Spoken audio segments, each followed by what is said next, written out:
Chapter 282, Strolling Together in the Temple Fair, elderly Zheng begins the investigation as Enai Cuehua nodded. Alright, but this child is a bit shy.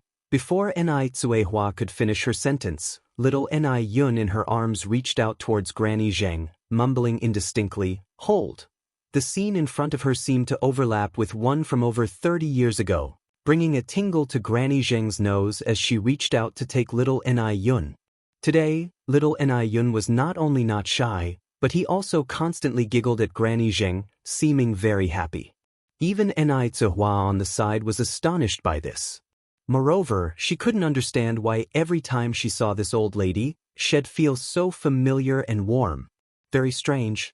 While holding little Enai Yun and containing her inner emotion, Granny Zheng asked softly, "How old is this child?" "Over 7 months," replied Enai Cuehua. Granny Zheng nodded and continued playing with the child in her arms. Just then, both Zheng Lingling and Zheng Xianxia stepped out from an upstairs room. As soon as they descended the stairs, they were struck by the sight before them.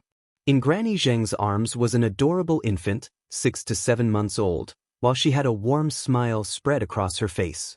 This smile was too gentle. A smile that Granny Zheng never wore at the Zheng family residence. Instantly, Zheng Lingling sensed danger. If Granny Zheng could adopt her more than 30 years ago, she could also adopt others now. No way.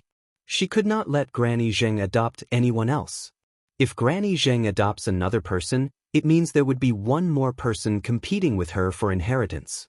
The Zheng family's wealth could only belong to her and her daughter. She absolutely wouldn't let anyone snatch away what belonged to her. Reading her mother's intentions, Zheng Xianxia gave a nod of agreement when Zheng Lingling signaled her with her eyes, "Let's go and call Grandma back." As she got closer, Zheng Xianxia noticed that Enai Yang was also present. Why was this annoying girl everywhere? "Grandma," Zheng Xianxia approached and squeezed Granny Zheng's arm, expressing surprise. "Sister Enai Yang is also here." Enai Yang greeted them in a polite manner. "Hello, Sister Xianxia auntie." Being an opportunist, Zheng Lingling wore a warm smile and said, "Hello, you must be Enai Yang, right? My mother always praises you. I'm glad to finally see you in person." Upon finishing, she turned to Granny Zheng. "Mom, it's getting late. Shall we go home?" Granny Zheng held little Enai Yun and looked at Zheng Lingling. "Lingling, don't you think this child is very cute?" Actually, there was another sentence that Granny Zheng didn't say out loud.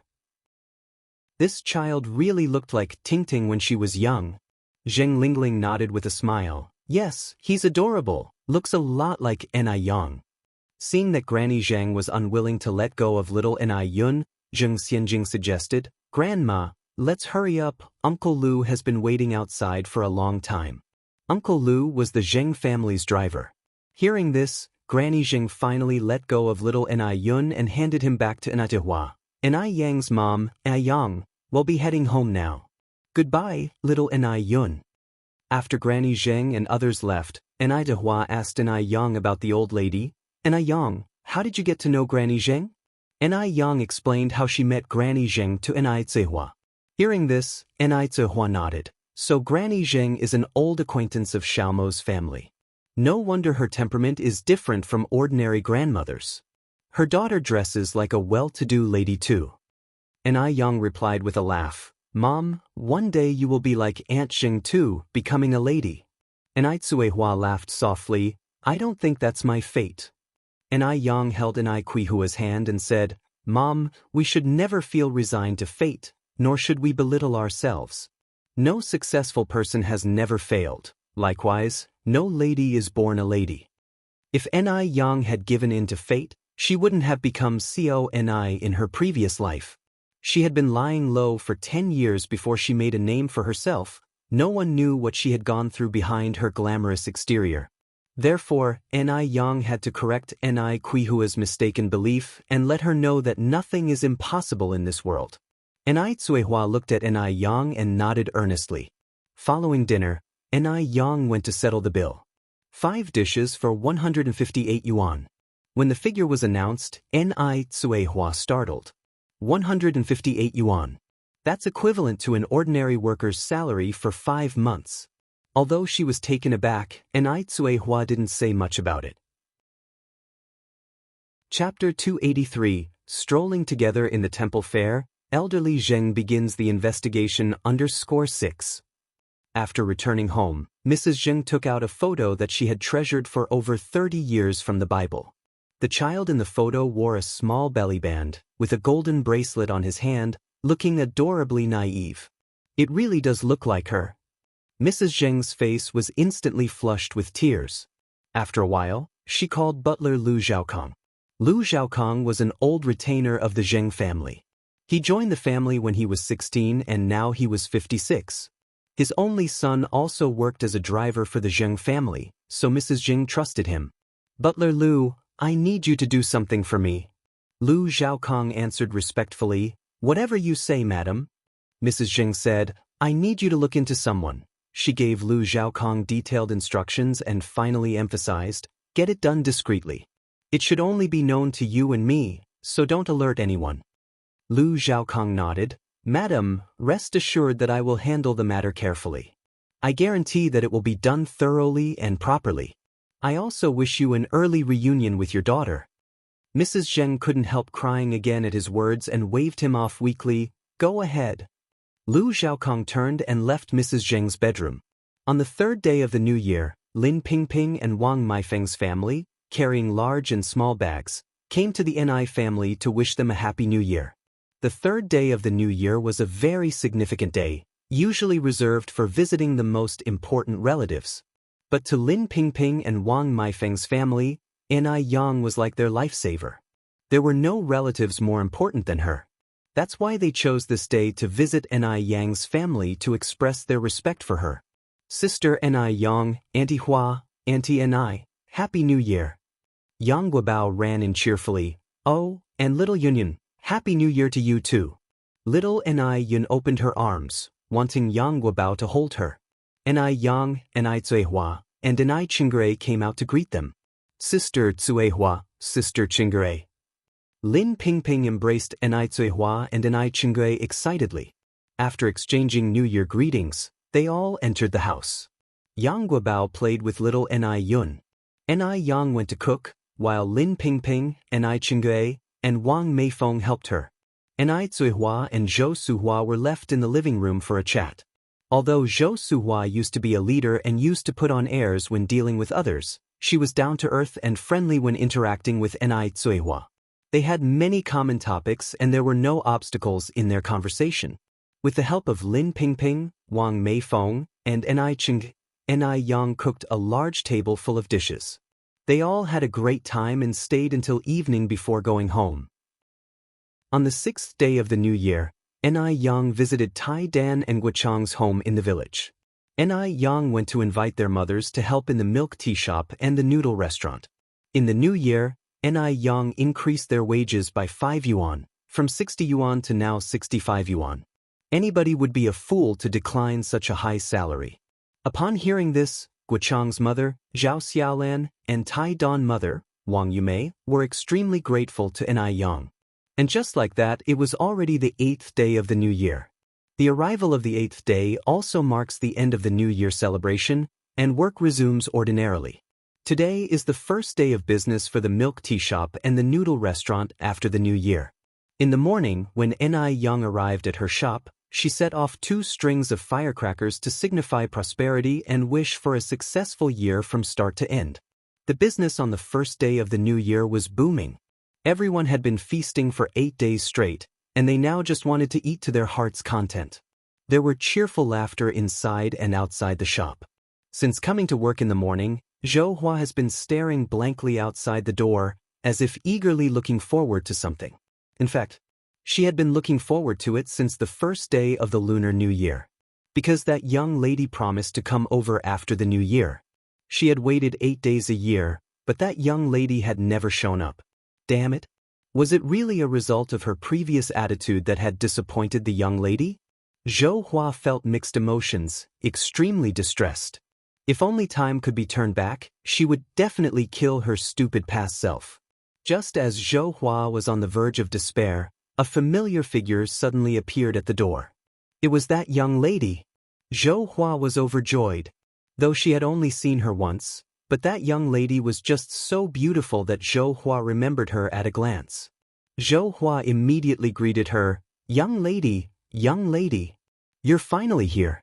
I've been waiting for you for so many days." To tell the truth, Zhou Hua's reaction was within Ni Yan's expectation as she had enough confidence in her products.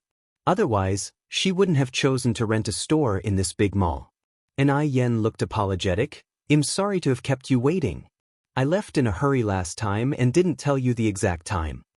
Zhou Hua was surprised. Initially she thought Ni Yan would use this incident to tease her because she was at fault in the first place. With how effective the skincare product was, if Ni Yan was to make things difficult for her, she would have no other option but to endure it. Zhou Hua was even prepared for Ni Yan to give her a hard time. However, Ni Yan not only didn't make things difficult for her, she even took all the blame onto herself. This young lady was astonishing and seemed to have something extraordinary about her. Admiration began to show in Zhou Hua's eyes. It's okay, as long as you have come. I was afraid that you would not come. After all, I was a bit abrupt last time. I apologize for what happened last time, little miss, you must not take it to heart." Since Ni Yan was so broad-minded, she couldn't be petty and had to avoid making a bad impression on Ni Yan. After all, she still wanted to buy the skincare product from Ni Yan in the future. Ni Yan laughed. "Auntie, you're being too serious. By the way, can I rent a new store now?" Yes. Zhou Hua nodded eagerly. "You see, I completely forgot about this when I got excited. I will take you to the store to have a look now." Ni Yan smiled slightly. "Auntie, please lead the way." While walking, Zhou Hua introduced the store to Ni Yan, and in no time, they arrived at the store's location. As Zhou Hua said, this store was in the best position in the skincare product area on the entire second floor. During the conversation, Zhou Hua had already learned Ni Yan's name, Yang. This store is 138 yuan a month. The contract period is 3 years, 5 years, and up to 10 years. Of course, if you want to sign a shorter contract, there is also a 1-year option. Ni Yan responded without hesitation, "I want to sign for 10 years. If she signed for 10 years, it meant that the store's rent would not increase for 10 years. As far as Ni Yan knew, the male's rent would continuously rise a year later and would keep increasing until it reached 6 figures. Ni Yan was no fool. Of course she would choose to sign a longer lease. Zhou Hua was taken aback, then stated, "If you sign a 10-year contract, you need to first pay a deposit of 10,000 yuan. 10,000 yuan was not a small number. Zhou Hua was a bit worried that Ni Yan might not be able to afford it. Although Ni Yan had just bought a house recently, she still had the money to pay the deposit. Ni Yan nodded her head with a smile. "Yes, no problem." Zhou Hua did not expect Ni Yan to be able to afford even 10,000 yuan, but considering how popular her skincare product was, being able to afford 10,000 yuan didn't seem strange. They successfully signed the contract, paid the deposit, and Ni Yan received the keys to the store. Zhou Hua laughed and said, "Lang, congratulations. I wish you prosperous business, abundant wealth, and continuous fortune." "Thank you, Auntie." Ni Yan handed the skincare gift box in her hand to Zhou Hua. "Auntie, thank you for your hard work on this matter. Wishing you a happy new year and everlasting youth." Chapter 284. Beat up the drowning dog, protect Yang. _1 Ni Yang just gave Zhou Hua a box of tender skin radiance last time, and this time, Zhou Hua adamantly refused to accept it once again. Tender skin radiance was such a popular product. The anti-wrinkle cream and whitening moisturizer in the box alone were worth over 200 yuan. If she were to accept it again, it would be a bit unreasonable. Yang, I haven't even finished using the tender skin radiance you gave me last time. Please take this back. Ni Yang smiled and replied, "Auntie, you've done me such great favor. This skincare set is the least I can offer. If you don't need it now, you can give it to relatives or friends." Seeing Ni Yang's insistence, Zhou Hua had no choice but to accept, her admiration for Ni Yang deepening even more. This young woman was not only beautiful but also knew how to handle interpersonal relationships well. If it were someone else, who would be willing to give out boxes of such sought-after beauty product like Tender Skin Radiance. A box costs nearly 400 yuan. Zhou Hua then asked, "Oh, Yang, when are you planning to open your store? My colleagues are all looking forward to buying your Tender Skin Radiance." And Yang replied, "I'm having people come to refurbish it tomorrow. I'm planning to open it on the second day of the next month." The second day of the second month is considered as the dragon raising its head according to Chinese mythology. The Chinese place great importance on this day. Choosing to open a business on this day was also to obtain a good omen. Zhou Huan nodded in approval. The second day of the second month, when the dragon lifts its head, the barns will be full, a good day indeed. Yang, your business will surely prosper after it opens. And Yang smiled subtly, "Thank you for your kind words, Auntie." As she had to deal with the matters of the noodle restaurant and the milk tea shop in the afternoon, Yang didn't stay long. After saying goodbye, she left. Zhou Hua courteously escorted Yang to the mall entrance. Now that there were 2 more people at the noodle restaurant and the milk tea shop, it wasn't as tiring when it got busy. On the first day after the New Year's holiday, Yang's daily turnover reached 3,560 yuan. However, because she had just bought a house and paid a deposit of 10,000 yuan today, plus today's sales, Yang only had 5,000 yuan left over. 5,000 yuan might not mean much to Yang, but for the average family, it's a considerable amount. Yang went to Wang Tiany's house with 1,500 yuan, intending to hand over the renovation work completely to Wang Tinyu. Wang Tinyu was honest and serious about his work, so Yang trusted him a lot. Wang Tinyu warmly welcomed Yang. "Yang, rest assured, just leave this matter to Uncle Tinyu. I promise to do a great job for you." Then it'll be imposing on Uncle Tinyu. "I'll get going now." As Wang Tinyu escorted Yang out, he said, Yang, you're too polite, this is something I should do anyway." Yang was generous and considerate, she had given invaluable help to his family. Wang Tinyu was really grateful for her. After returning home, Yang began to prepare dinner. Every day during the Chinese New Year was feasting on rich dishes, so Yang decided to prepare something light. For the main course, she prepared mushroom and bok choy porridge. Mushroom and bok choy porridge is not only delicious and refreshing, but also has various health benefits. The Compendium of Materia Medica states, mushrooms are neutral in nature and sweet in taste. They can nourish and satisfy hunger, treat blood circulation and regulate energy, enhance appetite and control frequent urination. Modern medical research shows that mushrooms also have anti-cancer effects. Having a pretty face and a perfect body is not enough. One must also have a healthy body. In her previous life, there were many cancer patients, so Yang must take preventive measures. She let the mushroom and bok choy porridge simmer in the casserole. Then Yang began to prepare the stir-fry dishes. First, Yang made spicy pickled radish skin. The radish skin had been pickled by Zuihua before the winter.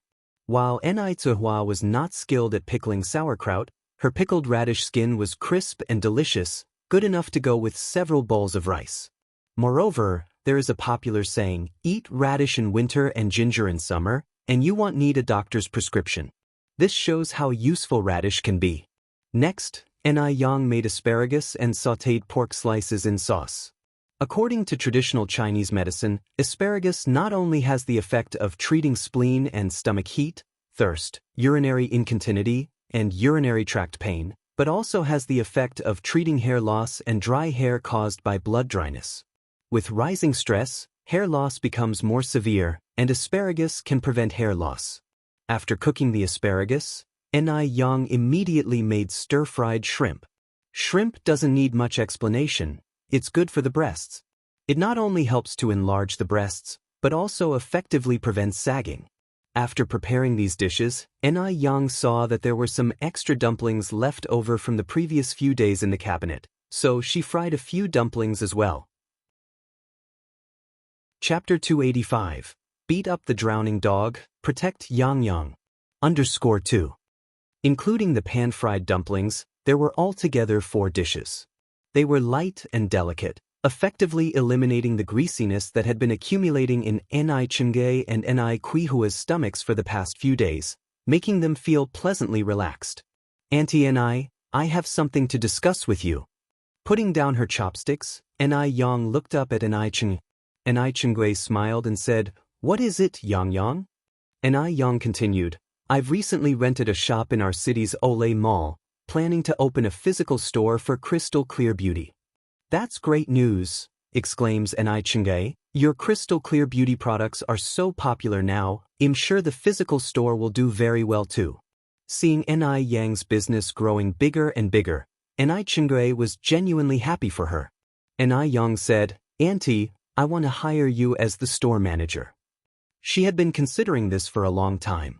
Ni Chingay was skillful and business-minded. That's why she was able to sell Ni Yang's crystal clear beauty products so well. What's more, Ni Yang completely trusted Ni Chingay. If she had to leave the shop to someone else, she wouldn't be at ease. "Store manager?" Ni Chingay was initially taken aback before laughing. "Yang Yang, I appreciate your trust in me, but I might not be suited for the job." She couldn't possibly be a store manager. In her current job, she was just a clerk. Her everyday tasks were filing forms and answering phone calls, not exactly high-skilled work. Ni Chingay genuinely feared she wouldn't be suitable. "Annie, you can do it," Ni Yang said earnestly. "You know crystal clear beauty better than anyone aside from me. Moreover, I don't have anyone else I can trust. Auntie, if you don't help me, then no one will." Originally, Ni Chingay was going to continue rejecting the offer, but Ni Yang's last sentence made her hesitate. Since Ni Yang trusted her so much, she couldn't let her down. "All right, Yang Yang. If you insist, I'll give it a go." After a moment, Ni Chingay added, "But I might not be able to start right away. I have to give my current employer a month's notice." Ni Yang smiled. "There's no rush, the shop is still being renovated. We're looking to open on the second day of next month." "That's good." Ni Yang then took out a prepared contract. "Auntie Ni, if you agree with the terms, let's sign the contract." Ni Chingay took the contract and was taken aback by its contents. "Yang Yang, why is my salary so high? 208 yuan a month." The contract also stated that for every skincare product she sells, she would get a 50-cent commission. Judging by the popularity of crystal clear beauty, she could easily earn 400 to 500 yuan a month. 4 to 500 yuan a month, it was a salary Ni Chingay couldn't even dream of. Ni Yang laughed. "Because you're worth the high salary, Auntie Ni. Finding a good business partner isn't easy. If this were another time and place, Ni Chingay would definitely be a top salesperson." Ni Yang knew how to win people over and was willing to invest in them. Ni Chingay said, "No way, Yang. Your salary offer is too high. I can't accept it. If you insist on this, I won't feel comfortable signing the contract." Even though Ni Chingay liked money, she felt undeserving of such a high salary. Ni Yang's money didn't come easy. Instead of answering Ni Chengwa's statement directly, Ni Yang laughed and asked, "Auntie Ni, do you think I'm a fool?" Ni Chingay paused before saying, "No way. Yang Yang, how could you be a fool? If you were, there wouldn't be any smart people left in the world." Ni Yang faintly smiled. "Exactly because I'm not a fool, I wouldn't make a loss. That's why I'm offering you this salary. It's because you are truly worth it. Auntie Ni, if you refuse again, you're just being unnecessarily distant." "Auntie Ni, surely you would prefer to not let me hire a stranger?" Ni Yang had made her point so strongly, it would be pointless to refuse any longer. Ni Chingay laughed and said, all right, I'll sign." With that, Ni Chingay signed her name on the contract. After the contract was signed, Ni Yang said, "Auntie Ni, having only you as the store manager won't be enough for the skincare shop. We need to hire 3 more salespeople. If you know anyone suitable, you can sign the contract directly with them. The salary will be 60 yuan a month." Chapter 286, Beat Up the Drowning Dog, Protect Yang Yang. _3. Ni Chingay nodded. "Sure, Aunt can be responsible for it." Considering the high salary Ni Yang paid her monthly, she ought to take responsibility. On the 9th day of the year, Ni Yang's skincare shop began its formal renovations. A 60-square-meter shop, with a renovation period of 21 days. Since a physical store was being opened, the production of whitening, moisturizing creams, and wrinkle creams would naturally have to increase. Therefore, Ni Yang planned on adding 100 more boxes to the initially planned 30. This means that whitening moisturizing creams and anti-wrinkle creams will each be limited to 130 boxes per month, totaling 260 boxes when combined. Whereas facial cleansers, aloe vera gel, and acne and spot removing creams are supplied without any limit. Before the physical store was opened, facial cleansers and aloe vera gel were consistently selling out. With a physical store now, these skincare products will surely sell even better, so Ni Yang must prepare in advance to avoid running out of stock. The ingredients Ni Yang uses in her skincare products are all natural plants. The most commonly used are milk, aloe vera, and portulaca. Since Ni Yang had previously started buying aloe in the village, most villagers started planting a fair amount of aloe at home.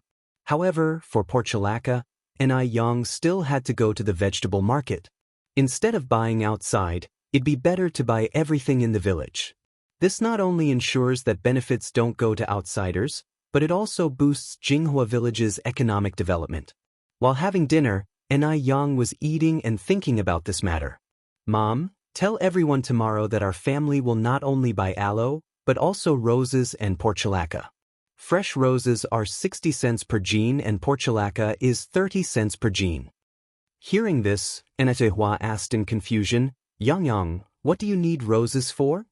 Ni Yang replied with a smile, for making rose hydrosol. Our ice muscle jade skin physical store is about to open soon, and I want to develop a new product. Aside from making rose hydrosol, Ni Yang also wanted to make a high-end perfume with roses. But this plan had to be postponed because if roses were planted now, it would not bloom until May. Ni nodded, all right, I will tell everyone tomorrow. The next day, when Ni informed everyone about Ni Yang's plan to buy portulaca and roses, everyone was thrilled. Firstly because portulaca and roses were easier to care for than rice plants, and many complicated procedures like plowing, planting seedlings, harvesting rice, drying rice, etc. were eliminated. Secondly, the price was higher. At this time, 100 jean of rice was only sold for 6 yuan at the grain station. No wonder the life of farmers was so tough. 100 jean of rice was sold for 6 yuan, but 100 jean of roses could be sold for 60 yuan. This increased the profits by tenfold. In addition, portulaca is a weed, so not only can roses be planted on a piece of land, the ground underneath the roses can also be planted with portulaca. Killing 2 birds with 1 stone. This way, 1 mu of land could earn at least 2 to 300 yuan. Previously, each mu of land could only make 20 to 30 yuan. This way, everyone's annual income could be at least 2 to 3,000 yuan. In the past, this was unimaginable. After all, in the past, everyone's annual income was only 1 to 200 yuan. Those who could actually spend wisely would have dozens of yuan saved as a best-case scenario. After Ni left, everyone exclaimed that Ni must have accumulated good karma in her past life to have such an excellent daughter as Ni Yang in this life. Who wouldn't envy Ni in the village now? In fact, not only villagers envied Ni people from other villages also envied the people of Jinghua village. Who wouldn't want such a lucky star that could boost the entire village economy? The second day Ni went to work, he handed in his resignation to his manager. At this time, being a clerk at the tram company was equivalent to being a public servant in the future, indeed a stable job. There was even a retired pension. Therefore, his colleagues could not understand why Ni wanted to resign. Jialan, a colleague who got along well with Ni said, "Ching'e, if you regret it now, it's not too late. How could you give up such a stable job so easily?" Ni laughed. "Xiaolan, I don't regret it." Jialan sighed. Ni continued, "Xiaolan, why don't you quit too? Then come to work with me, the salary is double what you're making here." Jialan widened her eyes incredulously. "Have you gone mad?" You're actually asking me to work for an individual business operator. Working for an individual business operator was already considered the lowest level job. One can only imagine how humble it must have been to work for one. Chapter 287. Beat up the drowning dog, protect Xianxia. _4. Jia Lan had a great sense of self-respect. She could not afford to lose face in this way. To each his own, and Qinggui wasn't upset. He laughed and said, "What's wrong with being a sole proprietor? The skin whitening and moisturizing cream you love to use was invented by a sole proprietor. Without them, would you have access to such great products?" Jia Lan continued, "That's different. I would never work for a sole proprietor." And Qinggui said, "The opportunity won't come again once it's gone. Are you sure you want reconsider?" Jia Lan said, "No need to reconsider, even if I don't care about face, our family's old Zhang does." Hearing this, Qinggui seemed to recall something and then asked, "Oh right, Xiaolan, did you ask your husband about that thing I asked you to check?" Jia Lan replied, "I did. Old Zhang said he'll check with his supervisor after school starts. The policies change every year. He can't confirm right now whether they will accept transfer students in senior year." Jia Lan was a responsible person. Once she promised something to Qinggui, she made sure to fulfill it thoroughly. Qinggui nodded. "You must take this matter seriously. Our relative's child is waiting to take the college entrance exam next year." "Sure." Jia Lan continued. "Speaking of, how old is that child of your relatives this year? Are they old enough to take the exam? Boy or girl? Are they smart?" 18. Qinggui continued. "It's a girl. Let me tell you, there's no smarter child around for miles." Jia Lan just thought Qinggui was bragging and chuckled. "Rest assured, I've got this covered." Yang didn't go to the noodle restaurant or the milk tea shop today. Instead, she stayed home studying eye cream formulas. The rose extract couldn't be made in a short time, so she had to create a new product to prepare for the grand opening. She planned to offer some promotional giveaways on the opening day. This way, she could win people's hearts and gain customers. Why not? It took Yang 3 whole days at home to invent an eye cream intended to lighten dark circles. After she developed the product, as always, she first gave it to the people close to her to try before officially selling it. Time flew by and half a month had passed. The opening day of the skincare shop was approaching. On February 2nd, the day of the dragon's head, erected. On the day when her skincare shop, Flawless Fair Skin, opened, Yang did not show up as the boss. She left everything to Qinggui. Knowing that Flawless Fair Skin was opening on February 2nd, Zhou Hua came early in the morning. She didn't come empty-handed, she brought a gift. Yang had been so kind to her, she couldn't afford to be stingy in return. "Is Yang here?" The 3 young girls in the store looked at each other, all puzzled. They had never met Yang, so they naturally didn't know who Yang was. Just then, Qinggui came out from inside. "Hello, are you the Miss Zhou that Yang has mentioned?" Yang had told Qinggui about Zhou Hua being smart. Qinggui knew that Zhou Hua had a unique position and could help Yang in the future. She was not to be offended. Zhou Hua nodded. "Yes, I am." "And you are?" Qinggui said with a smile, "I am the store manager here, and also Yang's aunt. Yang told me all about you this morning, how you've helped her out a lot. She said I have to thank you properly when I see you." Zhou Hua shyly replied, Yang is too polite. I didn't help her much at all. On the contrary, she helped me a lot. You have no idea how bad my skin used to be. Ever since I started using Yang's skincare products, it's like I'm back to being 18.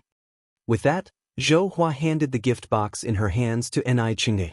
"This is a business opening gift for Yang. I hope you'll accept it." "Miss Zhou, you're too kind. I will accept this on behalf of Yang. Thank you."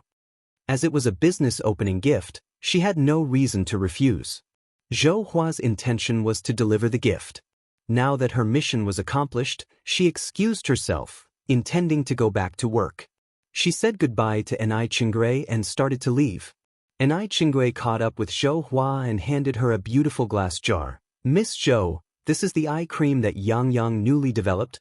Please take it and give it a try. What Ni Chingray gave her was not a trial size but the fully packaged regular size.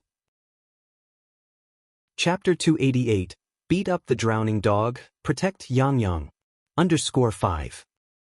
Although Zhou Hua was quite tempted, he still refused. Miss, you are too polite. I really can't accept any more. Ni Chingray said with a smile, just accept it. This is a new product, limited in availability. In the future, we will have many things that need your help.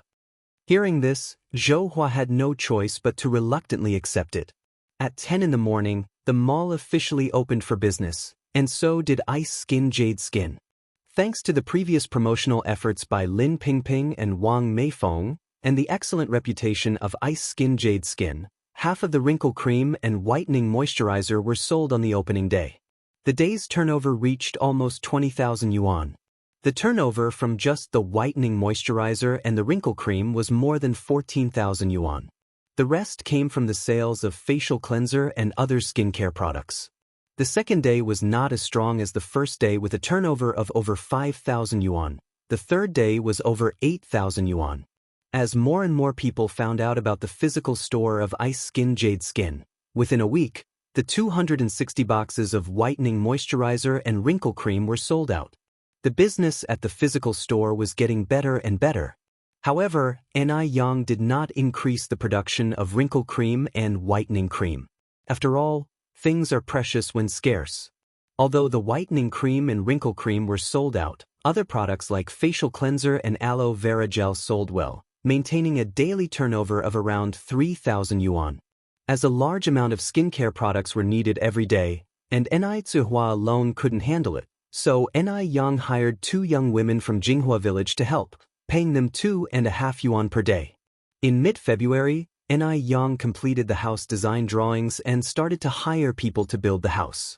Ni Yang took the drawings to Wang Tinyu. Although Wang Tinyu didn't know many characters, he was an excellent bricklayer. He understood the design drawings at a glance and exclaimed, Yang, not only is your design beautiful, it's also very scientific. The house you're going to build will definitely be beautiful. Wang Tinyu had built many houses, but this was the first time he knew that a house could be built so beautifully. He didn't expect that Ni Yang, an 18-year-old girl, had broader experience and knowledge than an adult like him. It's truly remarkable. Wang Tinyu silently admired and also decided in his heart that he would build such a house when he had the money in the future. Thanks, Uncle Tinyu, said Ni Yang. By the way, how much does it cost to build a house like this? How long should the construction period last? Wang Tinyu did a rough calculation and replied, Yang, prepare around 20,000 yuan. The structure of your house is a bit complex. It will probably take about 4 to 5 months to complete. Ni Yang nodded. Okay, no problem. Then Uncle Tinyu, let's start work tomorrow. All right. Early the next morning, Wang Tinyu brought his workers. To invite good fortune, Ni Yang set off a long string of firecrackers. After setting off the firecrackers, Ni Yang gave each worker a pack of Dakianman cigarettes. Although other workers would also distribute cigarettes, they would hand them out one by one. It was unusual for someone like Ni Yang to distribute them by the pack. Everyone exclaimed that Ni Yang was indeed very generous. At noon, Ni Yang prepared a big table full of dishes, including fish, meat, and chicken. It was even more sumptuous than the New Year's meal. These workers are labor-intensive, and if they don't eat well, they simply have no energy to work. Ni Yang has never been the stingy type. People are reciprocal. If you treat me well, I will reciprocate. Not only does Ni Yang offer high wages, she also provides a wonderful meal. Naturally, they wouldn't dare disappoint Ni Yang in their work. They would work hard and conscientiously, as if they were doing the work of 3 people. Looking at Ni Yang opening a noodle restaurant and a milk tea shop, Sun Chuanxiang was burning with envy. If robbery wasn't illegal, she would love to just take all of Ni Yang's money. But now, she has a way to get the secret formula. Sun Chuanxiang carefully observed that at around 2 p.m. every day, Wang Jinfang would come to the dump to dump rubbish once. Wang Jinfang is stingy and greedy, so Sun Chuanxiang targeted her. At 1:50 p.m., Sun Chuanxiang came to the dump. By 1:58 p.m., Wang Jinfang arrived carrying 2 large bags of garbage. Sun Chuanxiang immediately stepped forward, enthusiastically took the garbage bags from Wang Jinfang's hand. Big sister, you're here to dump the garbage again. Chapter 289. Beat up the drowning dog, protect Yang. _6. Wang Jinfang looked at Sun Chuanxiang apprehensively. Who are you? Sun Chuanxiang smiled and said, my last name is Sun, my family's shop is right on the snack street next door. Upon hearing that the person was also a businesswoman, Wang Jinfang's caution faded quite a bit. Sun Chuanxiang continued, I noticed that your shop has been busy until now. You must be very tired after a day of work, aren't you? Wang Jinfang laughed. It's okay, I'm not too tired. It's just a bit of handwork, much easier than farming. Besides, the salary that Yang gave was high. She didn't feel the slightest bit tired. How can it not be exhausting with such heavy work? Sun Chuanxiang sighed and continued, money is hard to earn these days. If it wasn't for providing for the family, which of us women would be willing to expose themselves like this? These words really hit Wang Jinfang's heart. She nodded, agreeing, sister, what you said is absolutely right. Sun Chuanxiang looked around, lowered her voice and said, little sister, I have a chance to make a fortune here. Are you interested? A chance to make a fortune? Wang Jinfang's eyes brightened. Who doesn't like money?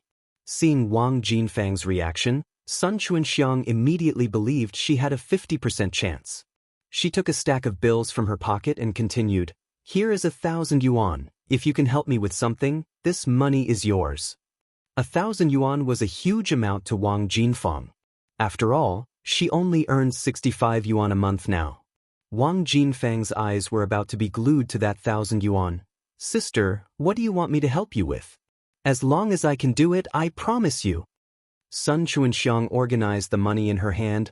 Little sister, in fact, it's not difficult for you. Can you tell me the recipe for the sour fish? As long as you give me the recipe, this 1,000 yuan is yours.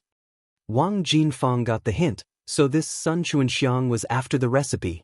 Wang Jinfang felt helpless. I'm just a worker, how would I know the recipe? Sun Chuanxiang continued, little sister, I believe that if you want to know, you will find a way. Wang Jinfang was helping Yang's noodle restaurant. If she wanted to know the recipe, she just needed to pay a little attention, it wouldn't be hard at all.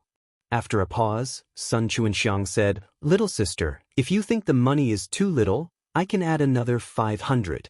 1,500 yuan was all of Sun Chengxiang's savings. She was reluctant to part with it. But thinking about it from another angle, if she knew Yang's recipe, not to mention 1,005, even 15,000 or 150,000 wouldn't be a problem. As the old saying goes, no pain, no gain. Wang Jinfang was greedy to begin with. This was sure to work. Wang Jinfang frowned slightly. Are you saying you want me to betray Yang? Sun Chuanxiang laughed. How can this be considered betrayal? This is having everyone make money together. I sell noodles on the street over there, you sell here, it won't affect Yang's business. Besides, my business can't compete with Yang's. Furthermore, if you don't say anything and I don't say anything, who would know that you gave me the recipe? Little sister, you must think about it carefully, a total of 1,500 yuan. Once this village is passed, there will be no such shop. Seeing Wang Jinfang's indecisive look, Sun Chuanxiang changed her tone and continued, little sister, you surely know how much Yang's noodle restaurant earns. Think about it, how much does she give you a month? This young girl Yang has absolutely no conscience. Could she earn that much money in a day without you? In my opinion, she should at the very least give you a monthly salary of 1,500 yuan. Since she is so heartless, you don't have to be generous to her. Sun Chuanxiang may lack many skills, but she's absolutely proficient at distorting facts and sowing discord. Seeing that Wang Jinfang's complexion sinking more and more, the smile on Sun Chengxiang's face deepened. It was about time that contemptible girl Yang got her comeuppance. Wang Jinfang pushed Sun Chuanxiang away and cursed, Go away, you nasty piece of shit. Shameless. With such poor skills as yours, you're trying to sow discord in front of me? Don't think that I don't know what you're up to. You're just jealous of Yang Yang. You want to steal Yang Yang's business. 1,500 yuan? Even if you give me 15,000 yuan, I wouldn't do such a filthy act as betraying someone. Chapter 290. Beat up the drowning dog, protect Yang Yang. _7 Sun Chuanxiang didn't see it coming and was pushed straight to the ground by Wang Jinfang, her joints aching from the fall. And that wasn't all. Before leaving, Wang Jinfang spat on Sun Chuanxiang and sneered, "Ha, cheap tramp." Although Wang Jinfang loved money, enjoyed taking advantages, playing little tricks, and behaved shrewdly and aggressively, it could never be possible for her to betray Ni Yang. Ni Yang was their village's lucky star. She may betray anyone, but not Ni Yang. Not only would she not betray Ni Yang, but she would also keep an eye on the business for her, guarding against anyone who might betray Ni Yang out of greed or temptation. If anyone dared to sell their conscience and do something treacherous to Ni Yang, she would tear them apart herself. Sun Chuanxiang hadn't anticipated such a reaction from Wang Jinfang. Not only did she fail to get the lamb she wanted, but she also wound up in deep trouble. Had she not offered enough money?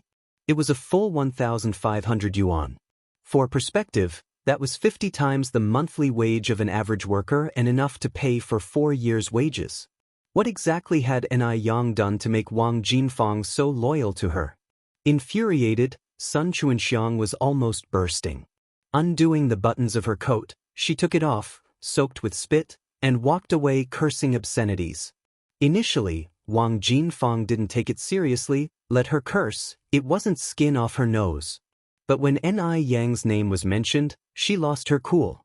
It was one thing to curse her, but to disrespect Ni Yang? She wouldn't stand for it. Wang Jinfang quickly turned around and charged at Sun Chuanxiang, grabbing her hair. "Who the hell told you to insult Ni Yang? You cheap slut. Your whole family is trash." Wang Jinfang was known for her many fights with the women in the village. Avoiding any visible areas like her face or head and aiming for the private parts, she hurt Sun Chuanxiang, who was screaming out in pain without leaving any trace of injury. It was afternoon, everyone was either resting or working and the dumping ground was remote. No one came to Sun's aid despite her desperate screams. "Stop, stop. They'll never do it again." In desperation, Sun Chuanxiang pled for mercy. Only then did Wang Jinfang stop, feeling satisfied. "If I hear you bad-mouthing Ni Yang again, I'll tear your filthy mouth," she warned. I won't anymore." Sun Chuanxiang whimpered like a drenched dog. Wang Jinfang dusted her hands off and walked away. Upon returning to the noodle restaurant, Wang Jinfang stayed vigilant in case Sun Chuanxiang sought help. Today had been truly infuriating for Sun Chuanxiang. Not only did she fail to achieve her goal, but she was also beaten. She couldn't bear the embarrassment if this got out. In the mall. Although the shop Ice Skin Jade Face wasn't always busy, they rarely failed to make a sale when a customer came in. And each transaction was above 120 yuan. As skincare products often sold as sets. Ni Chingay was applying lipstick when a familiar voice filled the air. "Chingay." Looking up, she saw her old colleague, Jialan. "Xiaolan," exclaimed Ni Chingay, "aren't you supposed to be at work today?" Jialan chuckled. "I swapped shifts with someone to come to see how you're doing here. How's your job?" "Not bad." Ni Chingay nodded. Actually, you could tell that Ni Chingay was far better off working here than at the tram company. Embellished with golden necklaces, earrings, rings, you couldn't even guess her actual age. She exuded luxury and class. And her skin condition was extraordinarily good. Looking around the store, Jia Lan regretted not accepting Ni Chenggui's invitation before. However, prestigious as this place was, in the end, it was a job at a private business.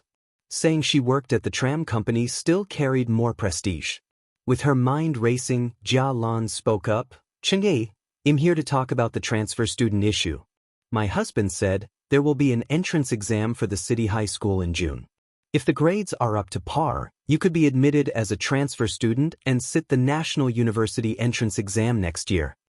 Given her husband's position, it was possible for Ni Yang to get directly into his class without an exam. However, if her marks were poor, they might affect the class overall results and his reputation as an excellent teacher. Therefore, he had given up on the inside track and suggested that Ni Yang take the entrance exam. Really? Asked Ni Chingay, visibly excited. Jialan laughed. Do I have any reason to lie? The entrance exam is 3 more months down the line. Encourage your relative's kid to hit the books. I have already reserved a spot for her.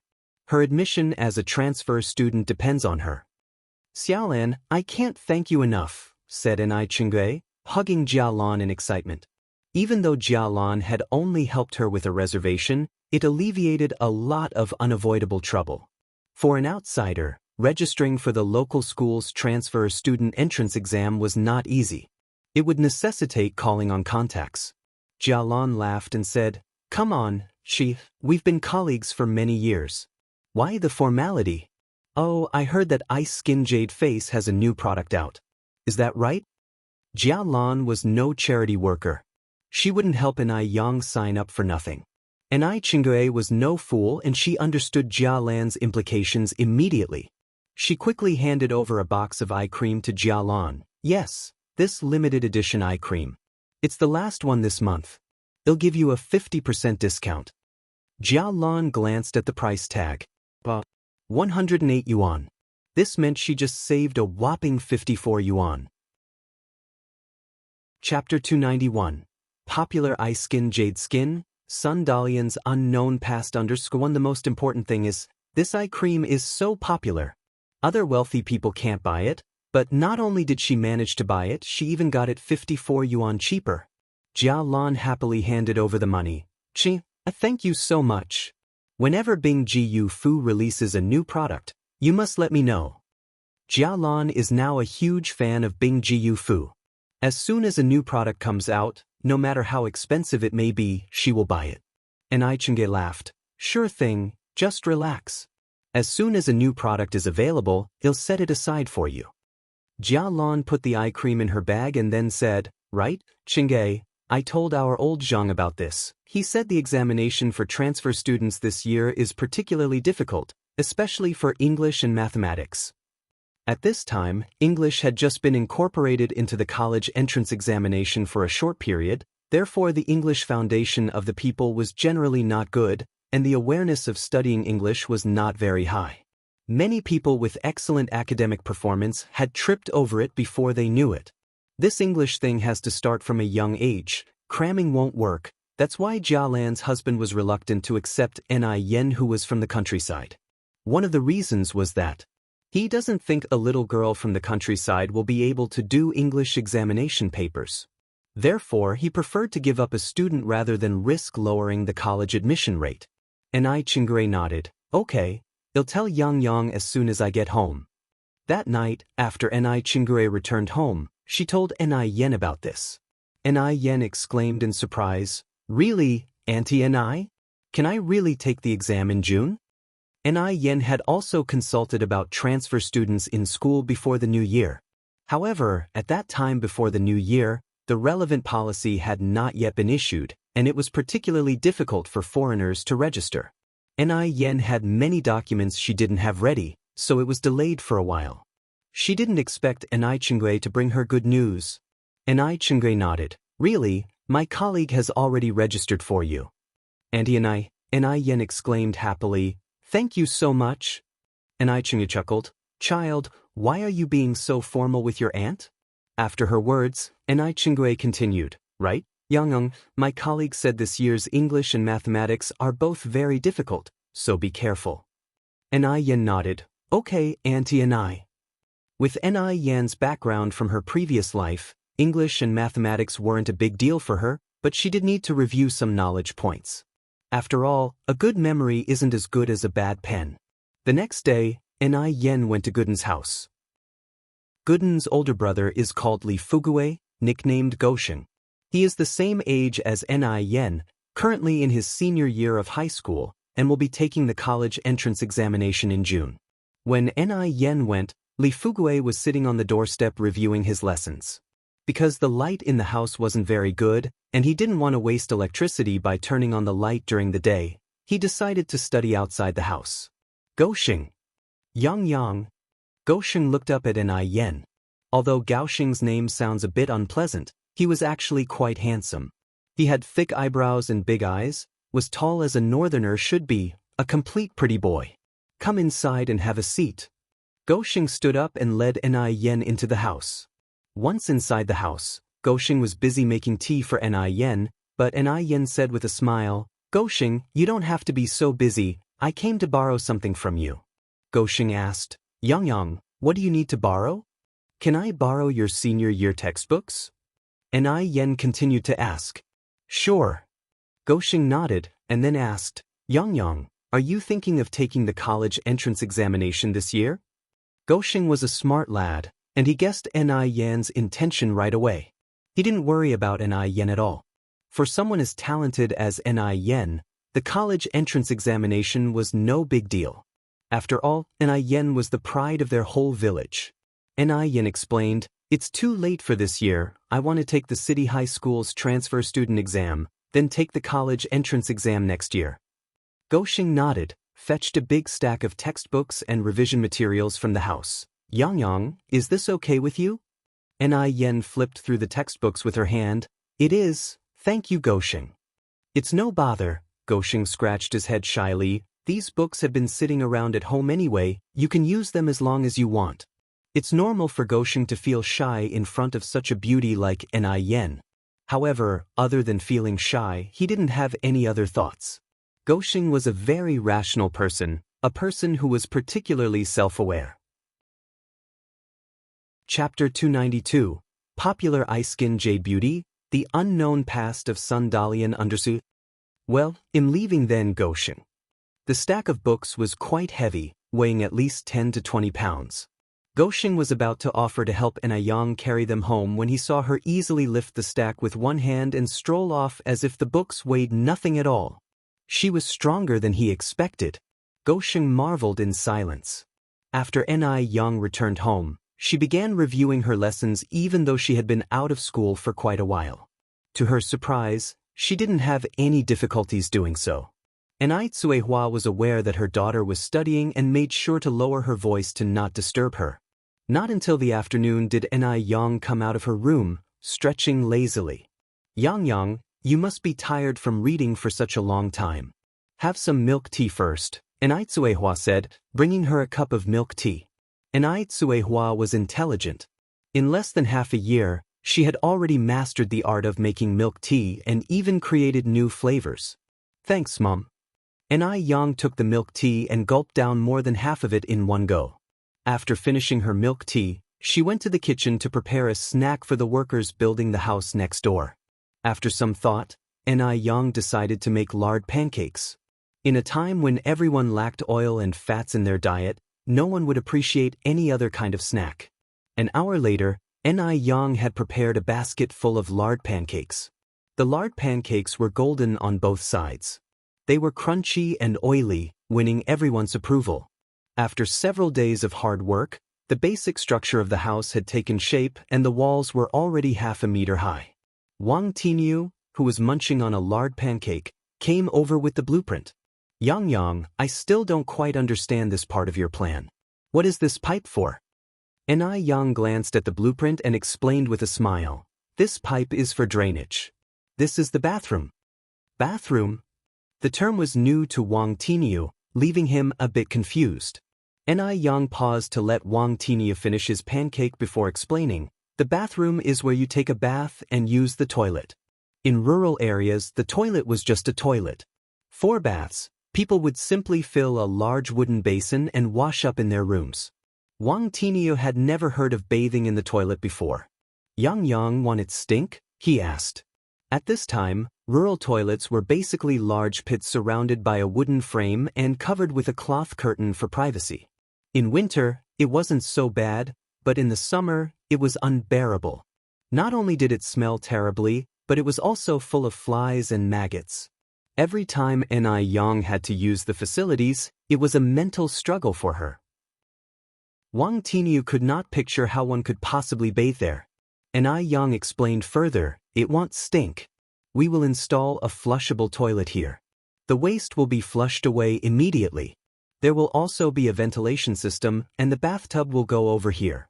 After listening to Ni Yang's detailed explanation, Wang Tiniu nodded, seemingly understanding some of it.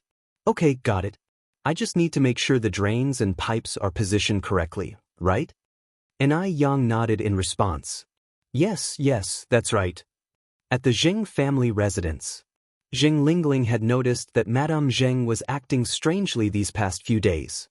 More specifically, since the day they returned from the state-run restaurant, she had been out of sorts. She would stare vacantly at one spot, occasionally shedding tears for no apparent reason, and her appetite had waned. All these signs pointed to one fact. The old woman was thinking about her biological daughter again. Each time she thought about this, Zheng Lingling would grit her teeth in frustration. But she had taken care of the old hag for so many years, but the hag still couldn't forget the daughter who had been dead for years. Was she planning to adopt that little girl she saw at the state-run restaurant? Or had she heard news about her long-lost daughter? Zheng Lingling scrunched her brows and ordered the butler, Lu, to be called over. Zheng Lingling had been with the Zheng family for many years and knew that the person Madame Zheng trusted most was Butler Lu. Butler Lu would definitely know if something was amiss with Madame Zheng. If she wanted to find out something, she would have to start with Butler Lu. Chapter 293, Popular Ice Skin Jade Skin, Sundalian's Unknown Past _3. Madam, you called for me. Zheng Lingling stood up with a smile. Uncle Lu, you don't need to be so formal with me. Please, have a seat. Strictly speaking, Butler Lu could be considered someone who watched Zheng Lingling grow up, hence it was appropriate for her to address him as Uncle Lu. However, Butler Lu stood upright. Madam, without rules, things will not stand. It's not right for me to sit. Butler Lu was a very loyal person, but also had a peculiar temper. In his mind, a master was a master, and a servant was a servant. Where was the reason for a servant to sit with his master? Butler Liu's loyalty seemed to be seen differently through Zheng Lingling's eyes. She thought that Butler Lu was deliberately showing his displeasure to her because of his long tenure at the Zheng family, thus the refusal to sit. After all, she was only the adopted daughter of the Zheng family. From the elders to even the most ordinary servants, none of them ever took her seriously. How infuriating! Zheng Lingling suppressed the anger in her heart, deliberately probing, Uncle Lu, the matter my mother asked you to investigate some time ago, how are things going? Butler Lu asked in surprise, the old lady hasn't asked me to investigate anything recently. Zheng Lingling laughed, Uncle Lu, there's no need to hide it from me. We are all family members. I also very much hope to find Tingting. As I watch my mother lose weight day by day, my heart aches too. In this house, I much more than anyone else hope to find Tingting. Please tell me honestly, do you have any news about Tingting? It would be better for me to have some certainty, rather than being blindly anxious. Zheng Lingling's words were moving, and her eyes even began to redden, looking every bit the good daughter and good sister. Butler Lu, having the ability to be a butler, was not a pushover. He didn't reveal any emotions. Miss Tingting has been missing for 34 years, and the old lady has been looking for her for 34 years. But after all these years, there has been no news. The old lady has actually given up hope a long time ago. Zheng Lingling wiped her tears. Uncle Lu, did my mother really not ask you to look for Tingting? Really not. Zheng Tingting continued, after so many years, my mother has only me as her child by her side. I don't know if she would want to adopt another child. If she does, I have a suitable candidate. Butler Lu glanced at Zheng Tingting. Madam, you jest. Miss Sun is already 19 years old. How could the old lady still adopt children? Zheng Lingling separated from Butler Lu, realizing she wouldn't get any information from him, so didn't say much more. Butler Lu then said, Madam, if there's nothing else, I will take my leave. Zheng Lingling nodded. Please, take your time, Uncle Lu. Butler Lu turned and left. Zheng Lingling watched Butler Liu's retreating figure, a malicious gleam in her eyes. Mom, do you think we're overthinking? Zheng Xianjing came over from behind. Zheng Lingling curled her lips. That old man is just stubborn. Mom, Zheng Xianjing squinted her eyes. What do you mean by that? Zheng Lingling didn't directly respond to Zheng Xianjing's question. Instead she said, Go, call Xiaolu over. Xiaolu was Balter Liu's son. Despite being wise his entire life, his son was not half as smart as he was. Zheng Xianjing glanced at her watch. Mom, I don't have time, you can tell Ms. Li to call him. As she finished, Zheng Xianjing picked up her bag from the sofa and quickly walked outside. Xianjing, where are you going? Zheng Lingling stood from the sofa, looking seriously at Zheng Xianjing. Zheng Xianjing turned her head. I am just going out for some fun, Mom. What is it? Zheng Lingling asked with a frown. Are you going to see that worthless sixth son of the Mo family again? Zheng Xianjing said quietly, Mom, what are you thinking about? How could I possibly go and see that waste? Last time I was blind enough to mistake fish eyes for pearls. Don't worry, Mom. There won't be such a situation again. Zheng Lingling asked doubtfully, Is that true? Of course it's true. Zheng Xianjing nodded and then said, Mom, I now have a new goal, and I am determined to find you a son-in-law who's not a disgrace. Who? Zheng Lingling asked. Zheng Xianjing said, Mr. Mog. Mr. Mog? Zheng Lingling was startled. She walked over to Zheng Xianjing and said with a mixture of surprise and happiness, Xianjing, if you could actually catch Mr. Mog's eye, that would really bring honor to me. Zheng Xianjing confidently said, Mom, don't worry, I assure you, I won't let you down. Chapter 294. Popular Ice Skin Jade Skin, Sun Dalian's Unknown Past _4. Zheng Lingling continued, So, you've met Mr. Mog in person? Zheng Xianjing smiled. Even though I haven't officially met him yet, it's not much different from having done so. I'm privy to secrets that others don't know. Mr. Mog will sooner or later be at my mercy. Zheng Xianjing had never lacked self-confidence. After all, she was beautiful and from a good family. Who in all of Beijing could compare with her? Zheng Lingling looked at Zheng Xianjing, her face full of satisfied smiles. She was ambitious and aspired to greatness. This was her daughter, Lingling's daughter. Compared to a good-for-nothing like Imochition, how could he ever be worthy of her precious daughter? Mom, I won't keep you any longer, I'm going. Zheng Xianjing turned to leave. Wait, Zheng Lingling called to Xianjing once again. What is it, Mom? Zheng Xianjing looked back. Zheng Lingling touched her face. If you're going to the mall, remember to bring back a box of anti-wrinkle cream and a moisturizing whitening cream for me. Oh, and my facial cleanser and aloe vera gel are also running out. Get me a bottle of each. No woman lacks a love for beauty, and Zheng Lingling was no exception. For the past half a year, she had been using the Ice Beauty skincare products, and her skin was in very good condition. Not only Zheng Lingling, pretty much the entire circle of elites was using Ice Beauty. Zheng Xianjing said helplessly, Mom, are you kidding me? The whitening moisturizing cream and anti-wrinkle cream are all limited edition products. It's the end of the month, how could there possibly be any left? Zheng Lingling sighed. Then just get the facial cleanser and aloe vera gel. The whitening moisturizing and anti-wrinkle creams can wait until the beginning of next month. They'll have Mrs. Li pre-order them. All right, I got it. Zheng Xianjing nodded and left. After Zheng Xianjing left, Zheng Lingling had someone to bring Xiaolu. Compared to his father, the butler Mr. Lu, Xiaolu was far from competent. He was like a mouse in front of a cat when he saw Zheng Lingling. Zheng Lingling grilled him for a long time, but Xiaolu only managed 2 sentences. No, I don't know. Zheng Lingling was so angry but didn't show it. She waved her hand to dismiss Xiaolu. No way. It seemed she had to hurry up and get that old man to make a will. Otherwise, she wouldn't have a day of peace. Thinking this, Xinjing put her anger aside and headed to the kitchen. In the kitchen, several servants were chatting. Seeing Zheng Lingling, they all flattered with smiles. Madam is here to make chicken soup for the old lady again. Madam is so filial. Zheng Lingling's filial piety was evident to everyone in the Zheng family. She not only personally did the laundry for Mrs. Zheng but also personally made chicken soup and all kinds of tonics for her every day. A few days studying at home, Yang found an opportunity to visit the noodle restaurant and the milk tea shop. On her way there, Yang saw a man riding a bicycle, dressed in a white shirt, black suit trousers, and black leather shoes. Somehow, seeing this outfit reminded Yang of Immortal all of a sudden.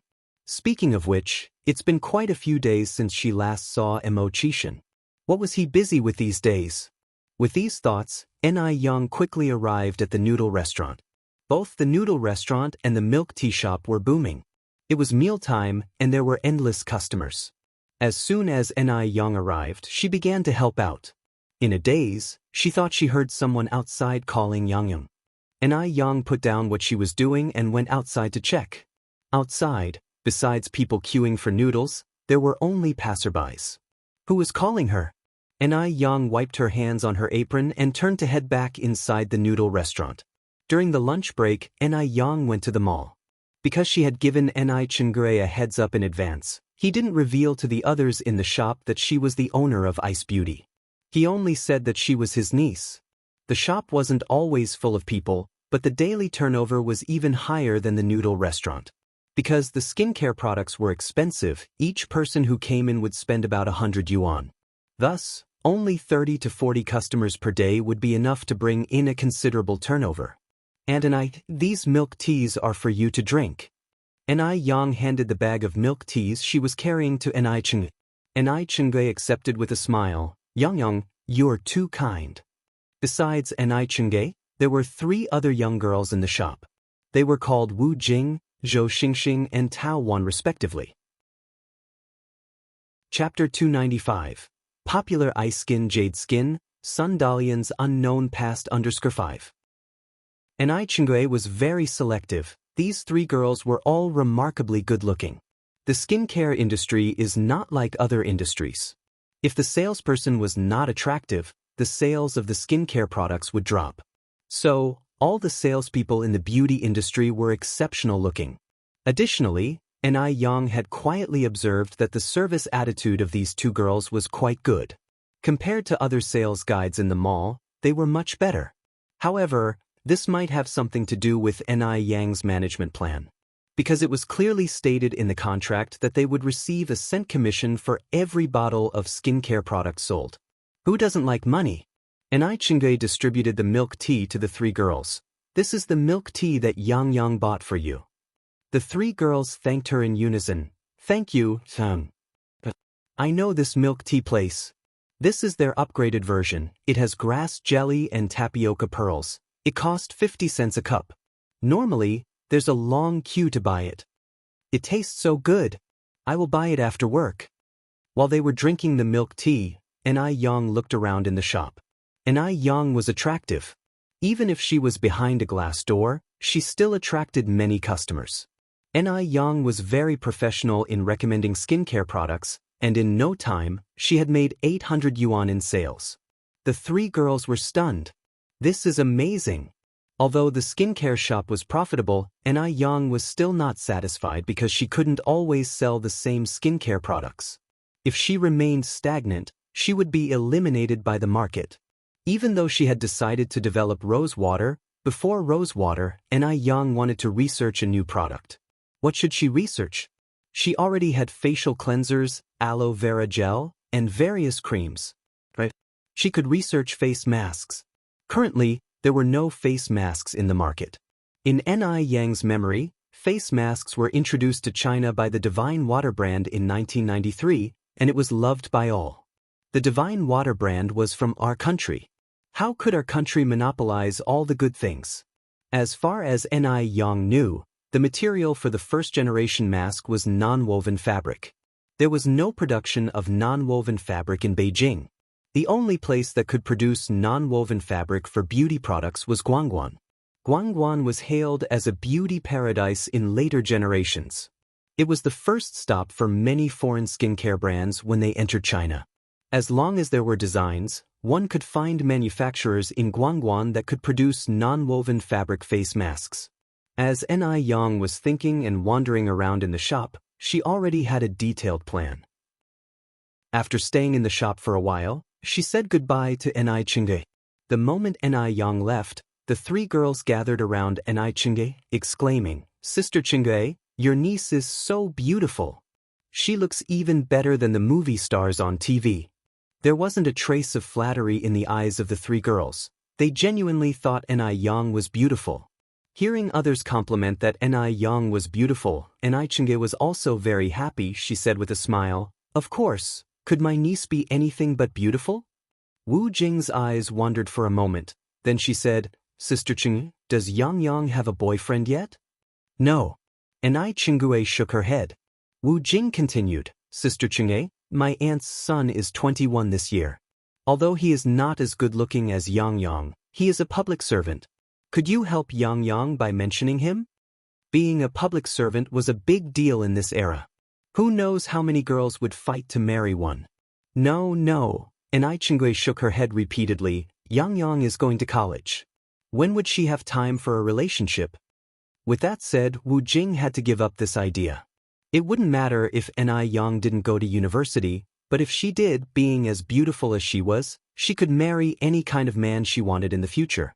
Just as Yang left Crystal Radiance on the first floor, she could hear a strange female voice behind her. Yang. Yang turned around and saw a young girl carrying big and small bags. Who was this? Yang was stunned for a moment, then she realized, wasn't this her cousin Lu Xianxiang? Yang, long time no see. Lu Xianxiang stood in front of Yang in a haughty manner. Her eyes were full of endless mockery and disdain. Yang responded in a neutral tone, "Do you need something?" Lu Xianxiang said, "Yang, let me tell you. I am not the former Lu Xianxiang anymore. I am now Gu Xianxiang. Take a look at this and this. This is the whitening moisturizer from Crystal Radiance. This is anti-wrinkle cream. Money can't buy these. I specially had them made in our house to reserve these for me. Yang, we are no longer in the same world. I am the majestic young mistress of the Gu family, and you? What about you? You are merely a lowly individual business owner. What can you compete with me with?" Chapter 296, Popular Ice Skin Jade Skin, Sun Dalian's Unknown Past _6.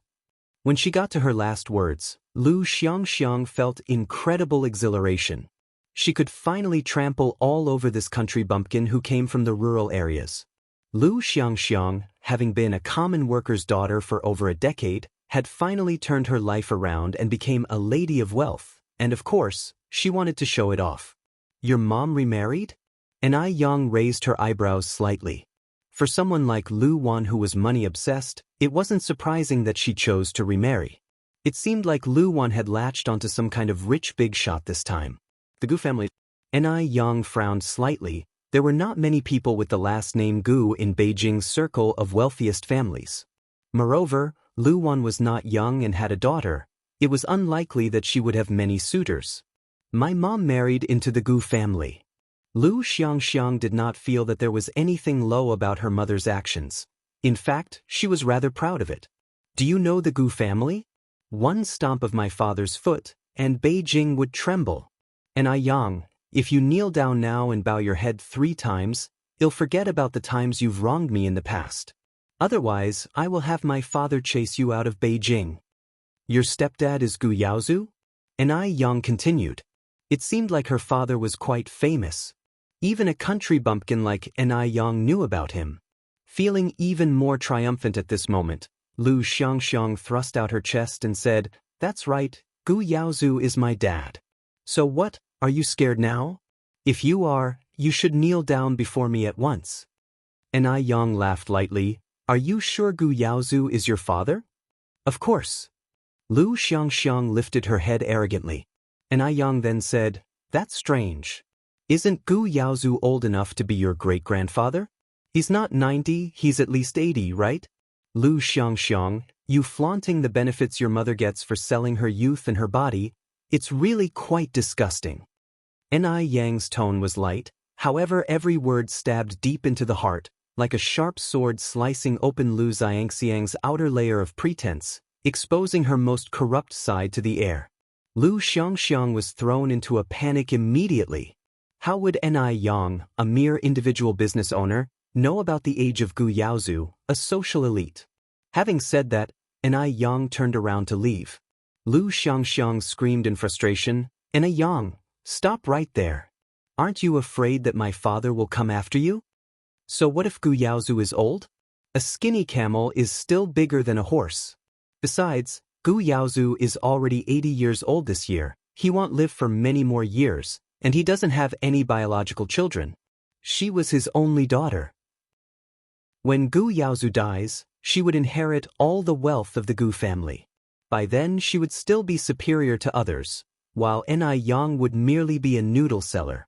Enai Yang smiled faintly, turned to look at Lu Xiangxiang, sparks in her eyes, and provocatively said, I'll be waiting. Now, it was a society ruled by law, and she wasn't taken aback by someone like Gu Yaozu. Moreover, whether Gu Yaozu would stand up for his stepdaughter Lu Xiangxiang was still an uncertainty. In her past life, Enai Yang had had business dealings with Gu Yaozu. She knew him too well. In her previous life, Gu Yaozu had married a young and beautiful wife who was 45 years younger than him. The young wife had stayed with Gu Yaozu for 18 long years. Just as she was about to inherit his wealth after his death, she didn't get a single cent. Because Gu Yaozu had written a will long ago, donating all his assets to impoverished mountain areas. So, the young wife had wasted 18 years with him and ended up with nothing in the end. As it could be seen, Gu Yaozu was even more ruthless than a wolf. But at that time, Enai Yang had never imagined that Gu Yaozu's young wife would be Lu Wan. Lu Wan really pushed it to the extreme. She actually married Gu Yaozu, a man whose face was covered with age spots, for money. As Enai Yang walked, she kicked the small pebbles on the lane, a faint smile playing on her lips, her dimples showing slightly. Like trying to suck you in, charming and dazzling. What Enai Yang didn't know was that Mo Baichuan had also walked out from the mall behind her. He had seen everything that just happened. He had originally thought that Enai Yang would surely be at a disadvantage when facing the overbearing Lu Xiangxiang, but unexpectedly, in the end, Enai Yang was even more imposing. This was not the demeanor that a common country girl should have. Chapter 297.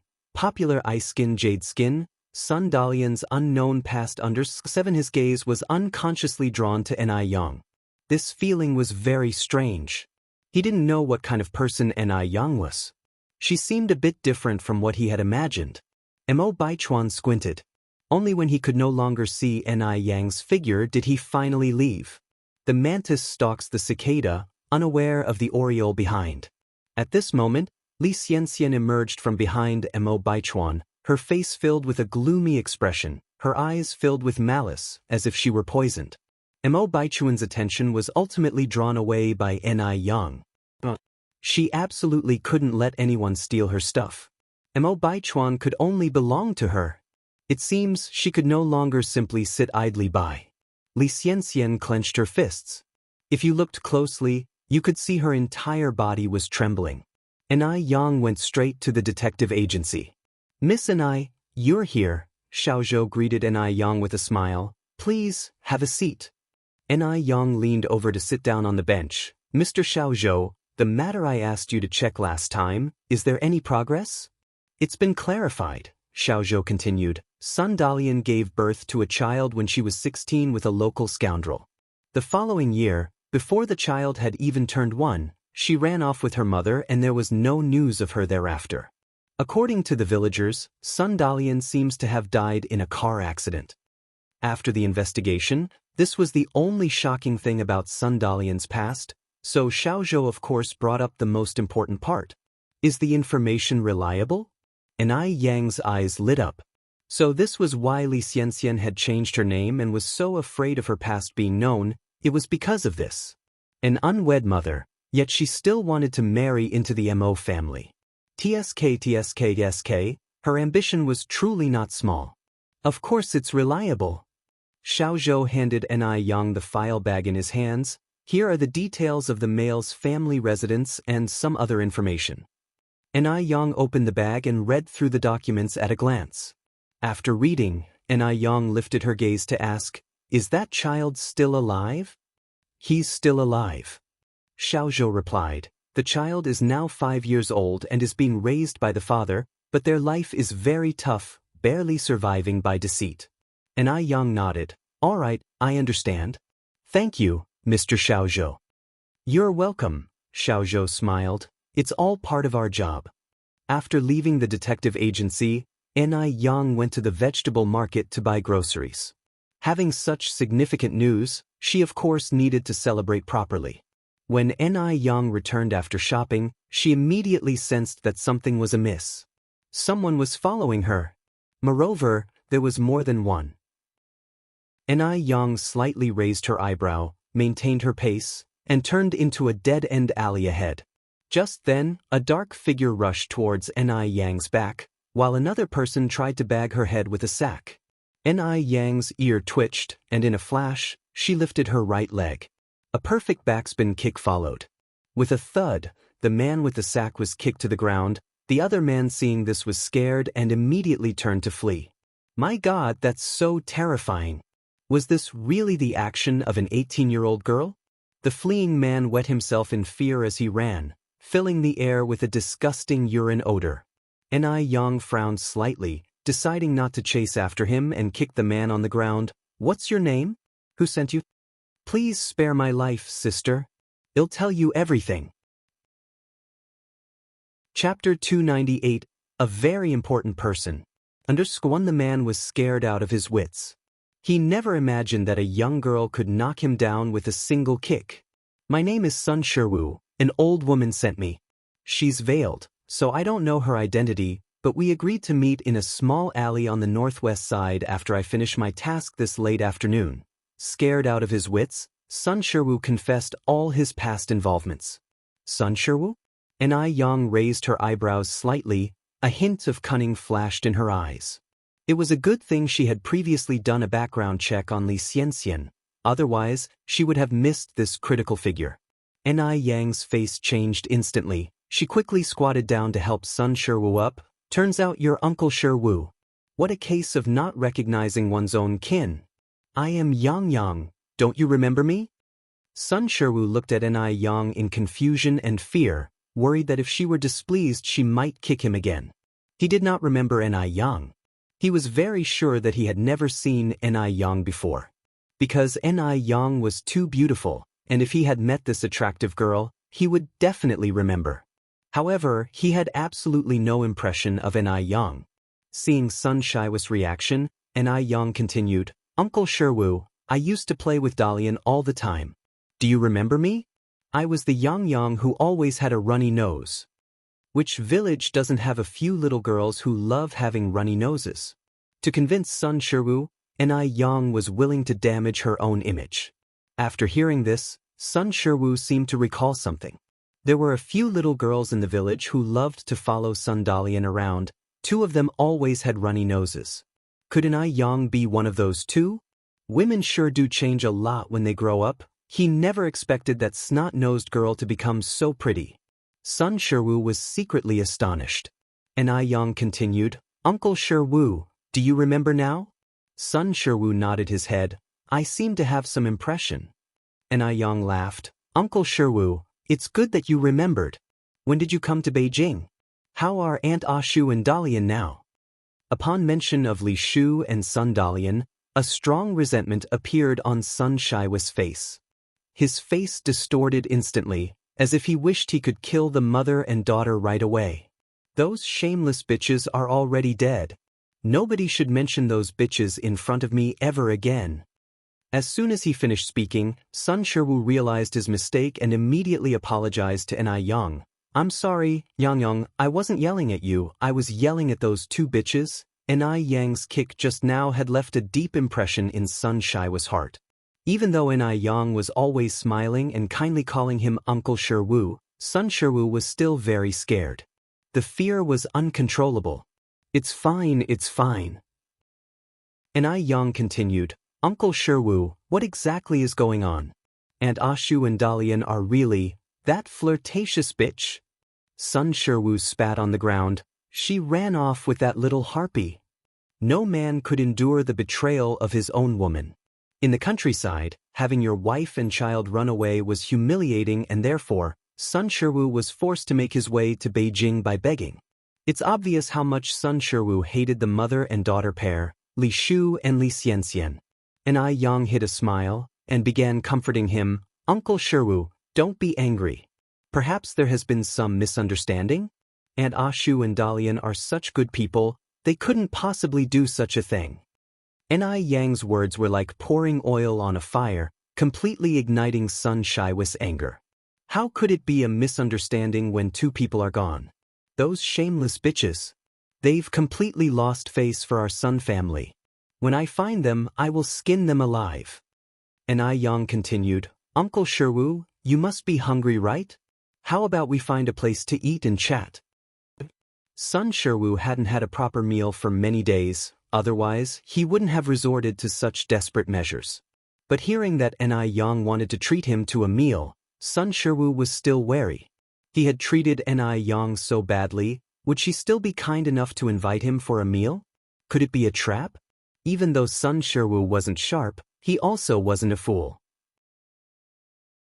Chapter 299. A very important person. _2. Yang seemed to discern Sun Shiwu's wariness, and continued, Uncle 15, it's kismet that we fellow townsfolk bumped into each other in such a large city like Beijing. You're my elder, so it's only right that I treat you to a meal. I know of a restaurant with amazing braised pork ahead. The chicken soup there is also good, and so is the lamb noodle stew. Sun Shiwu's eyes were practically gleaming, and he kept swallowing hard. Meat? He hadn't had meat for nearly half a year now. No matter what. As long as he could devour some meat, even dying wouldn't matter. Even in death, he'd be a spirit satiated by meat. Sun Shiwu squared his courage and continued walking with Yang. Yang took Sun Shiwu to a small restaurant, and together, they ordered a full 10 dishes, all of them hearty meat dishes. Even before the food was served, Sun Shiwu was drooling. So much food, can we finish it all? Yang just smiled. This place is delicious. Well, definitely finish everything. Before long, all the dishes were served. Yang continued, Uncle 15, dig in. You don't have to stand on ceremony with me. At her words, Sun Shiwu didn't even bother reaching for the chopsticks. He just grabbed a chunk of fatty meat with his hand and began wolfing it down. Delicious. So incredibly delicious. Sun Shiwu was so touched he almost shed tears. After half a year, he was finally eating meat. He had suffered a lot for sure. Yang sat across Sun Shiwu and spoke, Boss, a bottle of Baijiu please. The boss was quick to serve a bottle of erguota liquor. Yang personally served Sun Shiwu a cup. Uncle 5, eat slowly, let's have a drink first. Sun Shiwu mumbled his thanks and then downed the entire drink. Great liquor. Really great liquor. Young, I won't lie to you, ever since that damned woman ran off with that little bastard, I haven't had a drink. Sun Shiwu felt like he was dreaming. Not only did he have meat, but now he was drinking as well. Yang said, Uncle 15, drink slowly. Don't rush, all this liquor is yours. After devouring all 10 meat dishes, Sun Shiwu was left satisfactorily burping. It was amazing. The food was absolutely amazing. Yang, thank you so much. Sun Shiwu gratefully looked at Yang. I've never been as satisfied as I am today in my entire life. Yang laughed. Uncle 15, you don't have to be so polite. After all, Sister Dalian and I grew up together. You're her father, so that makes you my elder. Thanking me would be too formal. Even an outsider like Yang knew how to respect elders. What about his own daughter? She ran off with that flighty woman. The little wretch. If he knew where that wretch and the old hag were, he would make sure they wouldn't have it easy. Thinking about it made Sun Shiwu increasingly agitated. Knowing when to stop, Yang didn't say anything more. She turned to look at the restaurant boss. Boss, bring 2 bowls of braised pork and 2 grilled chickens please. Sun Shiwu immediately said, Yang, there is no need to order any more, Uncle is already full. Yang smiled faintly, Uncle, this is for you to take home and eat. Sun Shiwu, feeling a lump in his throat, didn't know what to say. Yang was such a good girl. How did he end up raising an ungrateful daughter? The restaurant's boss soon brought the packed braised pork and grilled chicken. Sun Shiwu took it with heartfelt gratitude towards Ni Yang. Ni Yang smiled and dismissed his thanks. Uncle 15, where do you live? I'll visit you sometime. Sun Shiwu didn't hesitate. I live at number 18 in the alley behind the street. The residents of 18th alleyway were all people struggling to get by. It was clear Sun Shiwu wasn't lying. Ni Yang nodded. All right, I will surely visit when I have time. Leaving the restaurant, Ni Yang took Sun Shiwu to a roadside stall and bought him 2 sets of new clothes. When he got home, Sun Shiwu found 50 yuan in the pocket of the clothes. 50 yuan. Not only had Ni Yang treated him to a meal and bought him clothes, but she had also given him money. She was several times better than his own daughter. Thinking of Sun Dalian and Li Shu, Sun Shiwu's eyes filled with a vengeful glare. Wait and see, you wretches. One day he will ensure their painful demise.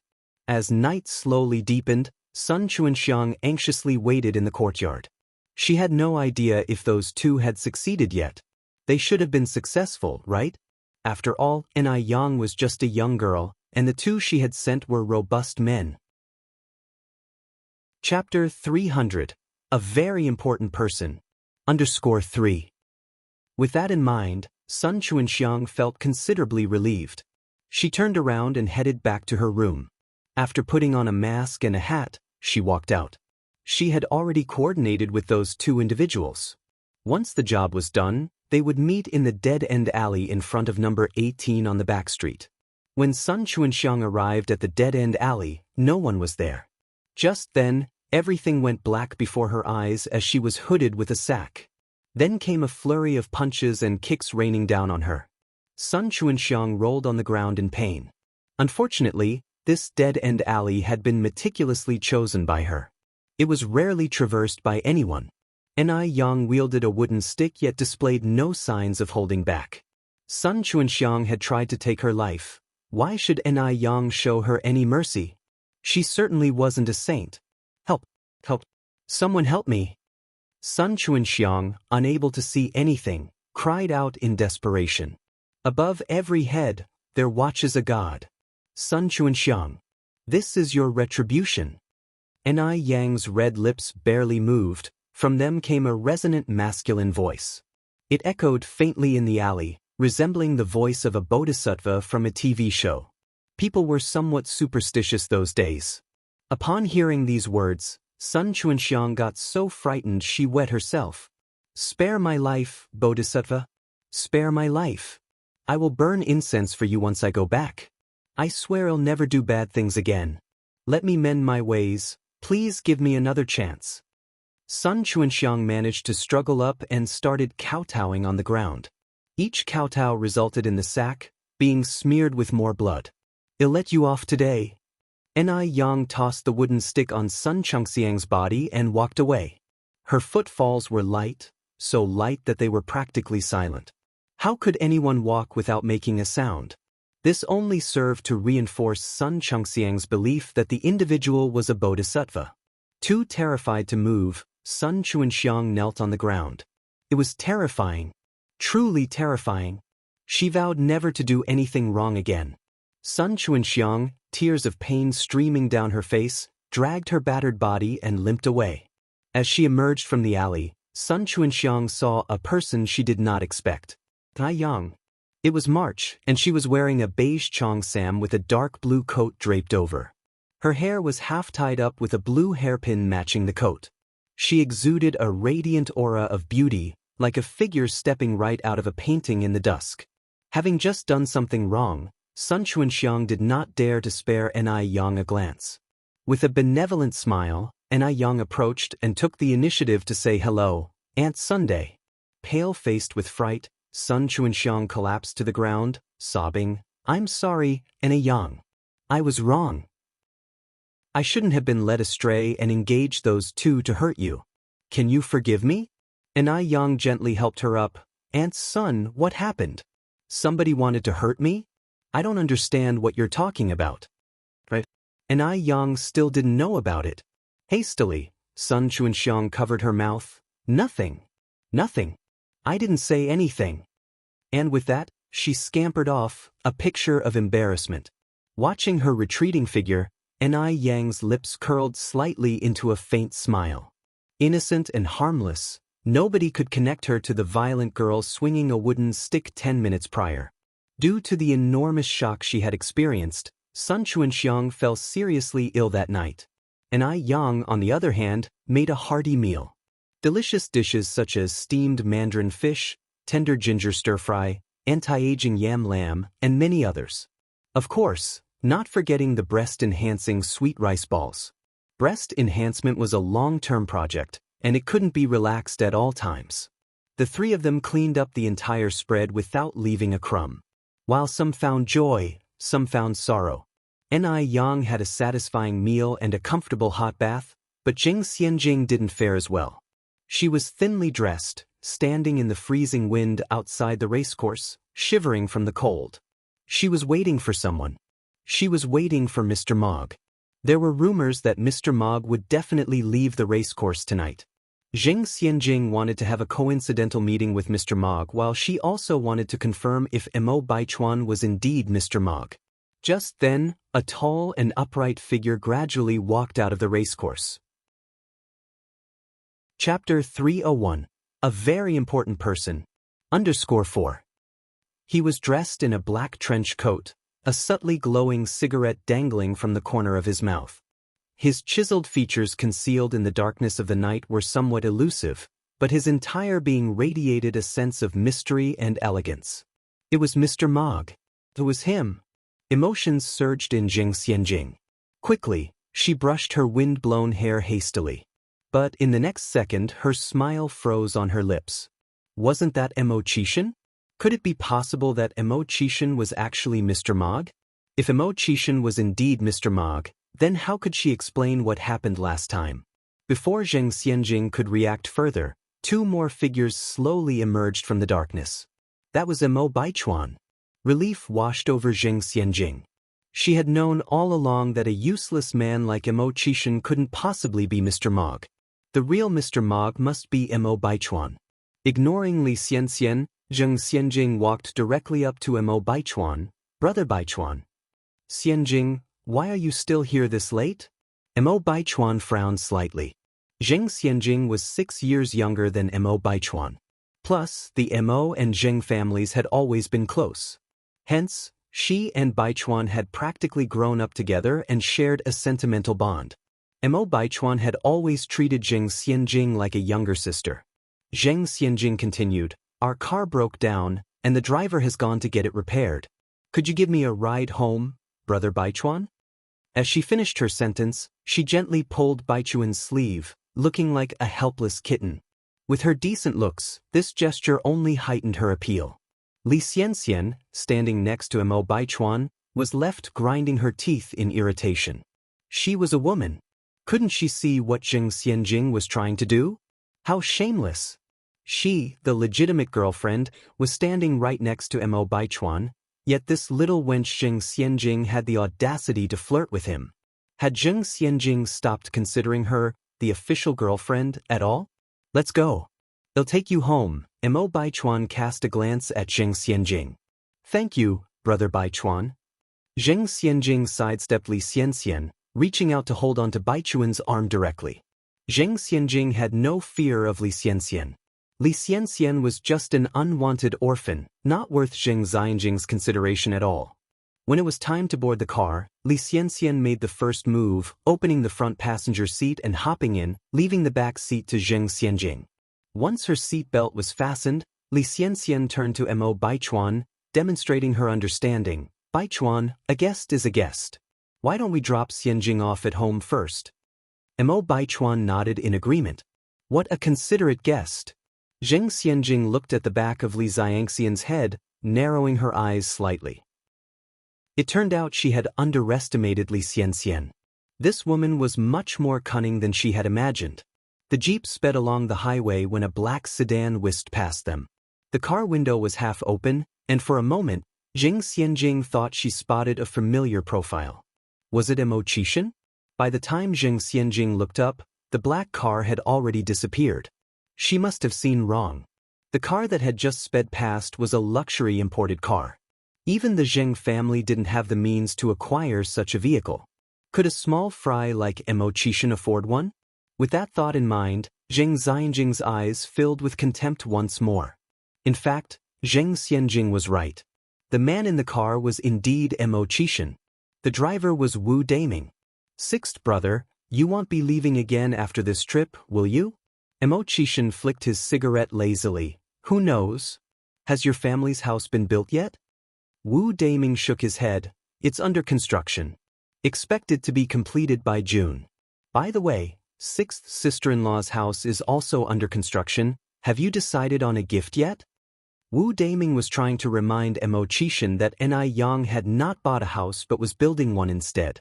Only a simpleton like Xianxia would have bought a house. The thought of Ma Xianxian pouring so much money into it made Wu Daming's heart ache. During the time Xianxia was away from Beijing, he was oblivious to Yang's situation. He didn't miss her till now, but the moment she was mentioned, every part of Xianxia started to ache. He hadn't seen his wife for so long, how could he not miss her? Xianxia took a deep puff of his cigarette, exhaling a ring of smoke.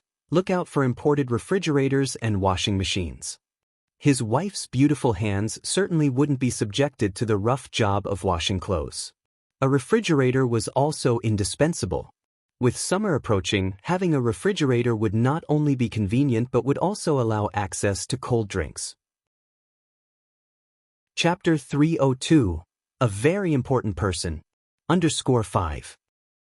After some thought, Xianxia added, also, keep an eye out for window units. In this era, air conditioning did not exist yet, but window units did. A window unit functioned in the same way as an air conditioner and was its predecessor. However, it was a self-contained unit that provided cooling, but not heating. During this time, window units were generally imported from our country and were pricey. Ordinary households could only afford to look on from a distance. Even wealthy families needed to use their connections to get one. However, Xianxia could easily obtain as many of these units as he wanted by simply asking for them. Understood, Brother Six. Wu Daming nodded, then asked, Brother Six, where will we be heading tonight? Xianxia rubbed his temples, showing signs of fatigue. Let's go back to the manor.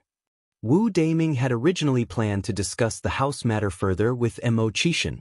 Seeing Xianxia's fatigue, however, he decided against it. The noodle restaurant and milk tea shop were still doing an excellent business with daily profits being quite substantial. This instilled in Yang the idea of opening more branches.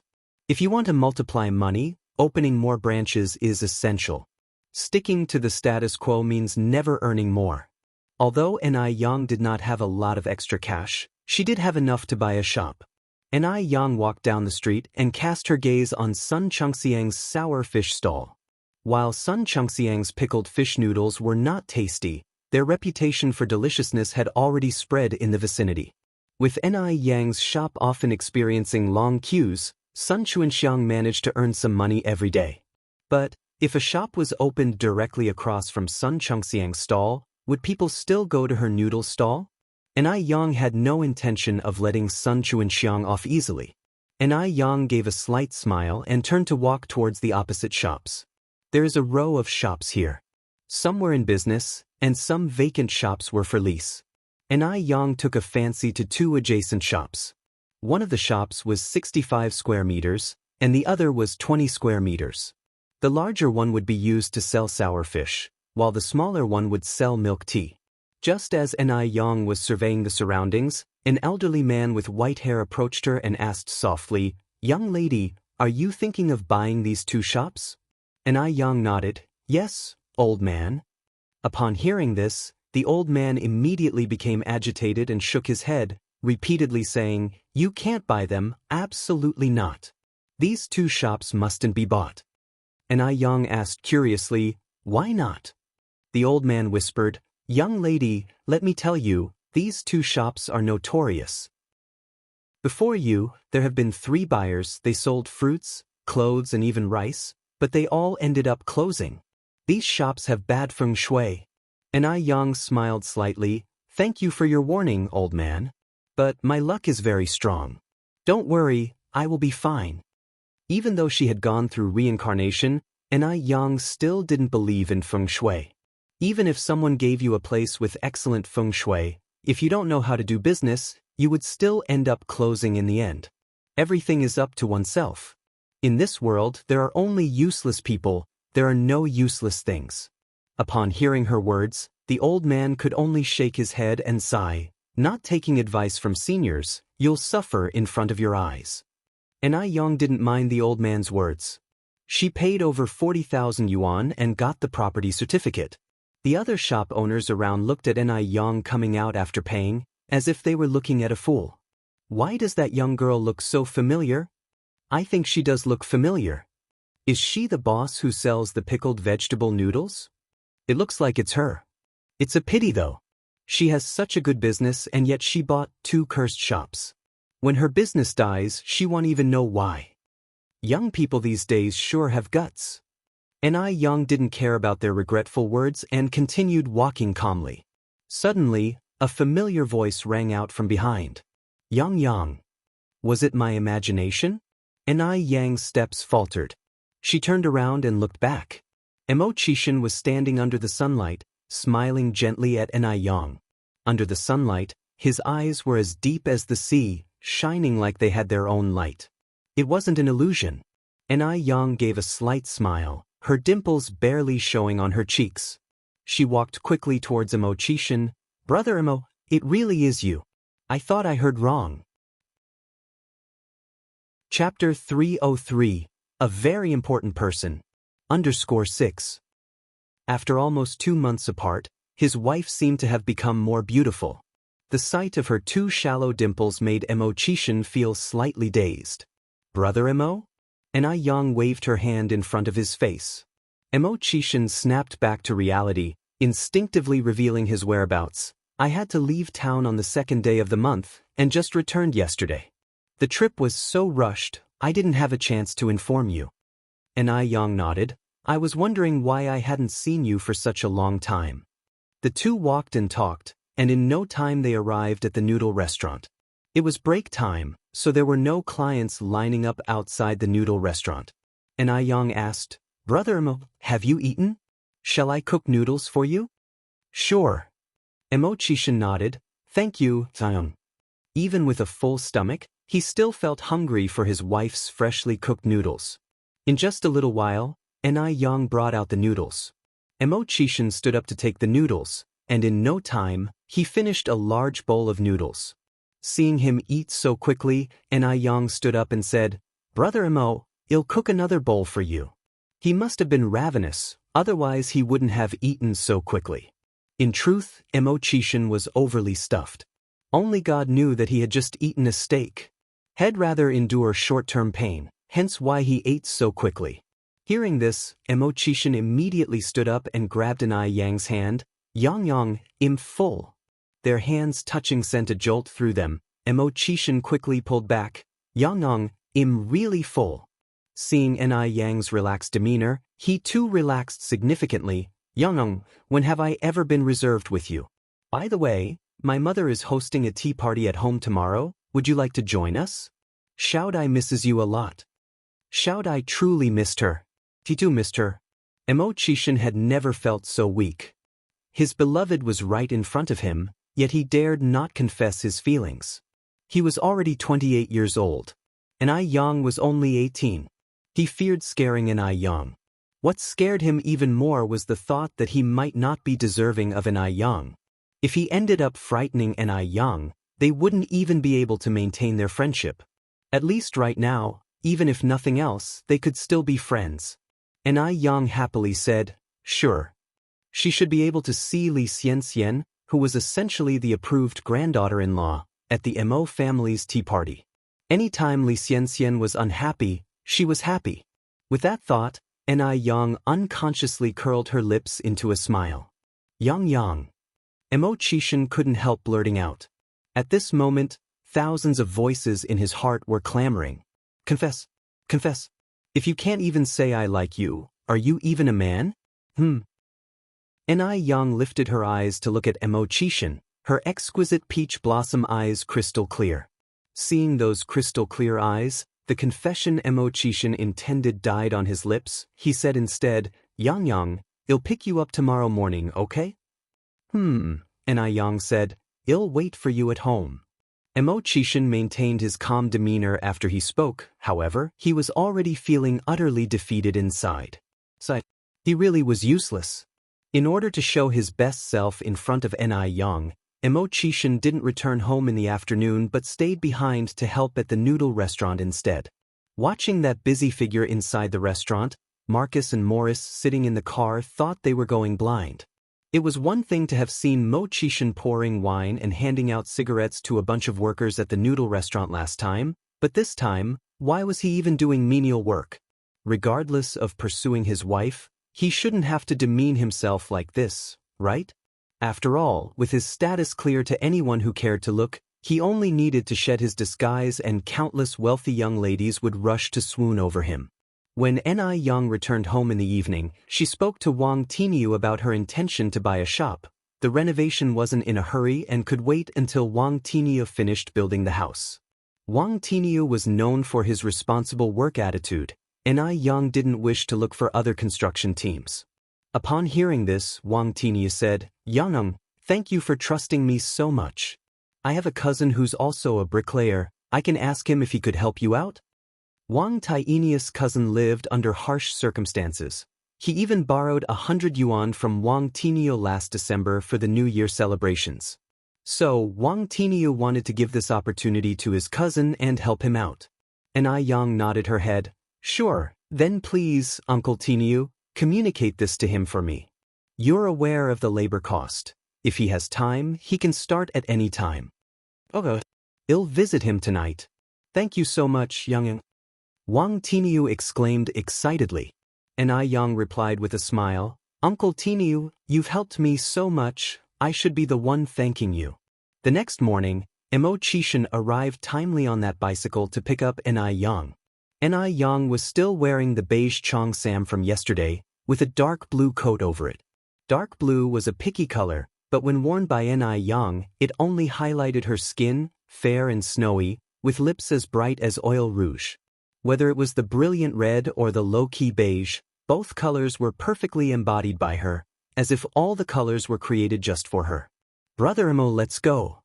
Ni Yang got on the back seat of the bicycle, naturally placing her hand on Xianxia's waist.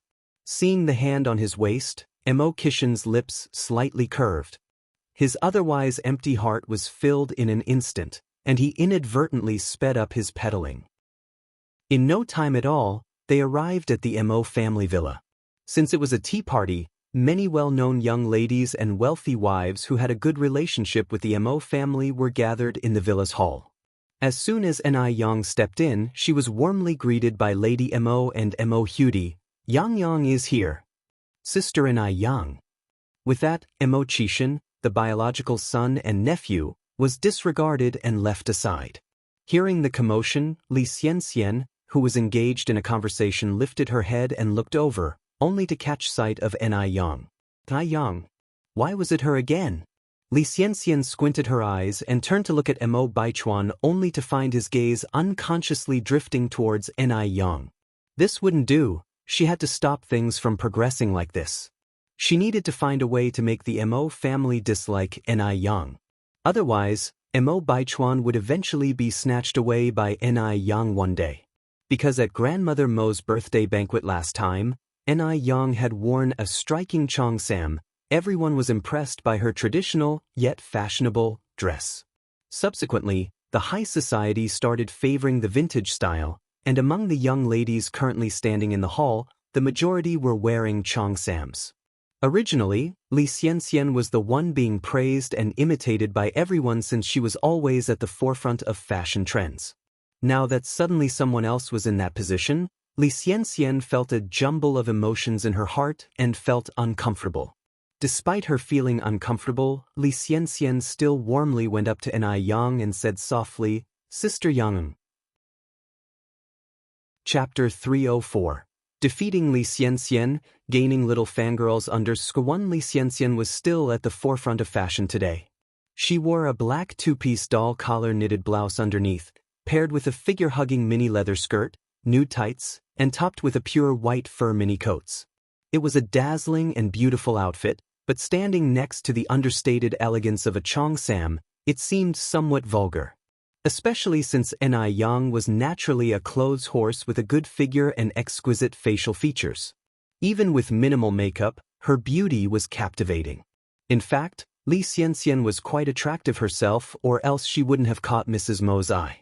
Before Yang appeared in the Mo family, she was definitely considered outstanding among the society ladies and young misses.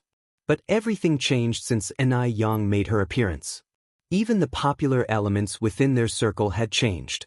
How is it that her trendy attire couldn't compare to the outdated cheongsam? A flash of jealousy swiftly passed through Li Xianxian's eyes, wishing she could scar Yang's face. Yang pretended not to see the look in Li Xianxian's eyes, holding Li Xianxian's hand. Sister Xianxian.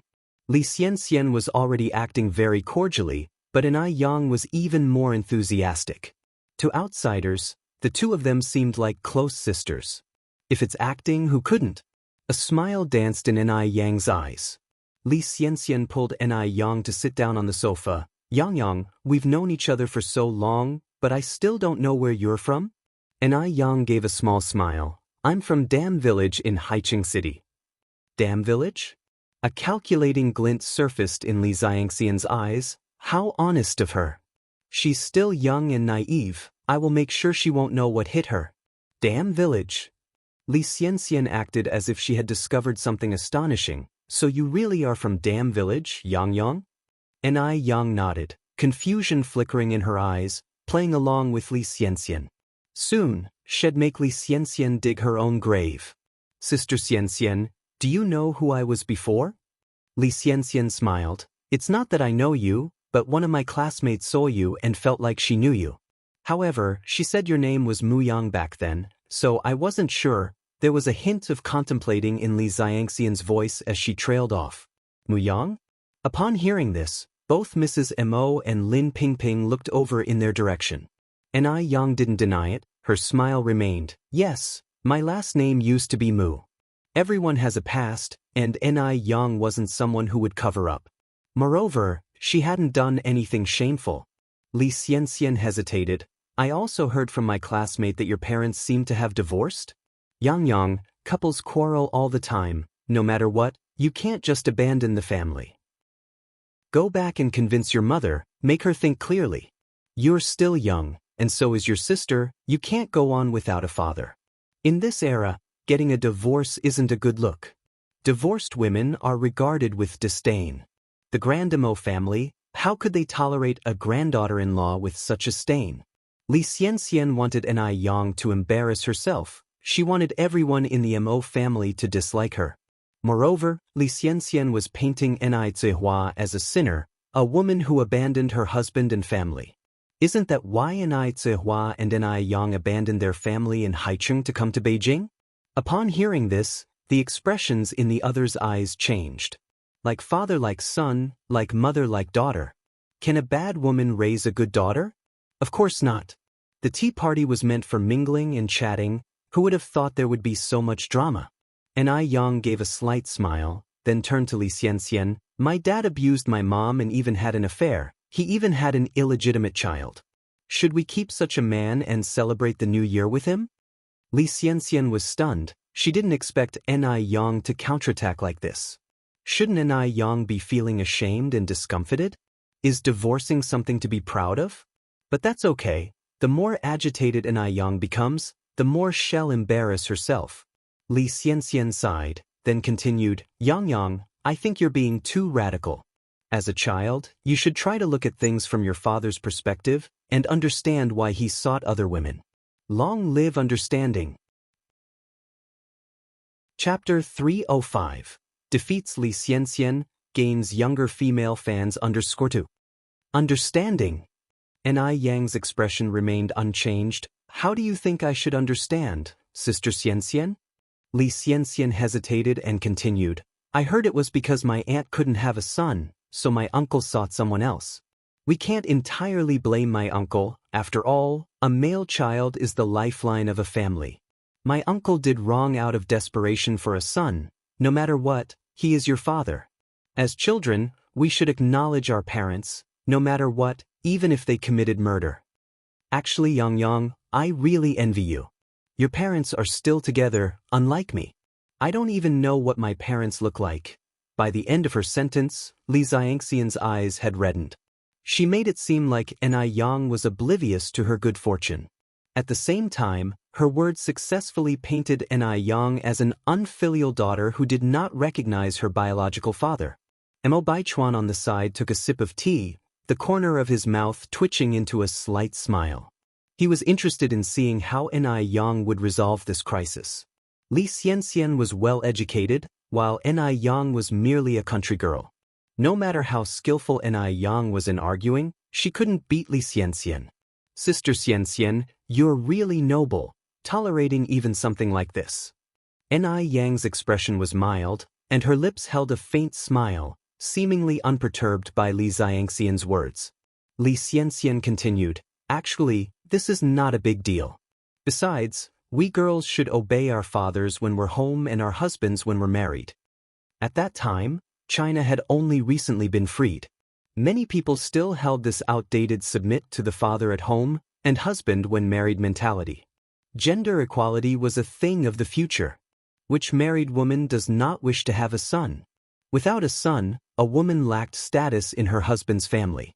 Of course, Li Xianxian, who came from the past, did not have these old-fashioned thoughts. The only reason she said these words was to please Grandma Mo. She was trying to show her virtuous and well-behaved side to Grandma Mo. In families like the Mo family that had a long legacy, these outdated ideas were more prevalent than in ordinary people. Yang smiled lightly, lifting her eyes to Li Xianxian. Then, I wish Sister Xianxian to marry a husband who is abusive, cheats in marriage, and seeks other women to bear sons. Upon hearing this, Li Xianxian's face changed. Yang, what do you mean by that? Was Yang jealous of her and therefore cursing her? Having experienced a rebirth, Li Xianxian attached great importance to these matters. She was afraid that Yang's curse would come true. Yang smiled faintly. There's no special meaning. I just want you to understand the saying, do not do unto others what you would not have them do unto you. Li Xianxian was stunned for a moment, then her eyes reddened with grievance. Sorry, Yang, I didn't mean that. I just think that divorce carries a bad reputation. Grandma Mo frowned slightly. She felt that Li Xianxian was a bit petty. Yang was just returning the favor, yet Li Xianxian acted as if she had been wronged. It was quite unbecoming. Yang asked with a smile, divorce has a bad reputation? What's wrong with divorce?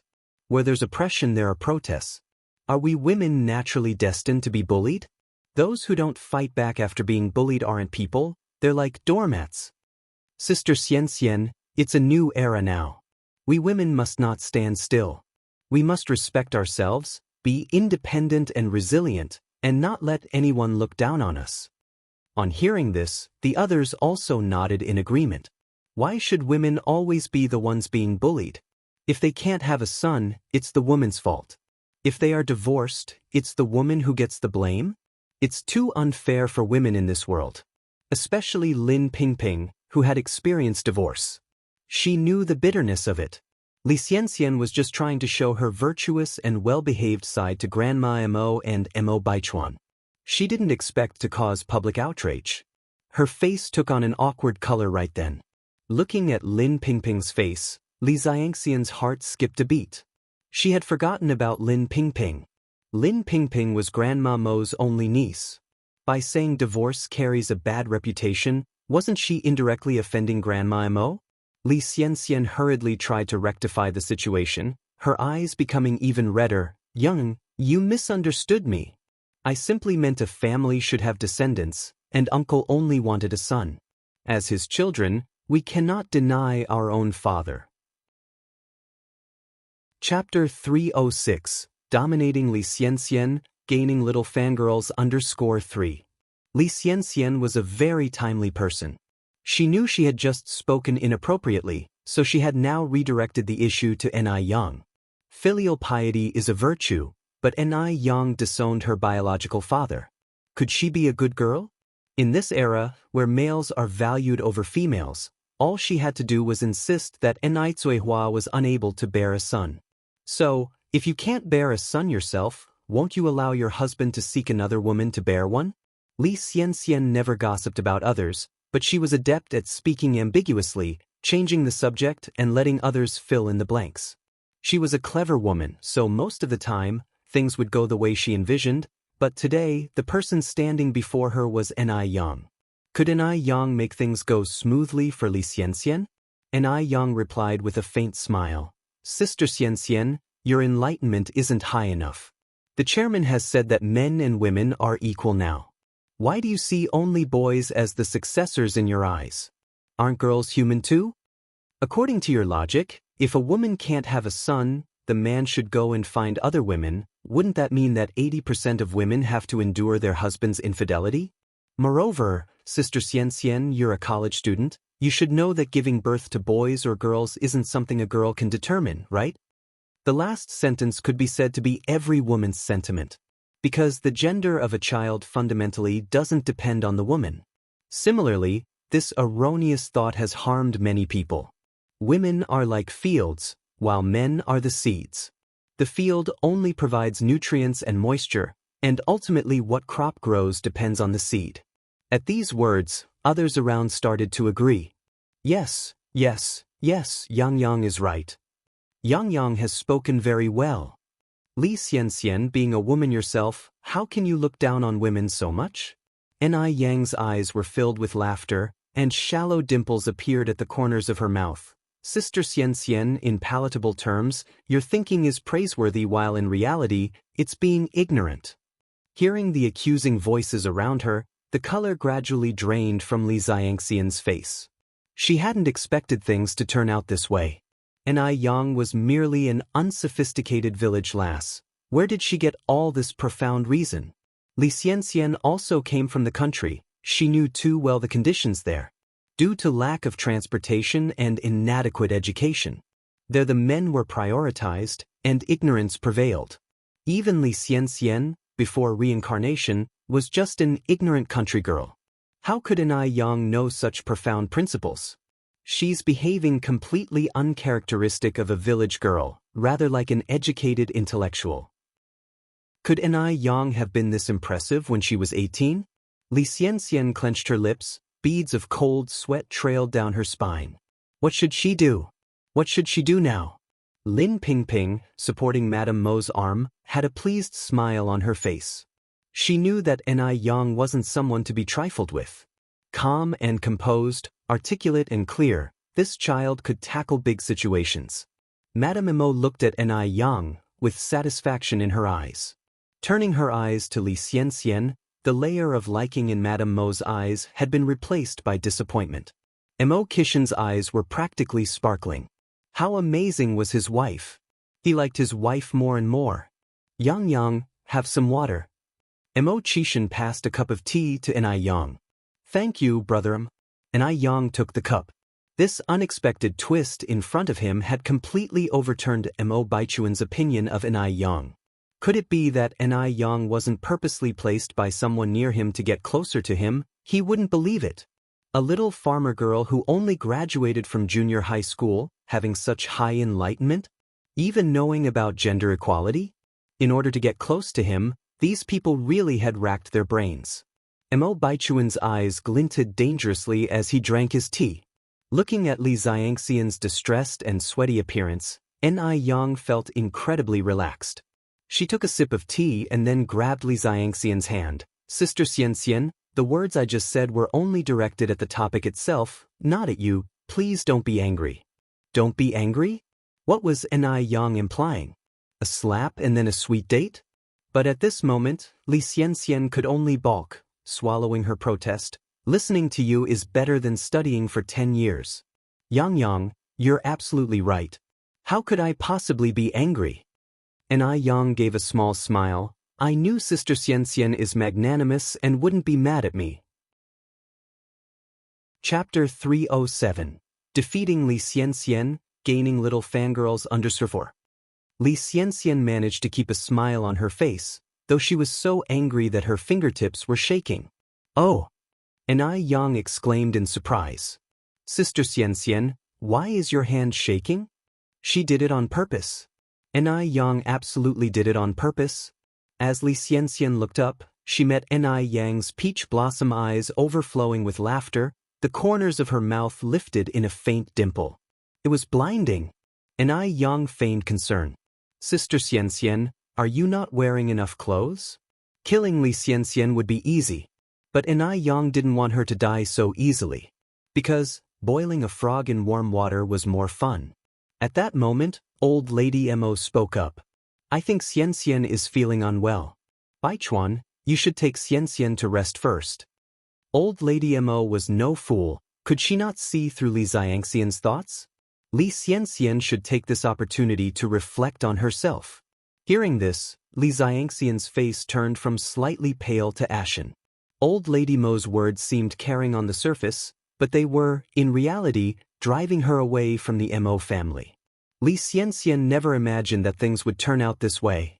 The person who should have been driven out of the Mo family should have been Ni Yang. Why was it her? Though Li Xianxian was utterly unwilling, she had no choice but to maintain a decorous and graceful front. Any further fuss would only be counterproductive. Thank you for caring, Grandma. I do feel a bit of a headache. Then I will leave first. Li Xianxian rose to her feet, her face pale, her body shaky. It was pitiful to watch. Old Lady Mo nodded. Go. Baichuan rose to his feet, following Li Xianxian's steps. He took an extra glance at Ni Yang before leaving, but Ni Yang remained nonchalant about him helping Li Xianxian home. Baichuan curled his lips. She was playing quite the part. Once Li Xianxian left, the atmosphere lightened considerably. Everyone was chatting and laughing. These wealthy ladies were normal folks after all. With Ni Yang's vast experiences, it was effortless to communicate with them. She even gained a little admirer. The little admirer was Li Yanran, a 19-year-old freshman. She admired Ni Yang to the fullest. Yang, are you really from the countryside? Yanran asked curiously. Ni Yang knew she meant no harm, and nodded with a smile. Yes. You are incredible. Yanran exclaimed excitedly. You have no idea how awful Li Xianxian's face looked just now. Initially, Yanran thought Ni Yang was just a beautiful face. She didn't expect such a powerful spirit concealed beneath that gorgeous surface. She was simply a role model for modern women. If the term goddess existed in this era, Ni Yang would undoubtedly be the unrivaled goddess in Yanran's heart. Ni Yang modestly touched her nose. I'm just average. Yanran clung to Ni Yang's arm. Yang, you're too humble. Let me tell you, I've been disliking Li Xianxian for a long time. She's sour, always tries to show off in public, and acts differently behind our backs. She's so fake. And all she does is disgrace our Li family. Before Ni Yang could answer, Yanran continued, Yang, where do you live? Can I visit you in the future? Of course, Ni Yang wouldn't refuse a kind social invitation, and she nodded with a smile. Of course, I live at 58 Jinghua Village. Yanran said, we live in Wanqing Villa, Block 68. You should come and visit me when you have time as well. For the entire afternoon, Yanran stuck to Ni Yang. It was hard for Mo Qishan to even say a word to Ni Yang. Fortunately, Yanran was a girl. Otherwise, Mo Qishan would have thought Yanran was taking a liking to his wife. Only when the tea party finally ended and Yanran left was Mo Qishan able to chat with Ni Yang. After the tea party ended, Ni Yang bid old Lady Mo farewell, preparing to go home. The duty of sending Ni Yang home naturally fell on Mo Qishan. The same familiar bicycle. Ni Yang sat on the back seat, her lips curved in a faint smile, her dimples shallow. The setting sun stretched their shadows long. Brother Mo, stop at the vegetable market up ahead. I want to buy some groceries to take home. Okay. This was Mo Qishan's first time visiting the vegetable market. Although it was winter, the smell inside was less than pleasant. Mo Qishan was tall and lanky, with handsome features adorned with a touch of elegance.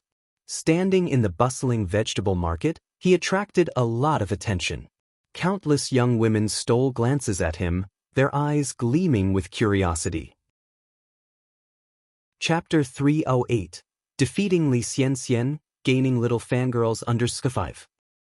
Ni Yen walked up to a vegetable stall. Aunt Lu, could you please weigh 3 pounds of bean sprouts for me and then 3 pounds of kelp?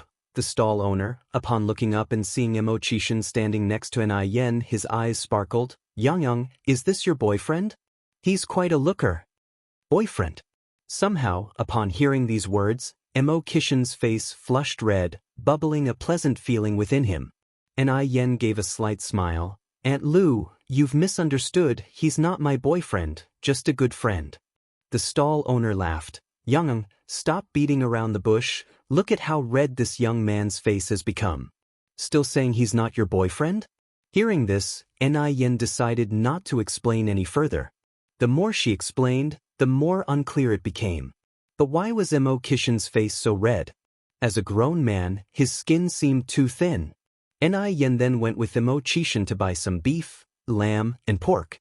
She bought a lot, at least 3 pounds to start off with. Imo-chishan, intrigued, asked, Yang, can you finish all this? Ni Yen replied, I'm planning to go to Guangguan tomorrow, so I'm buying a bit more. It's inconvenient for my mom to go grocery shopping with the kids. Going to Guangguan? What time is your train? Imo-chishan asked next. Ni Yen shook her head. I haven't bought the train ticket yet. I'm not in a rush, I'll just get one tomorrow whenever it's available. Imo-chishan said, train tickets to Guangguan are not easy to get. It just so happens that I have some matters to attend to there as well. I can accompany you. Guangguan is near the border and it's not safe for a young girl like you. Leave the train tickets to me, I'll get the ones for tomorrow morning at 8 o'clock. Guangguan indeed was in an unrest state, with gangsters running rampant, and Ni Yen drawing attention due to her looks. Although he knew Ni Yen was well capable of defending herself, she was after all a girl. If anything were to happen, it would indeed be her at loss. Ni Yen quirked an eyebrow. Didn't you say train tickets are hard to get? Imo-chishan smilingly said, I happen to have a classmate who's a ticket seller. All right. Ni Yen nodded. Thank you then, brother. You agreed, Yang. The sudden surprise caught Imo-chishan off guard. He had assumed that Ni Yen, given her personality, would certainly reject his offer. Ni Yen laughed. Why wouldn't I agree if I have a free bodyguard? She didn't dislike Imo-chishan. Quite the contrary, she enjoyed the feeling of being with him. Life is short. If you like someone, why not accept their offer? Given a second life, Ni Yen did not want to compromise her happiness and satisfaction. Imo-chishan masked his excitement, responded, All right, I'll wait for you at the station tomorrow morning. Sure. Ni Yen nodded in agreement.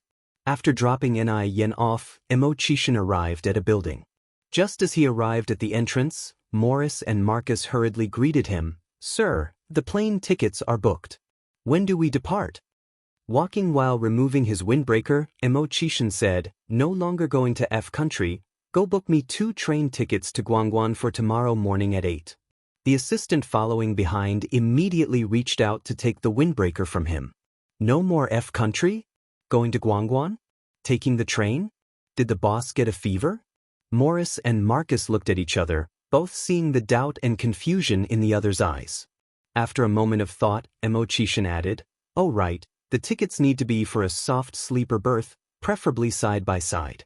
Soft sleeper place? Isn't it always the plane when Imo-chishan travels? What on earth is a soft sleeper berth? After a bit, Morris finally asked, Sir, are you sure you no longer wish to go to F country? Your vineyard and castle wait there for you, needing your attention, no longer going. Imo-chishan unbuttoned his cuffs. Go buy the tickets right away. Could a vineyard and castle be more important than his darling? Of course not. All right, Morris said. The boss word is final. At this time, Ni Yen was in the kitchen cooking. In addition to the regular nourishing and beauty foods for the night, she also wanted to make a dish of boiled pork slices. After she had fried everything else, Ni Yen began preparing the boiled pork slices. The best-tasting boiled pork slices are made with loin meat. Ni Yen had good knife skills. She cut the pork into evenly thick slices, then coated them with egg, flour, and left them to marinate for 10 minutes in a dish. While the pork was marinating, Ni Yen began to cook the base ingredients. Chapter 309. defeating Li Xianxian, gaining little fangirls _6. First, heat up the rapeseed oil, then add in the broad bean sauce to bring out the reddish oil, followed by a fragrant blend of green onion, ginger, garlic, star anise, cinnamon bark, and Sichuan pepper. Soon, the kitchen was filled with a tantalizing aroma. Once the base sauce was ready, add water and bring it to a boil. Add the marinated meat slices, then place the pre-boiled bean sprouts and tofu skin in a large bowl and ladle in the boiled meat slices. The meat slices should not be boiled for too long, otherwise they will become stiff and tough, which will affect the texture.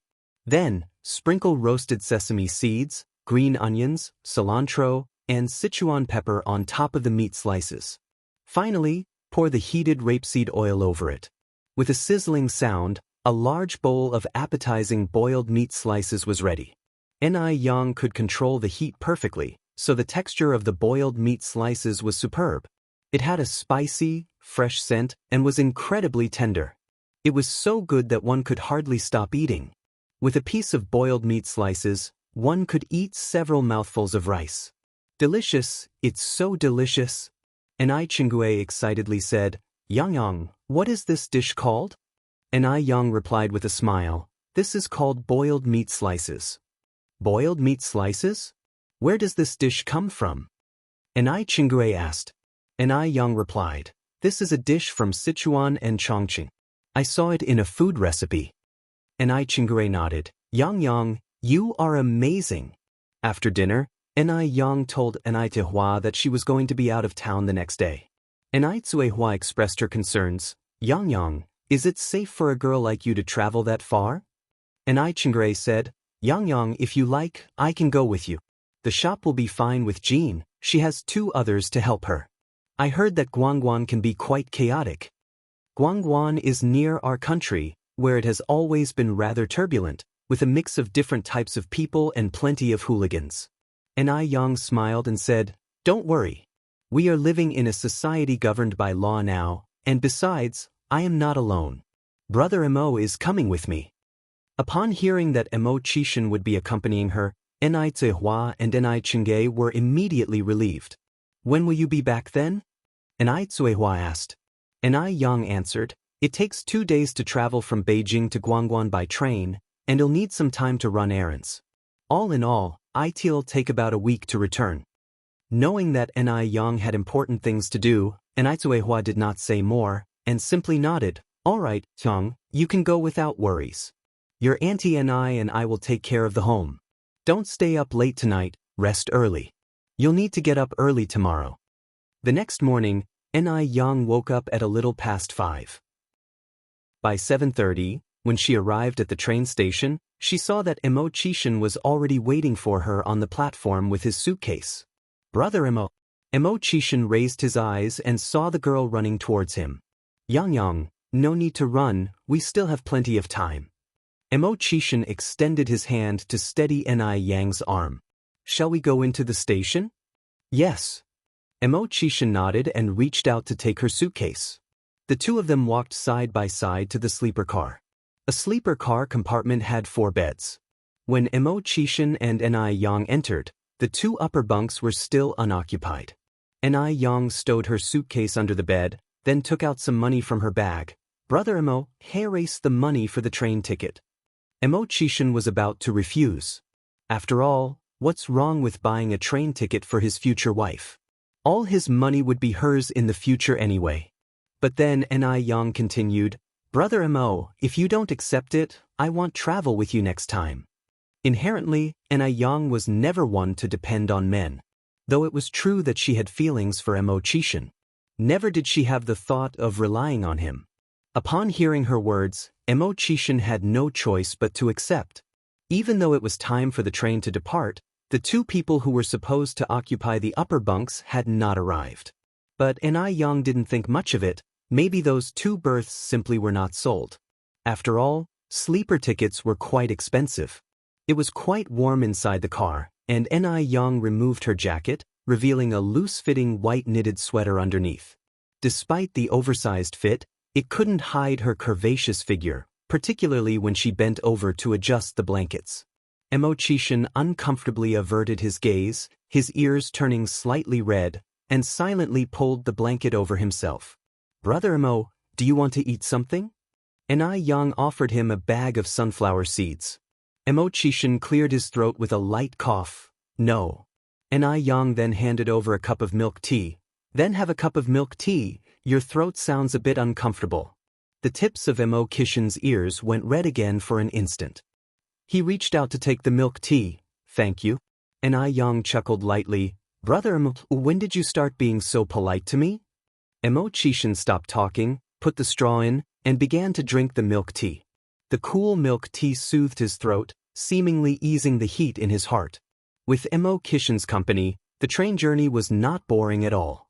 They chatted all the way until the afternoon when Enai Yang, leaning against the wall, yawned lazily. I'm feeling a bit sleepy, Brother Emo, are you tired?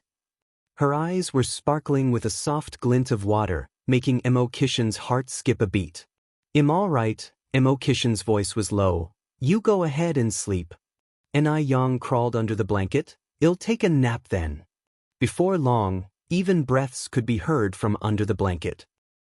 When Enai Yang fell asleep, she also pulled her head under the blanket. Emo Chishan had once read a psychology book. The book stated that those who liked to sleep this way often lacked a sense of security. Emo Chishan pulled back the blanket and walked over to Enai Yang. He gently pulled back her blanket, revealing a face with exquisite features. Pretty girls, even their sleeping expressions are beautiful. Emo Chishan gazed at her attentively, reached out, and touched the thick eyelashes that looked like a fan. Yang, can I give you a sense of security from now on? Enai Yang, who was in deep sleep, seemed to sense something and rubbed her eyes. Emo Chishan was startled and quickly jumped back onto the upper bunk. Seeing that Enai Yang didn't make any further movement, he finally breathed a sigh of relief. He truly liked her a lot. Just being with her, even if they did nothing, made his heart sweet as honey. Enai Yang slept until a little past 5 in the evening. When she woke up, Emo Chishan had bought some box meals back. Yang, now that you're awake, we can have dinner. Emchim. Enai Yang nodded. I'll go wash my face first. It was nearing evening, and the lights in the train's aisles were dim. When Enai Yang arrived at the lavatory, she bumped into a little girl. The girl's father, who was following behind, immediately apologized. I'm sorry, comrade. Mimi, quickly apologize to your sister. Chapter 310, Righteous Yang, Mystery Boss Confession _1. The little girl, wearing a white shirt and denim overalls, with red little leather shoes and 2 small braids, was quite eye-catching. Her large watery eyes were absolutely beautiful. Upon hearing this, she immediately bent over to apologize. I'm sorry, sister. I didn't mean to. Enai Yang bent down to pat the little girl's head, laughing as she said, It's all right. The father and daughter left the aisle and Enai Yang turned into the restroom. The little girl whispered softly, Dad, that lady just now was so pretty. Even prettier than Mom. Shush. The man made a quiet gesture. Lower your voice. Be careful not to let your mother hear. The little girl quickly covered her mouth in response. The father and daughter moved towards the sleeping car. As they passed a tall, slender woman, her originally tired expression instantly brightened up. Adorable. This little girl was just so adorable. Not just adorable but pretty as well. The tall, slender woman reconsidered her path and headed into the compartment. Inside the compartment, various voices of snoring could be heard.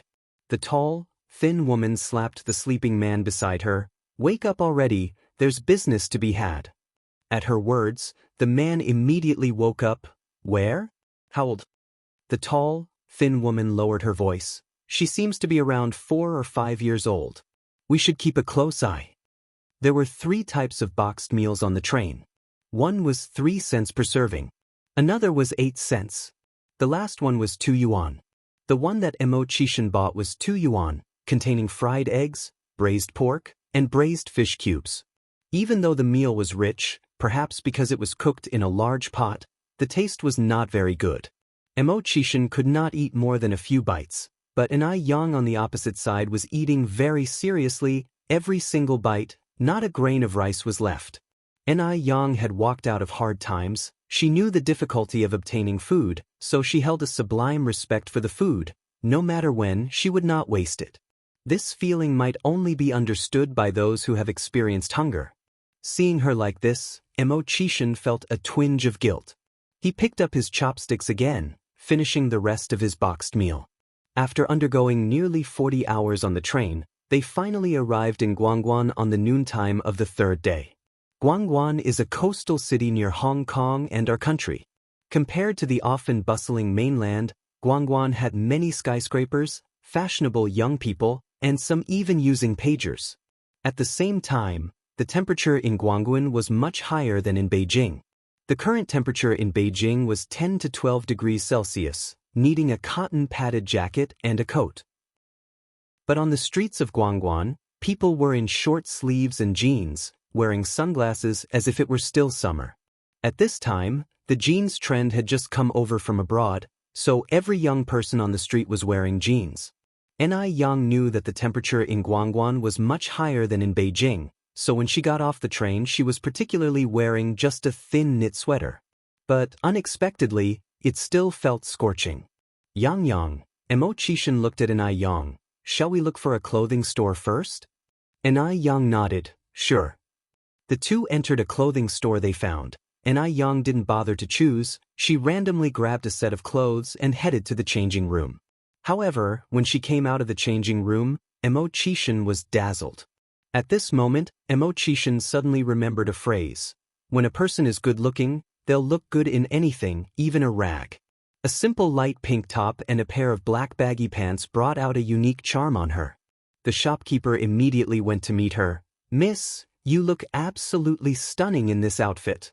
Usually, shopkeepers say things that are half-truths, but today, she had not uttered a single false word. Throughout her time selling clothes, she had never seen such a beautiful girl. Yang smiled slightly. "Thank you, how much is this set?" 28 yuan. Yang took out the money and handed it to the shopkeeper. There were many factories in Guangguan, among them plenty produced non-woven fabrics. However, due to the large area of Guangguan, finding manufacturers that produced non-woven fabrics was a bit challenging. Although Yang had memories from her previous life, those memories were of her future experiences and it was the 1980s now after all. Xianxia took out 2 pieces of paper. Yang, these 2 factories can produce non-woven fabric. Which one do you want to visit first? Yang took the paper. Let's go to the nearest one first then. Sure. Xianxia nodded. Chapter 311. Yang's Heroic Act, Confession from the Mysterious Boss _2. The two arrived at the factory, where they were greeted by a very enthusiastic middle-aged uncle. "The minimum order from our factory is 300 yuan. Then there's the separate cost of the train transport." At this time, parcels could be sent via post, but it was slow, typically taking about a month. Therefore, anyone with urgent items usually relied on the train or freight trucks for transportation. The price wasn't expensive. Yang took a facial mask cut from a sheet of white paper out of her bag and asked, "Can you make a non-woven fabric in this shape?" The middle-aged uncle took the paper curiously. "What is this thing? Comrade, what is this used for?" Yang smiled lightly. "It's for your face." "For your face?" The middle-aged uncle looked enlightened. "Oh, I see. These are the eyes, this is the nose, and this is the mouth, right?" "Yes." Yang nodded slightly. The middle-aged uncle was a very curious person. He put the paper on his face. "Comrade, what effect does this have when it's placed on the face?" Just as Yang was about to answer, a person entered the room, and upon seeing the middle-aged uncle looking that way, let out a frightful yell. "The ghost!" Guangguan people were rather superstitious. As soon as the middle-aged uncle heard the word ghost, his reaction was immediate. Where's the ghost?" Upon hearing his reaction, the person breathed a sigh of relief. "Li Ku, it's you. What are you doing with this on your face? You scared me." The middle-aged uncle turned to look at Yang. "Comrade, you haven't told me yet, what's the use of this on the face?" Not only was the middle-aged uncle curious, Xianxia was also curious. And Yang didn't hide anything. She laughed and explained, I plan to use it to make a skincare product, which after being manufactured, could be adhered to the face for skin maintenance. The concept of a facial mask only reached China in the 1990s, so it was normal for people to not know about it. The middle-aged uncle laughed. Interesting, this is the first time I've seen such a skincare product. Oh, Xiaochen, you came just in time. You work in the technical department. Can you check if our non-woven fabric can be made in this shape? Xiaochen took the paper was in the shape of the mask and frowned slightly. We may not be able to make this. The middle-aged uncle looked regretfully at Yang. Comrade, why don't you check another factory? Yang nodded. I've troubled you. Watching Yang and Immersive disappear through the door, the middle-aged uncle turned to Xiaochen. With your technical department skills, you all can't make something as simple as this shape. Xiaochen replied, it's not that we can't make it, it's just slightly more complex in terms of the process. We need to recast to make a new model. If there's a big order, it's okay, but for small orders, we can hardly make any money because we can only break even. Factories prioritize profits. No one would generate power out of love for no reason. Yang only ordered a few hundreds worth, which was not even enough for the recasting cost. The middle-aged uncle nodded. As Yang and Immersive walked out the door, they brushed past a man with a look of urgency on his face. He seemed a little familiar. But by the time Yang looked back, the man had already disappeared around the corner. The two visited 3 factories in one afternoon, and all 3 factories said they couldn't do it. Yang's brow furrowed slightly. This result was too different from what she had imagined. Immersive comforted her. Yang, don't worry.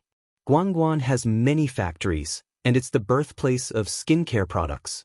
We are sure to find a factory that can make facial masks. Yang nodded. It's getting late. Shall we go eat something?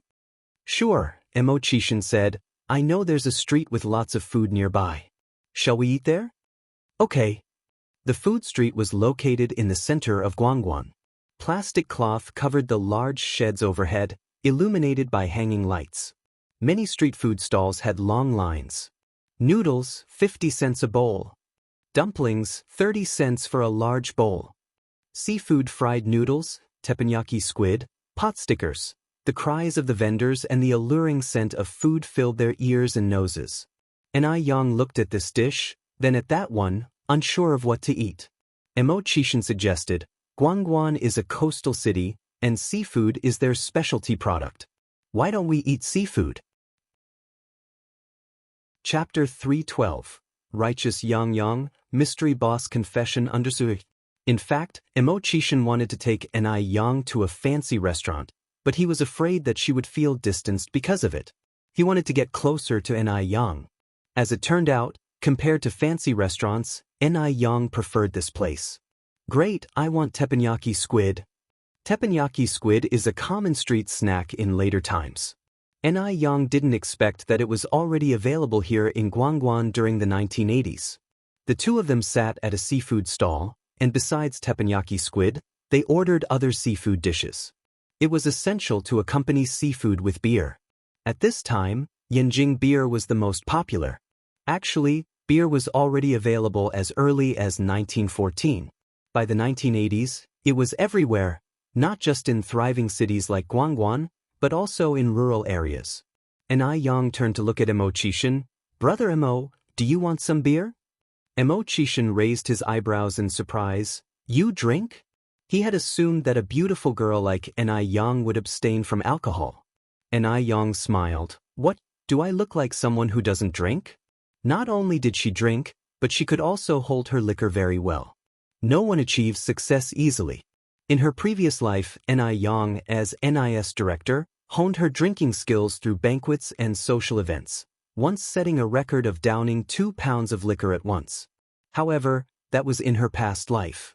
In this life, for her health, Yang hadn't touched alcohol since she was reborn. Immersive spoke with a smile. Shall we get 2 bottles then? Soon, the boss brought over 2 bottles of beer. Just as Immersive was about to open the beer, he realized he didn't see any opener. Boss, could I get a bottle opener please? Before he could finish speaking, a hissing sound of opened beer came from across him, followed by Ni Yang spitting out the beer cap from her mouth. In that instant, Xianxia saw his future standing in the household. Good heavens! That was a bit too bold. This slightly audacious action, when done by Ni Yang, had an inexplicable charm about it. From biting the bottle cap to spitting it out, everything was done swiftly and fluidly. Xianxia had seen countless refined ladies from prestigious families, but he had never seen a girl as casual as Ni Yang. She was clear-headed and genuine in her way of living. It seemed like nothing could hold her down. She was like a mysterious and tranquil orchid blooming in a valley. Brother Imo here. Ni Yang handed Xianxia the beer she had just opened. At this moment, the boss brought the bottle opener, and upon seeing the scene he joked, "This young girl is really something." Ni Yang modestly responded, "It's nothing much." Both of them were drinking beer and eating seafood, and in a while, they had almost finished their meal. Ni Yang had her arms crossed and was leaning against the back of the chair. She didn't feel like moving at all. It had been such a tiring day. Just then, she felt something lightly poke into the middle of her hand. Ni Yang looked back and saw what seemed like a family of 3 sitting at the next table. The man was big and tall, the woman was skinny and dark, and both of them dressed humbly. The 3 of them had only one dish and a soup on their table, and the man and woman were speaking in a dialect others couldn't understand. The little girl was wearing a semi-worn blue ant-colored coat and a pair of ragged pants. Even though she had a dirty little face, her features were beautiful, with a pair of big teary eyes that looked familiar. The little girl was sitting to Ni Yang's right, so it must have been her who teased Ni Yang earlier. Ni Yang nonchalantly steadied her vision again and pulled out the paper from her hand. Upon seeing it, she realized it was a small note. The note barely had anything written on it. All it had were 3 Arabic numbers, 995. Ni Yang furrowed her brows slightly. Given the way 995 sounds, it might signify "help me." Was the little girl asking for help? At this moment, Ni Yang suddenly recalled that the little girl was none other than Mimi, the one she had accidentally bumped into on the train earlier. Even though her clothing differed, Ni Yang hadn't forgotten her unique pair of eyes. Could Mimi have encountered human traffickers? Actually, human trafficking wasn't uncommon in the 1980s. The traffickers would lure women, kidnap children, sell them off, or even mutilate them to force them into begging. With no surveillance at that time and people being less security conscious, the victims targeted by the traffickers were easy to nab. Chapter 313. Righteous Yang Yang, Mystery Boss Confession Underthrough. She could not help but recall her own past lives' experiences. If she were caught by human traffickers again, what awaited her would be similar to the torment of marrying a eunuch in her previous life, or even worse. This thought made Ni Yang's heart tighten brutally. Brother Imo. Ni Yang looked up at Xianxia. Xianxia looked up puzzlingly. Luckily, Ni Yang always carried a pen with her. She wrote a sentence on a slip of paper and handed it to Xianxia. Xianxia read the note, his gaze flickering. He held Ni Yang's hand to signal her not to act rashly. Human traffickers usually worked in groups and had an organized hierarchy. They couldn't simply be 1 or 2 people acting alone, there might even be their accomplices nearby. If they acted rashly, it could backfire. At this moment, the couple sitting behind them had finished paying their bill and were about to leave with the little girl. Ni Yang suddenly stood up, took the little girl's hand, and exclaimed in surprise, "Mimi! Isn't this Mimi?" The sequence of events happened too fast, leaving the little girl bewildered. Ni Yang continued, "This silly girl, your aunt. Don't you recognize your aunt and your uncle? Who are these 2? Are they the nannies hired by your mother and father?" The tall and skinny woman yanked the girl back and retorted angrily, "Who are you? Have you mistaken us for someone else? Who's this Mimi you're talking about?" "This is my daughter, Xianxia." "When did my niece become your daughter?" Ni Yang's face changed. She scooped up the little girl and retorted, "Are you a human trafficker?" The little girl clung tightly to Ni Yang's neck, fearing she would be snatched away by the tall and lean woman any moment. The commotion attracted some attention. The diners put down their chopsticks and crowded around. The skinny woman shrieked hysterically, "This is my daughter Ya.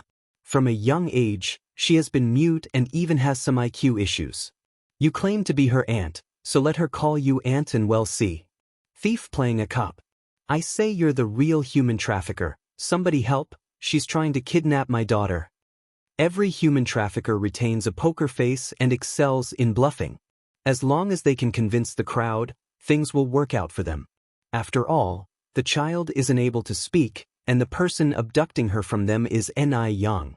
The one holding disparities will forever hold the advantage. That child really can't speak. Tisk, he, such a beautiful girl, turns out to be a human trafficker? That's terrible. She even dares to kidnap children in broad daylight. Seeing the crowd being swayed, a burly man rolled up his sleeves. Brandishing a kitchen knife, he rushed forward aggressively. "Damn human traffickers, how dare you try to kidnap my daughter? Watch as I chop you into pieces." Immortal shielded Ni Yang. With one hand he grabbed the burly man's arm. Simultaneously he kicked the burly man's knee. The severe pain forced the man to kneel on the ground. This is outrageous. How dare these human traffickers assault people in public? Is there no law and order left? Onlookers were extremely angry. Immortal held the burly man's arm and looked at the crowd. These two are the real human traffickers. If you don't believe me, we can call the police. My wife and I will stay here until they arrive. I trust the police will give us justice. Real human traffickers would never suggest calling the police. A considerate bystander promptly rushed to report the incident. "I'm going to the police station now. Keep an eye on these two traffickers." "Young man, you can take my bike." Seeing the situation turn against them, the tall and thin woman tried to sneak away. However, as she turned to leave, a hand detained her. A gentle voice came from above her. "Feeling guilty?" Ni Yang was beautiful, especially her delicate peach blossom eyes. On any normal day, the tall thin woman would surely be captivated by Ni Yang's allure. Such a catch was not easy to come by. But today, all she felt was endless fear. The police arrived promptly, and as victims and suspects, the group was taken to the police station. The little girl clung to Ni Yang's neck unwillingly to let go. After a doctor's diagnosis, it was found that the human traffickers had administered a large amount of forbidden drugs to the girl, causing her to lose her speech. Chapter 314. Righteous Yang, Mystery Boss Confession under the... Besides that, the little girl had many fresh bruises on her body. The female doctor who was in charge of examining the little girl couldn't help but tear up. "This is so horrible. These human traffickers are so dreadful. Little girl, does it hurt?" The little girl bravely shook her head. Upon interrogation, the two human traffickers quickly confessed to their crimes. The little girl's parents also rushed over upon hearing the news. Mimi, are you all right?" The couple bumbled into the room, utterly disheveled. Only those who have almost lost their child could truly understand the pain they felt. The little girl shook her head, her eyes brimming with sudden tears. "Why did you take so long to come? Weren't you supposed to pick me up immediately?" She had been too frightened earlier and had been forcing herself not to cry. Seeing her parents now was the only time she felt safe enough to let go of her control.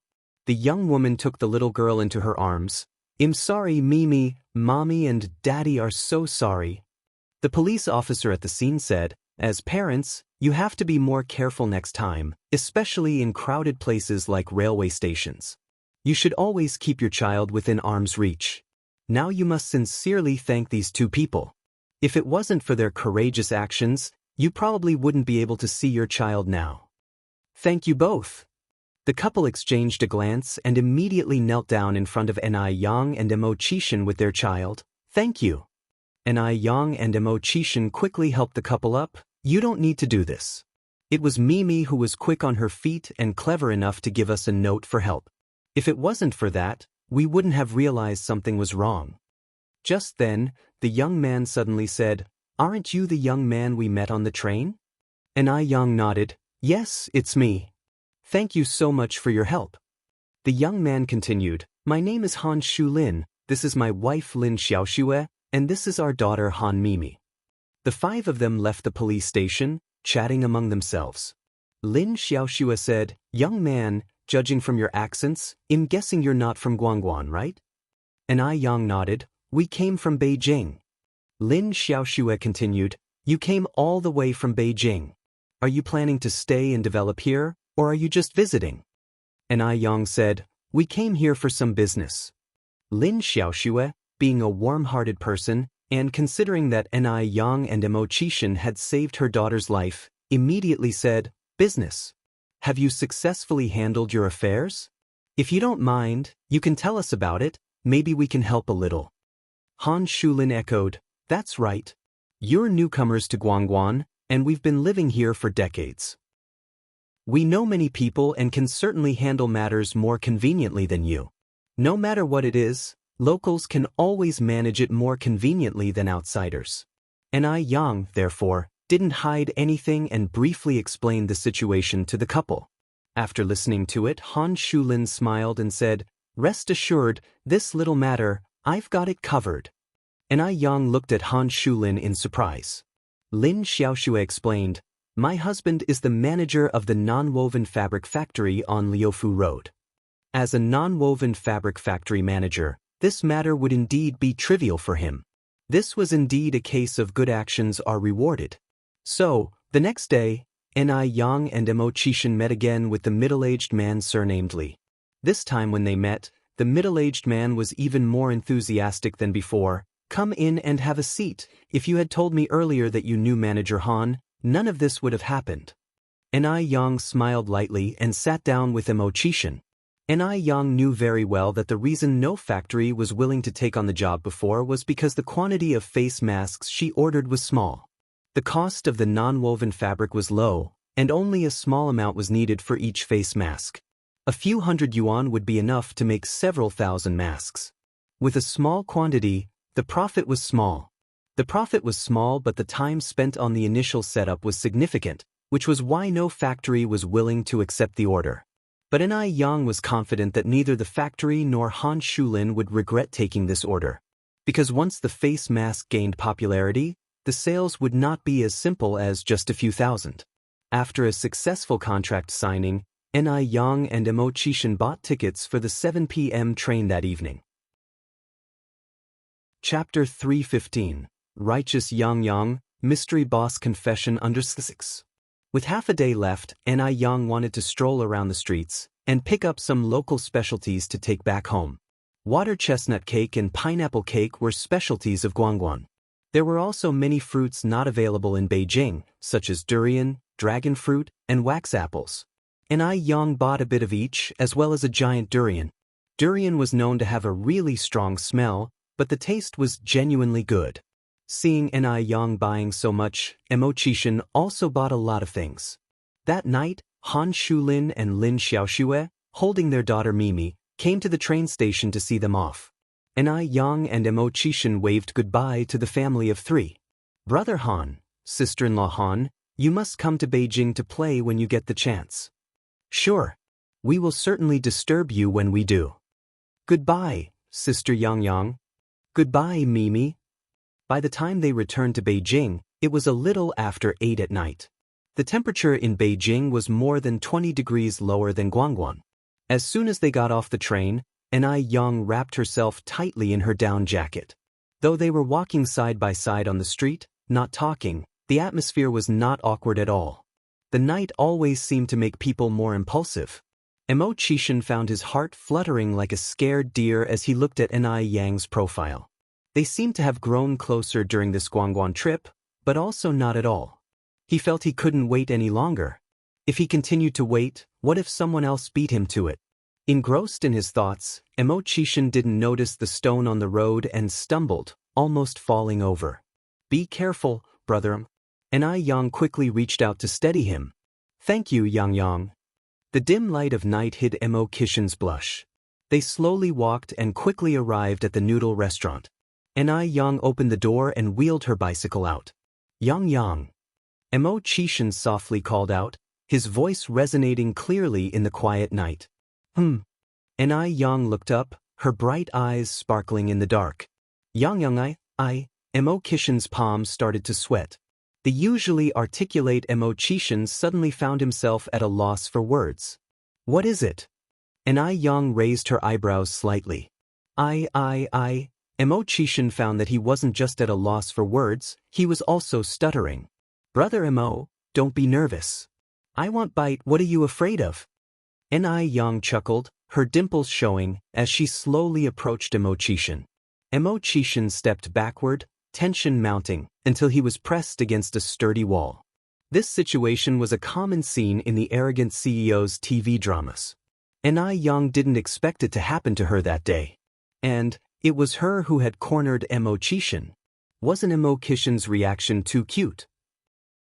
Looking at his reaction, he wasn't like a 28-year-old man at all, but rather like an 18-year-old naive boy. Did she just get herself a treasure? Yang.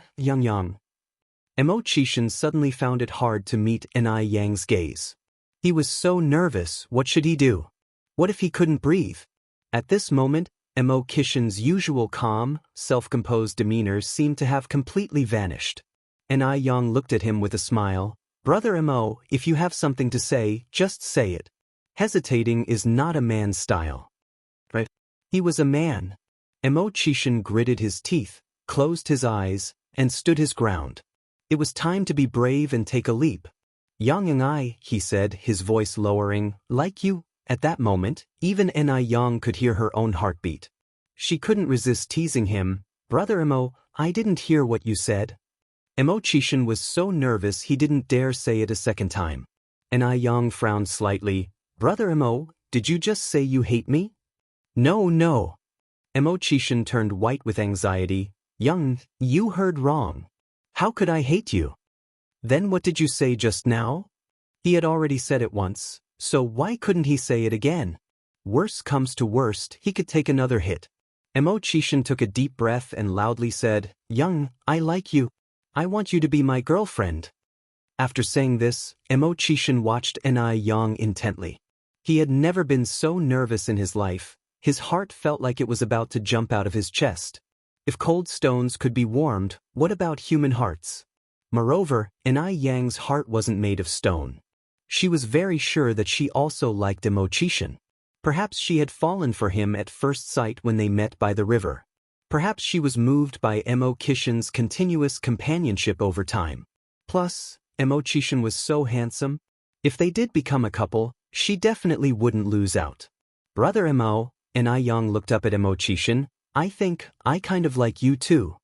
For a moment, Mo Kishin thought he was hallucinating, but then he picked Yang up and began turning in circles joyously. If he had wings, he felt he would fly all the way up to the clouds. Sweetheart, I really like you. Yang responded flatly. Put me down, I just said I kind of like you. How did I become your sweetheart all of a sudden? This man was really quite shameless. Mo Kishin held Yang tightly and wouldn't let go. The great literature master from Y Country, Shakespeare, once said, dating without the intention of marriage is fooling around. So, if you're not my sweetheart, whose sweetheart could you be? Are you trying to fool around with me? Yang patted his face with her hand. Could you get a hold of yourself, please? I just said I like you, not that I want to be in a relationship with you. Right now, you're still being audited. Whether you could pass depends on your performance. Mo Kishin shamelessly remarked, Sweetheart, your hand smells so good. Yang, she had to stop, he was simply not getting it. Mo Kishin tightened his hold, then asked, Sweetheart, so what do I need to do to pass? Depends on your performance. Mo Kishin immediately responded, Sweetheart, don't worry, I'll surely perform very well. Whatever you want me to do, I'll do it. If you say go east, I'll never go west. I'll go wherever you point.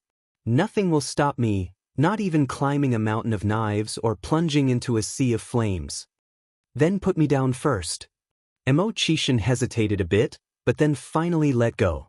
Yang teasingly raised her eyebrows. Brother Mo, this isn't your first time dating, is it?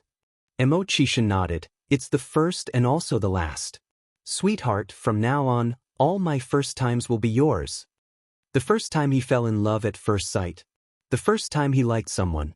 The first time he was so desperate to marry someone and cherish her as his treasure for the rest of his life. Before meeting Ni Yang, Imo-chishin didn't even know what it meant to like someone. Chapter 316, I always listen to my wife, personally unmasking you. Wang Lin stared at him. Don't call me wifey. Imo-chishin scratched his head.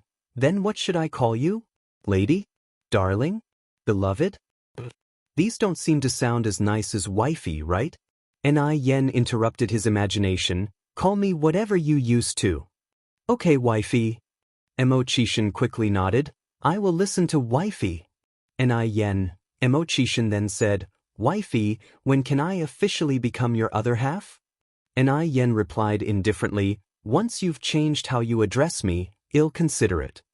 Hearing this, Imo-chishin didn't dare to tease her anymore. Yang, can I officially become your other half now? Ni Yen replied with a smile, I can consider it now. Imo-chishin, women's mouths, can't trust a word they say. Imo-chishin sneakily reached for Ni Yen's hand. Yang, can I hold your hand? Ni Yen squeezed his hand. Aren't you holding it now? Imo-chishin curled his lips in satisfaction, a smile of pure contentment on his face. So happy, so content. With their hands locked together, they walked leisurely on the desolate streets, the frosty moonlight casting a silvery glow on them.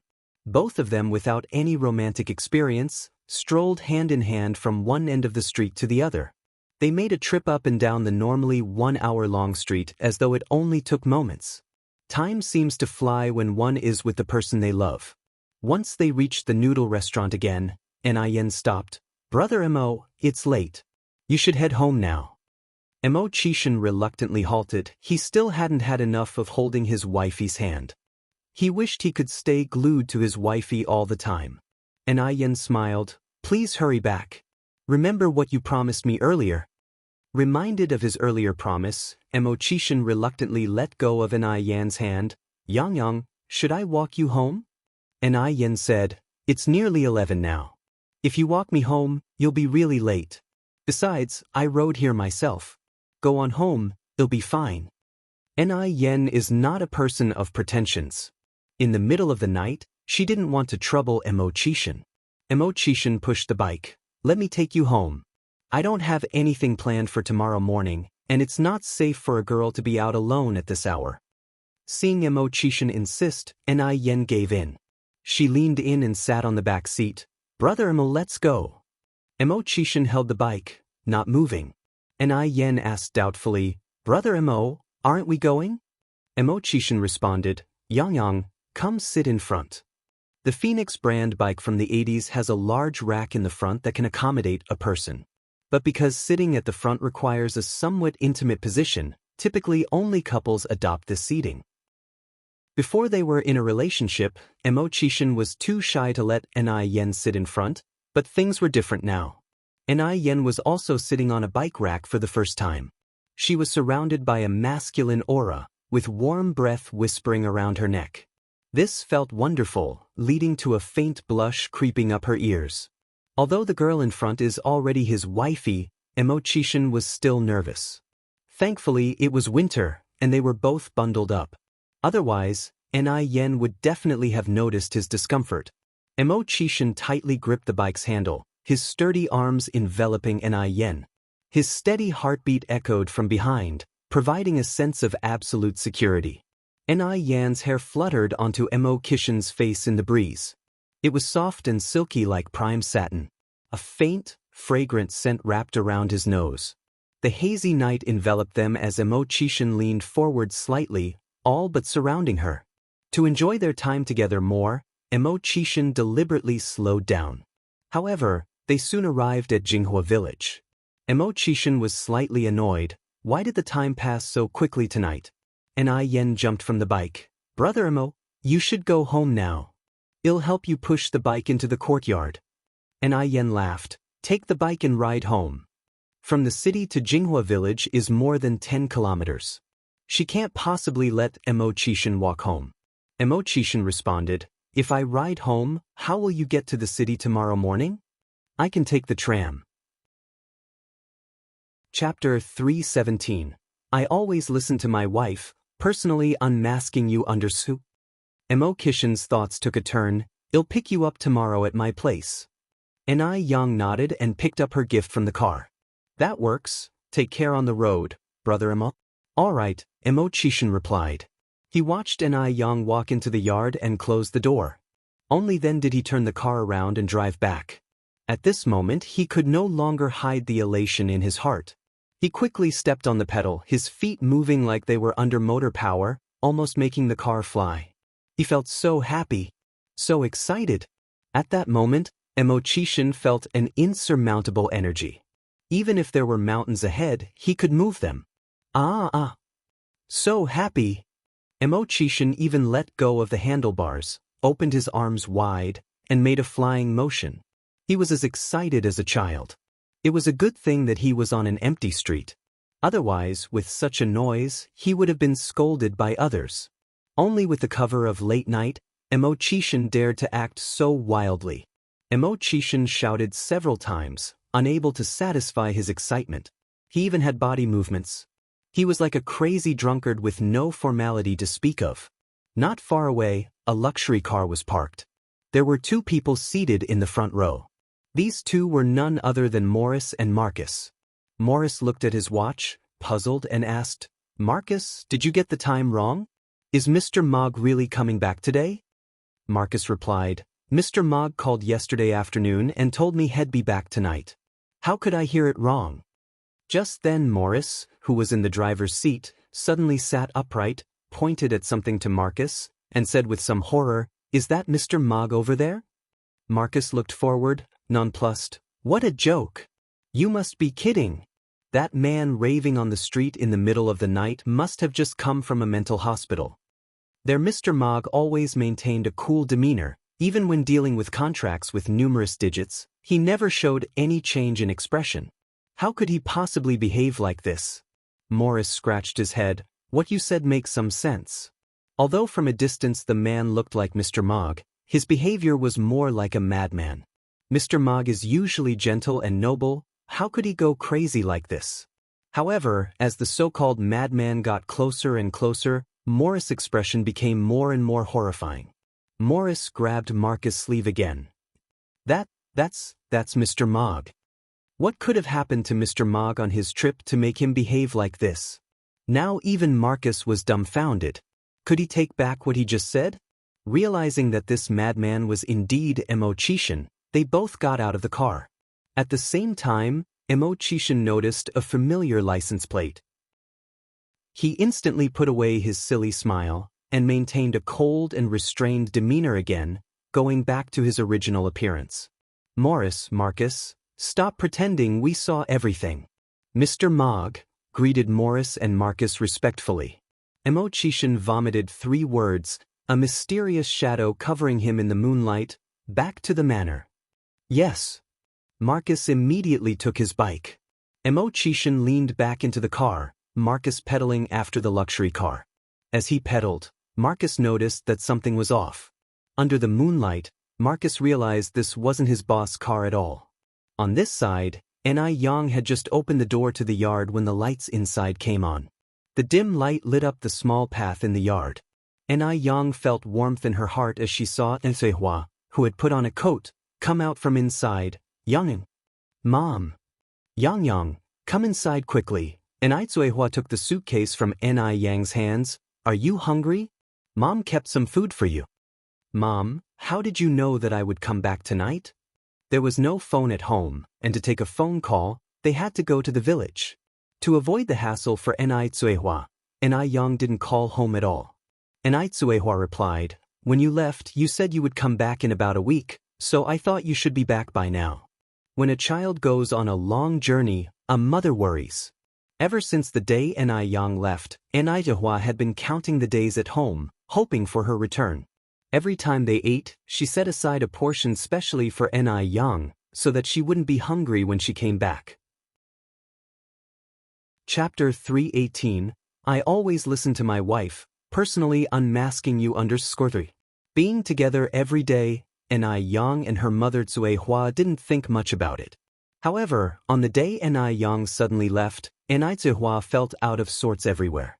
Now that she saw Yang return safely, a big load was finally off Qihua's shoulders. As the mother and daughter entered the living room, they heard little Yun in the inner room call out sweetly, "Sis." A 9-month-old baby couldn't talk much yet. The only words she could say were mama and sis. Yang was startled and asked in surprise, "Yun isn't asleep yet?" Tsuehua replied with a smile, "She was still sleeping when I got up, she probably just woke up."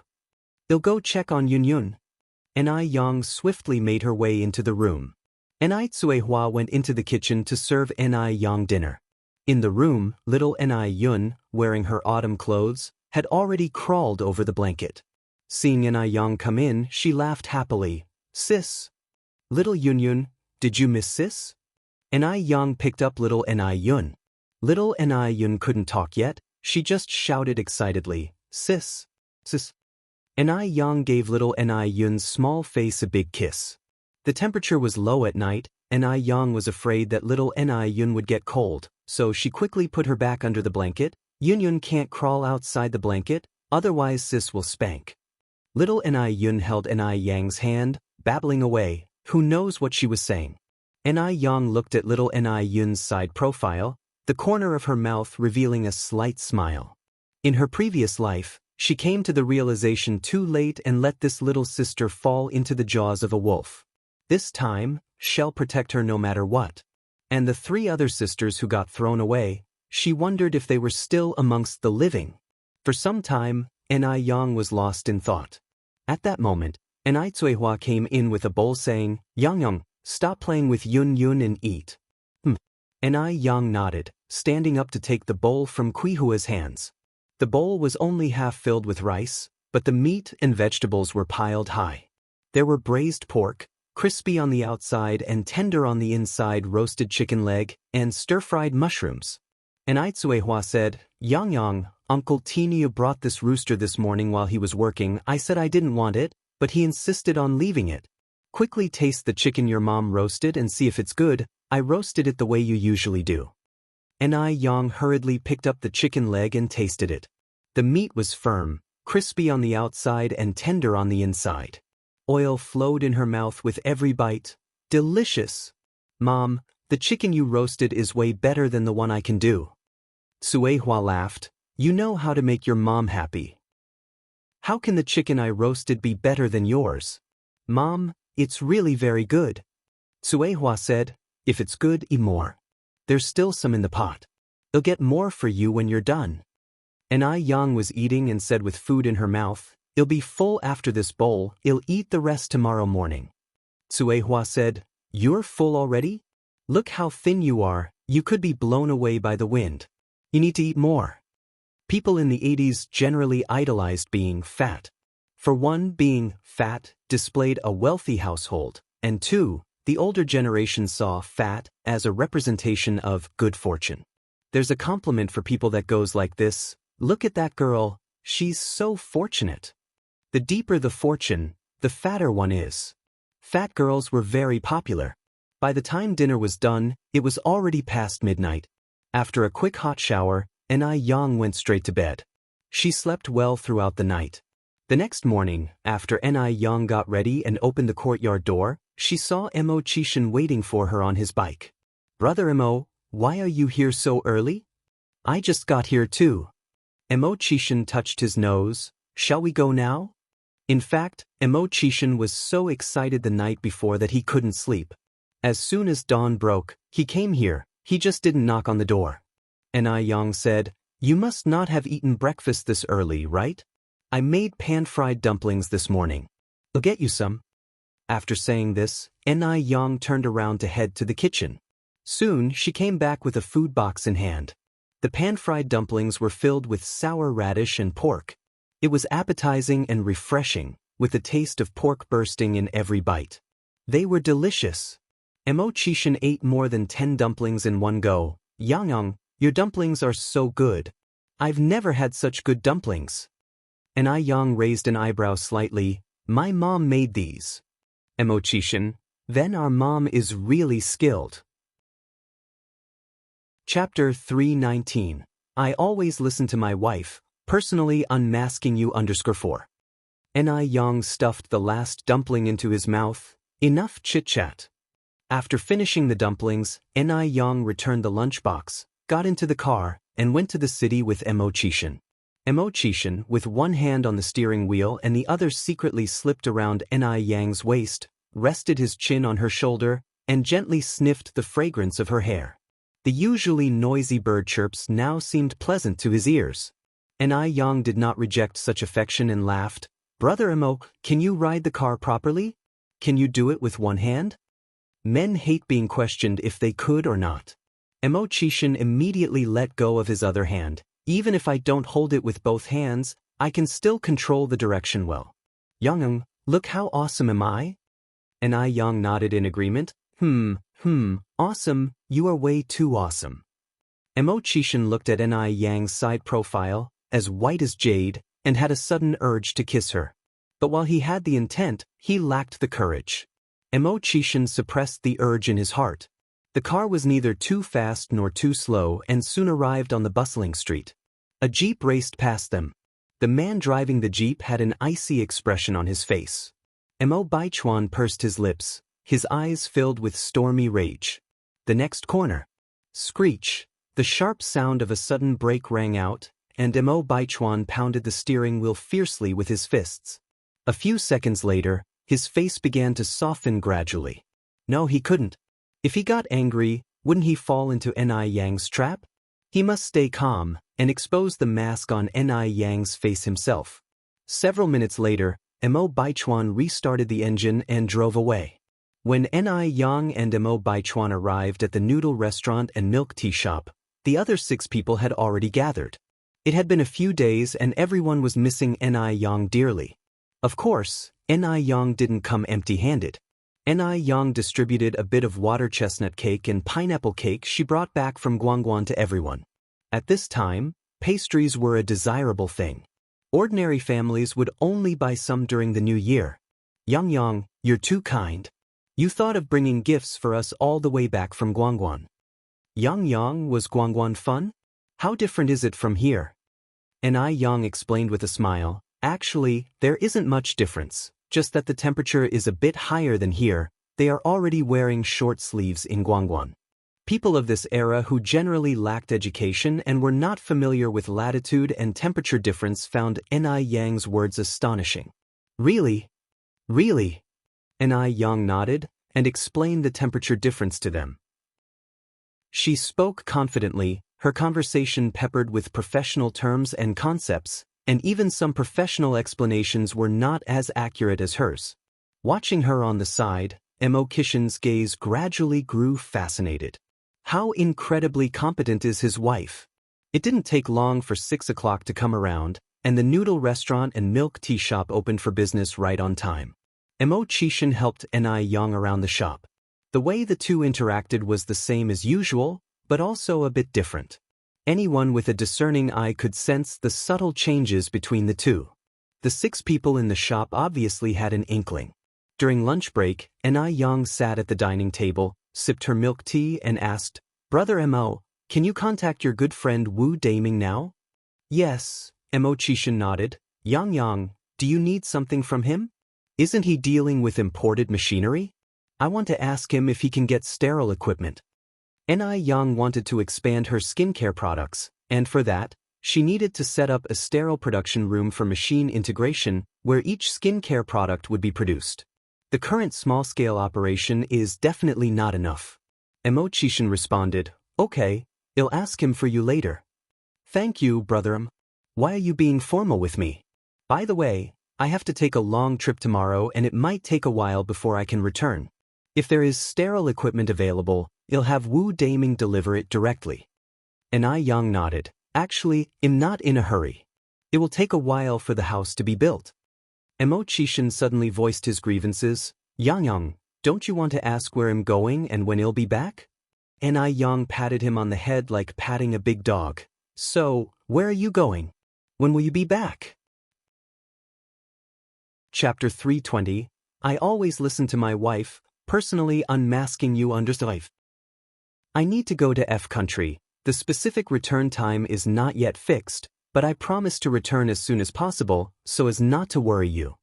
Initially, Immortal planned to visit F country before going to Guangguan, but he cancelled the trip to accompany Ni Yang to Guangguan. Unexpectedly, after returning, he still had to take a trip to F country. With such an outstanding wife, he couldn't afford to remain stationary. He had to strive for a more brilliant future for his wife, ensuring that she wouldn't be undermined anywhere she went. Since he was departing for F country tomorrow, Immortal spent the whole day with Ni Yang. It was not until past 6 in the evening at Ni Yang's insistence that he reluctantly left the noodle restaurant. After the noodle restaurant closed, Ni Yang took a trip to the vegetable market. "Miss, would you like to buy some flowers?" Ni Yang turned her gaze to meet a pair of lively eyes. It was a girl of about 10 years old with beautiful eyes. Regrettably, there was a deep scar on her left face that disrupted her overall beauty. She wore a patchy flowery cotton jacket of blue and red, her hair was all over the place, and her small face was dirty. In her hand she held a large bunch of red camellia flowers. "Big sister, could you buy a flower please?" The girl timidly tugged at Ni Yang's coat, her eyes pleading. Before Ni Yang could react, the owner of the braised pork shop came out looking stern and chased the girl away. "Scram! Off you go!" The girl, seeing the shopkeeper, immediately took off running. The owner of the braised pork shop was well acquainted with Ni Yang and turned to her. "Yang, don't be fooled by this little rascal. This child is a well-known con artist around here, pretending to be pitiful and deceiving people. Her parents are deadbeats, and she's just like them. Not a decent one among them. Don't let her outward appearance deceive you, her family is actually quite well off. They eat well, drink well, and still scam people everywhere." Hearing this, some people nearby chimed in. Yes, I've been duped by her as well. I was also conned by her. This kind of scam, exploiting children, is quite common in later generations." Ni Yang listened without much thought. After buying some vegetables, she started pushing her cart away. At this moment, someone tugged at her coat again. When Ni Yang looked back, it was the same girl. "Big sister, could you please buy a flower?" The girl lifted up the flowers, looking at Ni Yang with a face full of longing. Ni Yang leaned over slightly. "Where are your parents, little girl?" Possibly aware of what people in the market had said to Ni Yang, the girl quickly explained, "Big sister, I'm not a scammer. Today, I haven't sold a single flower. If I go home like this, my parents will surely beat me to death. Could you please buy a flower?" By the end of her pleas, she was sounding close to tears. "How much is one flower?" 1 cent. At this time, vegetables were selling for 3 cents per jean, half a kilogram, yet an ordinary camellia flower was priced at 1 cent each. Only a fool would buy it. The girl had sized up Ni Yang as someone kind-hearted and good-looking, so she dared to ask for a high price. Ni Yang looked at her, and even though she knew the girl was a swindler, she couldn't harden her heart to refuse. "Little girl, how many flowers do you have here?" "I'll take them all." "Really?" The girl's eyes lit up. Ni Yang nodded. The girl counted the flowers in her hand, then said, "Big sister, I have exactly 21 flowers. Are you really going to buy them all?" "Yes." Ni Yang took out 2 1-cent coins and handed them to the girl. The girl hesitated for a moment, her gaze falling on the bag hanging from the cart handle. She swallowed. "Big sister, you'll take your 2 cents, but could I trade the remaining 1 cent for a pancake?" Ni Yang removed the bag. "You can have all of these and the money as well." "Thank you, big sister." The girl took the bag, bowed towards Ni Yang. "May you have peace all your life." After saying this, she turned and ran off into the alley. The fact that the girl knew to bow and give thanks indicated that she was not inherently bad. Ni Yang wondered what kind of parents she had as she watched the girl's retreating figure, her eyes narrowing slightly. Once the girl was back in the alley, she took out a pancake and started eating ravenously. In less than a minute, she had finished 1 pancake. Though her stomach was barely half full, she couldn't bear to eat the remaining pancake. Looking around and seeing no one, she walked over to the edge of the alley. She took a brick from the wall and cautiously hid the pancake and a 5-cent coin inside the wall. After hiding her precious stash, She carefully put the brick back in place. Chapter 321. I always listen to my wife, personally unmasking you _6. The generous sister had given her 2 yuan today. Normally, she could only manage to save 1 or 2 cents. She would keep the remaining 60 cents to account for when she got back. The little girl was named Qian Zhaodi. The name Zhaodi, as the name suggests, was given because the adults in her family wanted to raise a boy. After safely stashing away the money, Qian Zhaodi dragged her frail steps back home. As she passed a small puddle, she carefully washed her face and thoughtfully, she slurped up some water to rinse her mouth. She couldn't let her parents know that she had snuck a bite. Qian Zhaodi stopped in front of a brick house with a shining light, took a deep breath, and went in. The light inside the house was warm, and you could hear such dialogue. Son, eat more meat. You can grow taller by eating more meat. Qian Zhaodi couldn't help but lick her lips.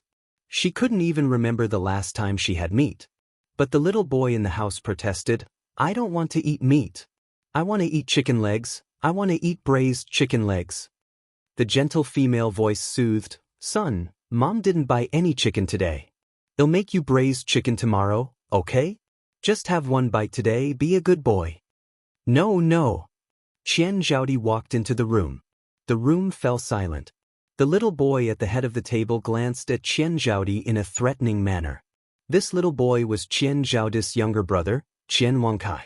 The woman sitting on Qian Wangkai's left was the mistress of this house, Zhao Xiaoxi. The man sitting to the right of Qian Wangkai was the master of this house, Qian Xingqian. Worthless girl, you're finally back. Where's the money? Zhao Xiaoxi stood up cursing and swearing, reaching out to her. Qian Zhaodi took out the crumpled 60 cents from her pocket and handed them to the woman. The next second, her ears were harshly twisted. You always bring back so little. Confess. Have you, you worthless girl, been squirreling money away? Qian Zhaodi cried out in pain. No. Mom, I haven't. Qian Xingqian swung a duster harshly onto the girl's face and arms, leaving glaring red marks. You worthless piece of trash. If you dare hide money, I'll beat you to death. Beat her to death. Beat this money-wasting good-for-nothing to death. Qian Wangkai clapped joyously on the chair, his eyes flashing with excitement. Qian Zhaodi immediately knelt down. Mom, Dad, I didn't conceal anything, really I didn't. Please, stop hitting me. Only then did Qian Xingqian and his wife Zhao Xiaoxi stop. Unlucky thing. Come and eat now. Don't let word get out and have people saying we mistreat you and don't let you eat your fill. Zhao Xiaoxi harshly knocked a chipped bowl on the table. The broken bowl contained half a bowl of rice soup, with only a few grains of rice in it, a sharp contrast to the other rich dishes on the table. Qian Zhaodi got up from the ground, trembling hands holding the bowl of rice soup, sipping it in small mouthfuls. This was the life she lived at home. It was also the reason why, even though she was 12 years old, people always thought she was only 7 or 8. Qian Wangkai picked up a piece of meat and held it out to Qian Zhaodi. Money wasting good for nothing. Do you want to eat meat? Qian Zhaodi swallowed. How could she not? Even in her dreams, she wanted to.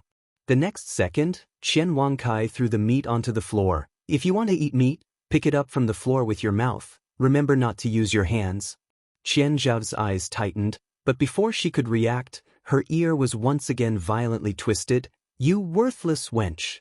Didn't you hear what your brother said to you? He kindly offered you some meat, and you dare to glare at him.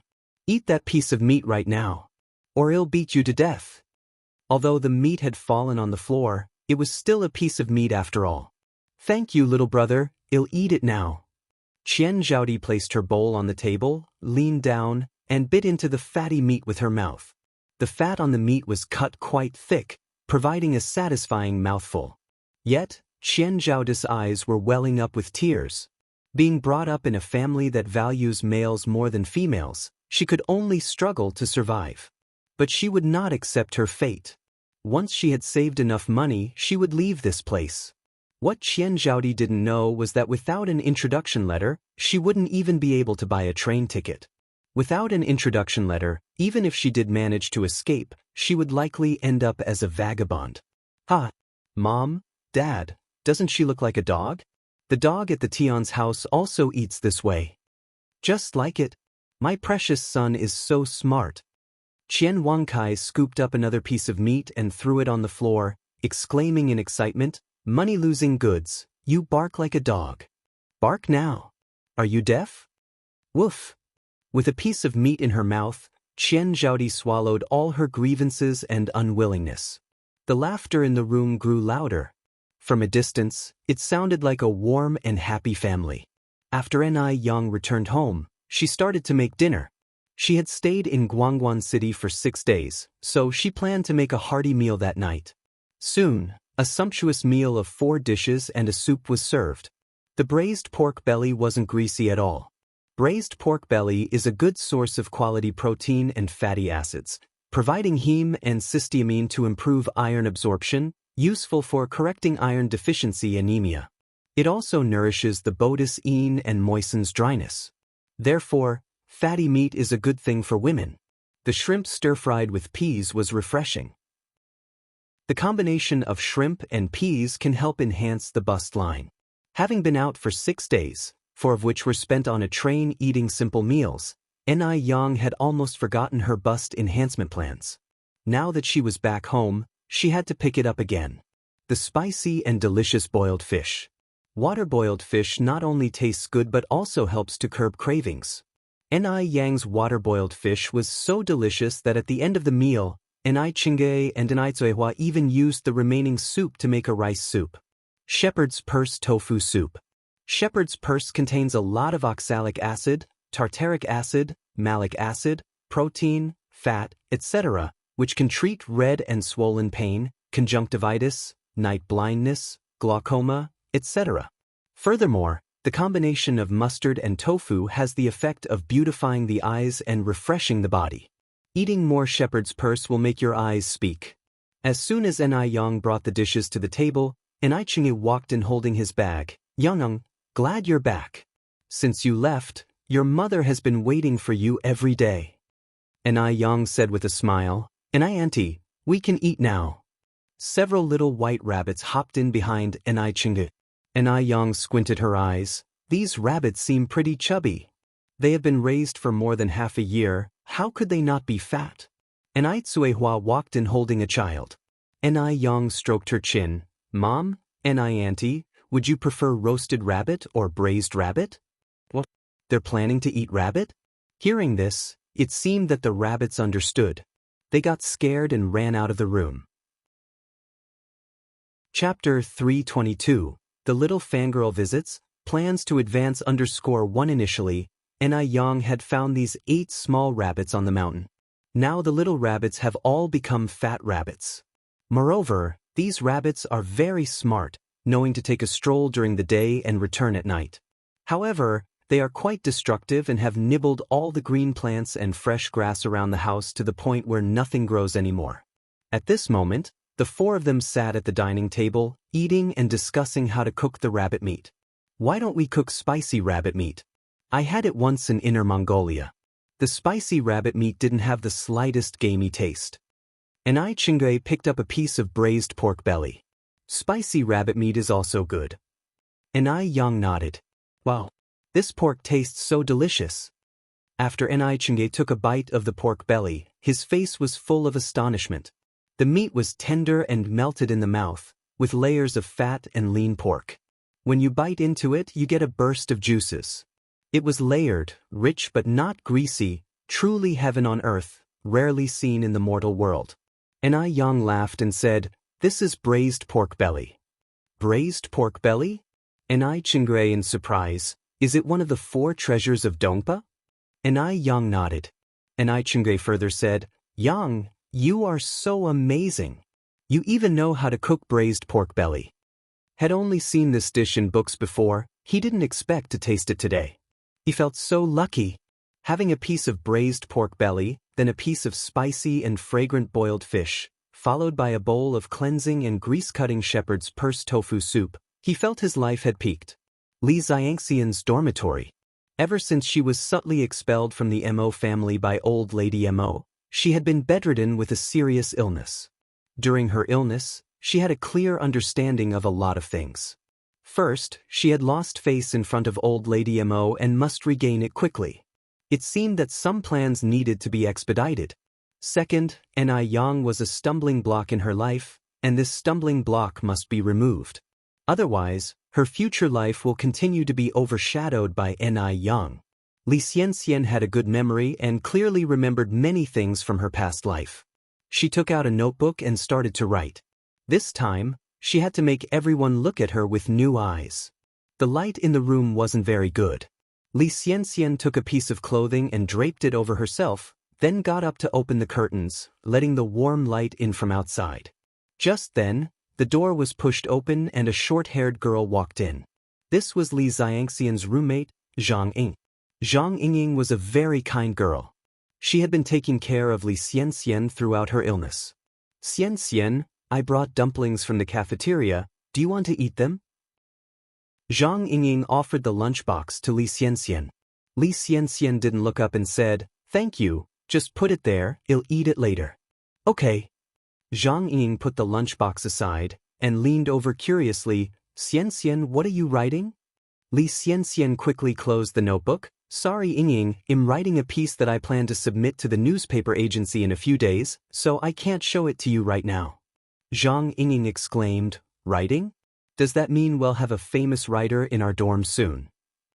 Being a writer in this era was a very lofty and remarkable profession which ordinary people could hardly achieve.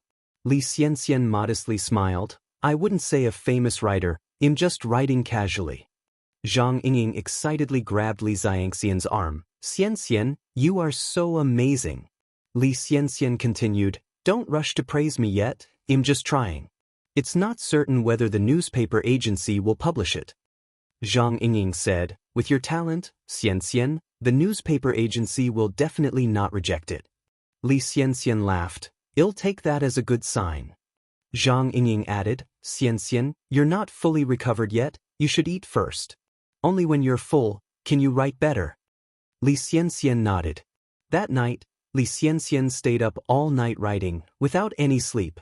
By the time Zhang Ying woke up at 8 o'clock, Li Xianxian was still writing at the desk. Zhang Ying exclaimed, Xianxian, you didn't sleep all night, did you? Li Xianxian nodded. Zhang Ying continued, Xianxian, this isn't good. You shouldn't neglect your health for writing. Go wash up and sleep now, it's past 8 already. Chapter 323, Little Fangirl Visits, Plan to Advance _2. Li Xianxian smiled. No worries, inspiration is flooding in, just wait for me to finish writing this piece. Even though Li Xianxian's memory is excellent, the saying, the dullest pencil is better than the sharpest memory, still applies to her. She still needs to write down an outline in advance so she doesn't forget. After the outlines were listed, she started to write each piece one after another. Her works, each one of them, are always stunning. In this life, she is determined to be the most dazzling person, standing shoulder to shoulder with Mo Baichuan. The only pitiful thing was those who deserved to die didn't die. But that's okay, she just needs to hurry up and publish her work in advance. After all, she is an original author. Does she have to worry about someone plagiarizing her work? Zhang Ying started to wash her face and comb her hair. Xianxian, take care of your health. Li Xianxian nodded, I know. Ni Yang did not go to the city today, but was at home pickling sour cabbage. The sour fish has been selling well recently, and there isn't much pickled cabbage left at home. Ni Tsuehua walked out, Yang, teach me your secret technique for pickling cabbage so I can make it for you in the future. Sure.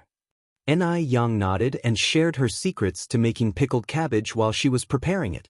Ni Tsuehua is a quick learner, she understood after just one demonstration.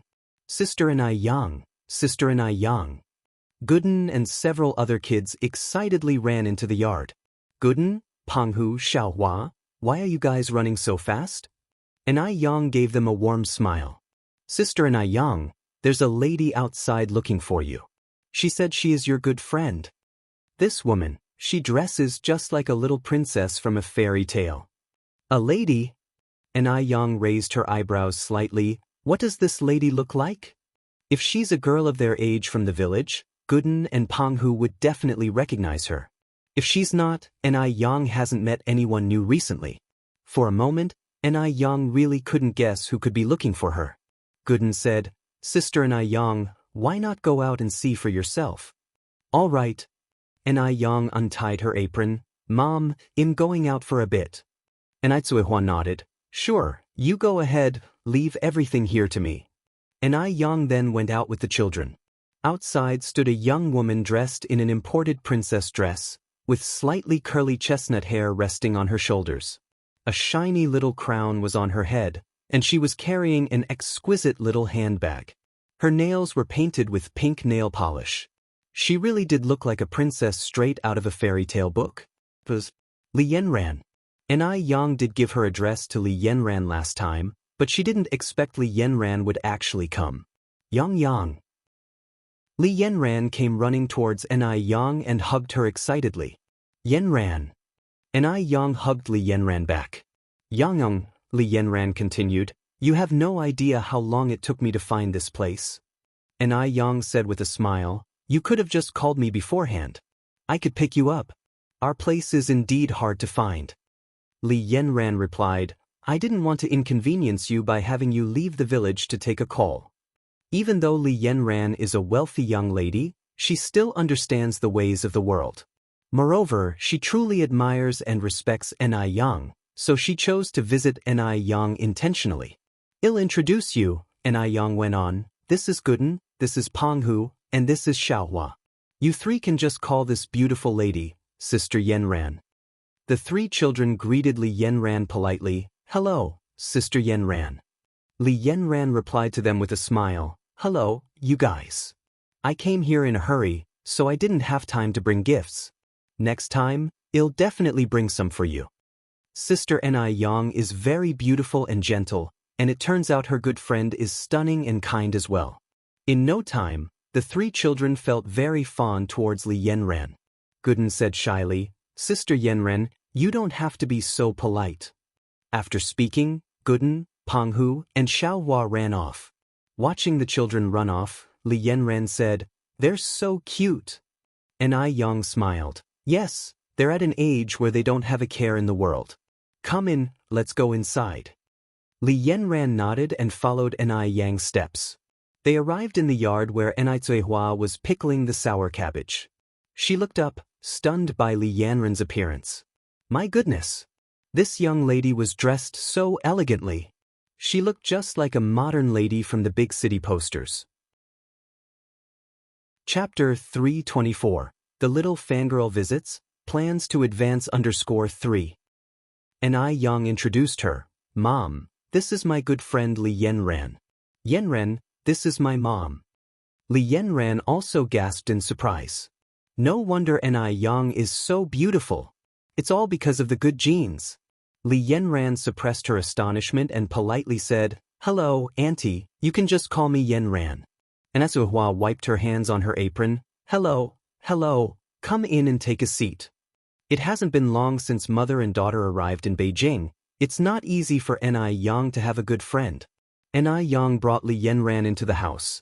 Yanran, you sit first, I will make you a cup of tea. Li Yanran quickly stood up. Yang, I can just sit casually, don't make me feel embarrassed. Ni Yang laughed and said, What's there to be embarrassed, I'll come over with the tea. Ni Yang turned around and went into the small kitchen. Li Yanran sat in the living room looking around. A very simple farmhouse, simple but elegant and cozy. In the living room, there was a dining table and few benches, a baby carriage on the side, and on the cabinet near the window was a jade vase with a magnolia flower in it. Now it's April, not the time for magnolia flowers to bloom. Could they all be fake flowers? Li Yanran walked over curiously and found to her surprise that it wasn't a fake flower but a dried flower. The flower still had a faint fragrance. That's incredible! They managed to preserve the magnolia flower like this. Li Yanran exclaimed in awe. Yanran, come taste the milk tea. Ni Yang brought a tray from outside. Li Yanran excitedly pointed at the magnolia flower. Yang, where did you buy this magnolia flower? Ni Yang smiled and said, I didn't buy it, I picked it from our yard last summer. Picked? Li Yanran exclaimed. Then how did you preserve it like this? And Yang explained. First pick the fresh magnolia flower, remove the leaves, then allow it to air dry in a ventilated area, away from sunlight. Finally, use a bunch of herbal medicine to smoke it. Li Yanran nodded. That sounds complicated. Yang, you're amazing. And Yang placed the tray on the table. Yanran, come taste the milk tea. Milk tea. Li Yanran's eyes lit up. She ran to Yang's side, picked up the milk tea and took a big gulp. This tastes exactly like the New York milk tea. Upon saying this, it dawned on Li Yanran. She exclaimed, New York wouldn't stand for Yang, would it? Yang nodded slightly. Smart. Oh my God. Li Yanran was so astonished she did not know what to say. Turns out New York milk tea is Yang's. You have to understand, Li Yanran is a loyal fan of New York milk tea. She drinks it almost every day. But she rarely buys it herself. It's usually brought by the servants at home. She thought Yang was just an ordinary farm girl who cured Mo Hudi. Who knew Yang could be so impressive? No wonder she could confront Li Xianxian that day, making Li Xianxian lose her composure and be sent home by Madame Yang. I'm growing more and more in awe of you. Li Yanran's eyes sparkled as she reached for a piece of dried fruit from the tray. Is this strawberry? Yes, it's dried strawberries. Try them and see how they taste. Li Yanran put the dried strawberry in her mouth. It was crispy, not only retaining the sour and sweet taste of strawberries, but also had the taste of dessert, crunching in the mouth, making you want another piece after eating one. Li Yanran, with her mouth full of dried strawberries, mumbled, Yang, did you make this yourself? Yes. Li Yanran felt like kneeling to Yang. Yang, you're too amazing. Yang smiled lightly. Well, just the third best in the world. Li Yanran continued. Yang, what machine did you use to make this dried fruit? A drying machine? But there were no food dryers in the country at that time. Yang said, I baked it in a bread kiln. A bread kiln? Li Yanran asked curiously, what's a bread kiln? Come with me, I'll show you. Yes. Li Yanran excitedly followed Yang. The two came to the corner of the yard where Yang pointed at a large object. This is the bread kiln. So, this is it. Li Yanran squatted down, touching and observing it with a look of curiosity. Yang, is this bread kiln really that miraculous? Chapter 325. The Little Fangirl Visits, Plans to Advance _4. Li Yanran was born into a wealthy family. When had she ever seen such things? Even the large roosters of the countryside were a first for her. Just now at the entrance of the village, she had been scared by a large rooster. Yang laughed, saying, Of course there is such magic. A baking oven can roast anything, only limited by what you can't imagine. There's nothing a baking oven can't bake. Li Yanran's eyes turned toward a little rabbit gnawing on a carrot. Can you roast a rabbit? Yang nodded. Of course. Why don't we have roasted rabbit for lunch? Yes. Li Yanran nodded and swallowed. The rabbit nearby thought, why do people always want to eat us nowadays? Then I'll go catch the rabbit now. I'll go with you. Li Yanran followed behind Yang. Yang took up 2 carrots, crouched on the ground, attracting all the small rabbits. Taking advantage of the rabbit's distraction, she swiftly grabbed 2 small rabbits. The rest of the rabbits fled in fear. My God, humans are so scary. Li Yanran followed by Yang's side. Yang, let me hold one. Yang handed her one of the small rabbits. Li Yanran showed a mischievous grin as she petted the rabbit's fur. The little bunny is so cute. Yang was worried that her next sentence would be, Bunny is so cute, why are you eating the bunny? Fortunately, Li Yanran was not the type of girl who overflowed with sympathy. After all, every creature has its own rules for survival. Immortal, who had finished pickling sour cabbage, came over from the other side. Yang, are we having rabbit for lunch? Yang nodded. Roast one, braise one. Immortal continued, hand them to me, I'll kill them. All right. Yang and Li Yanran handed the rabbits in their hands to Immortal. Immortal carried a rabbit in one hand, muttered the rabbit-killing song. Little rabbit, Don't blame us, you are a meal to us humans, shedding your fur for a cloth coat, returning again in the spring of next year. Li Yanran curiously asked, Auntie, what song is that? Ni Yang laughed and explained, this is our local chicken killing song that my mom has adapted into a rabbit killing song. Back in our hometown, whenever we kill a chicken, we always recite this song. The original text begins, little chicken, don't blame us. This was a unique memory for children of the 1980s. In later generations, this kind of folk rhyme would be forgotten. Li Yanran followed behind, reciting the saying to herself and then burst into laughter. I must say, it's pretty rhyming. Ni Yang nodded, indeed. Before long, Ni Zihua had prepared the 2 rabbits. Ni Yang marinated one of the rabbits with seasonings and placed it in a basin, then went to light the fire for the baking oven. Li Yanran followed Ni Yang's side. Yang, let me try, okay? Sure. Ni Yang handed the match to Li Yanran. Li Yanran, being a wealthy heiress, when had she ever done this before? After trying for a good while, she only managed to create thick smoke without starting the fire, and had to give the match back to Ni Yang. Yang, you do it. Ni Yang took the match, lightly struck it. Flick. The match lit up. Soon, flames came up from the dry grass in the baking oven, becoming more and more vigorous inside. Li Yanran, quite upset, said, this damn oven. It's unfair to newcomers. Ni Yang laughed softly. Li Yanran then asked, once the fire is started, where will you put the rabbit to roast? Ni Yang explained, once the oven's temperature reaches a certain level, you take out the firewood, you can roast things inside. It's like a natural oven. Li Yanran was skeptical. Can it really be fully cooked? Ni Yang remained mysterious. You'll see soon. After getting the fire ready in the oven, Ni Yang went to the kitchen to prepare other dishes. Yanran, do you have any dishes you especially like? I can cook them for you. It was her first time at Ni Yang's house, so Li Yanran needed to be reserved to avoid scaring Ni Yang. Yang, I eat anything. I'm not picky. If her parents had heard her say that, they'd probably be moved to tears. Ni Yang laughed. Then I'll cook whatever.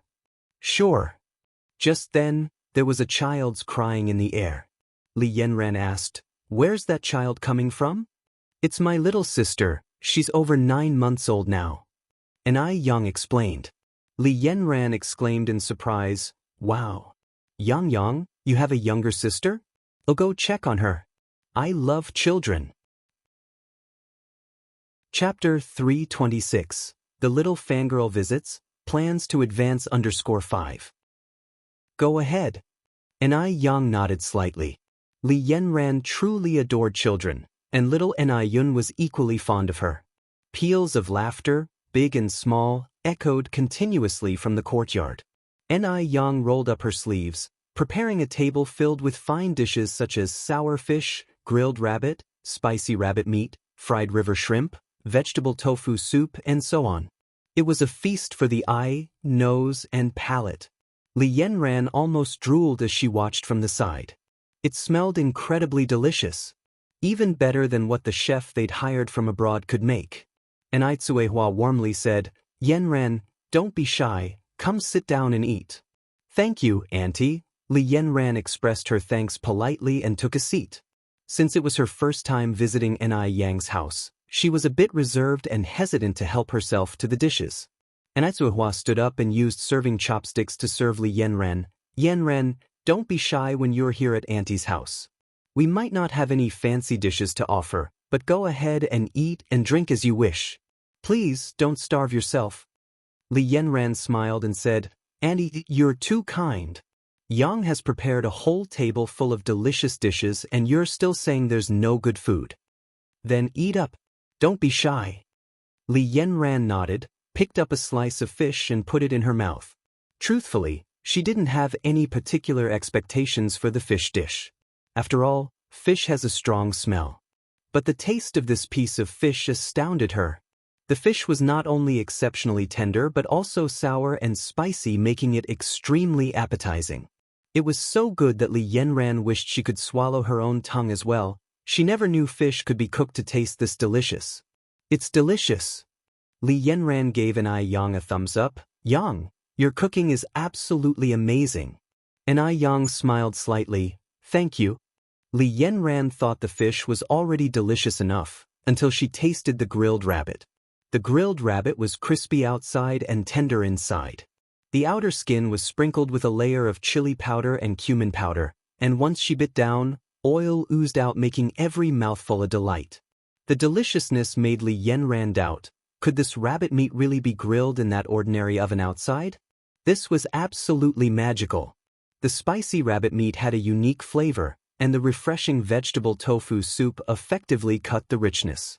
One mouthful of meat, one mouthful of soup, happiness knew no bounds. Li Yanran, who usually only ate half a bowl of rice, managed to consume 2 large bowls of rice and a heap of dishes that day. It wasn't until around 6 in the evening that Li Yanran reluctantly proposed to leave. If possible, she even wanted to become Ni Yang's real sister, so she could live in Ni Yang's house and eat Ni Yang's cooking every day. Ni Yang was truly amazing. Not only was she a year younger than Yanran, she was also more beautiful. And not just that, she could cook and had excellent medical skills.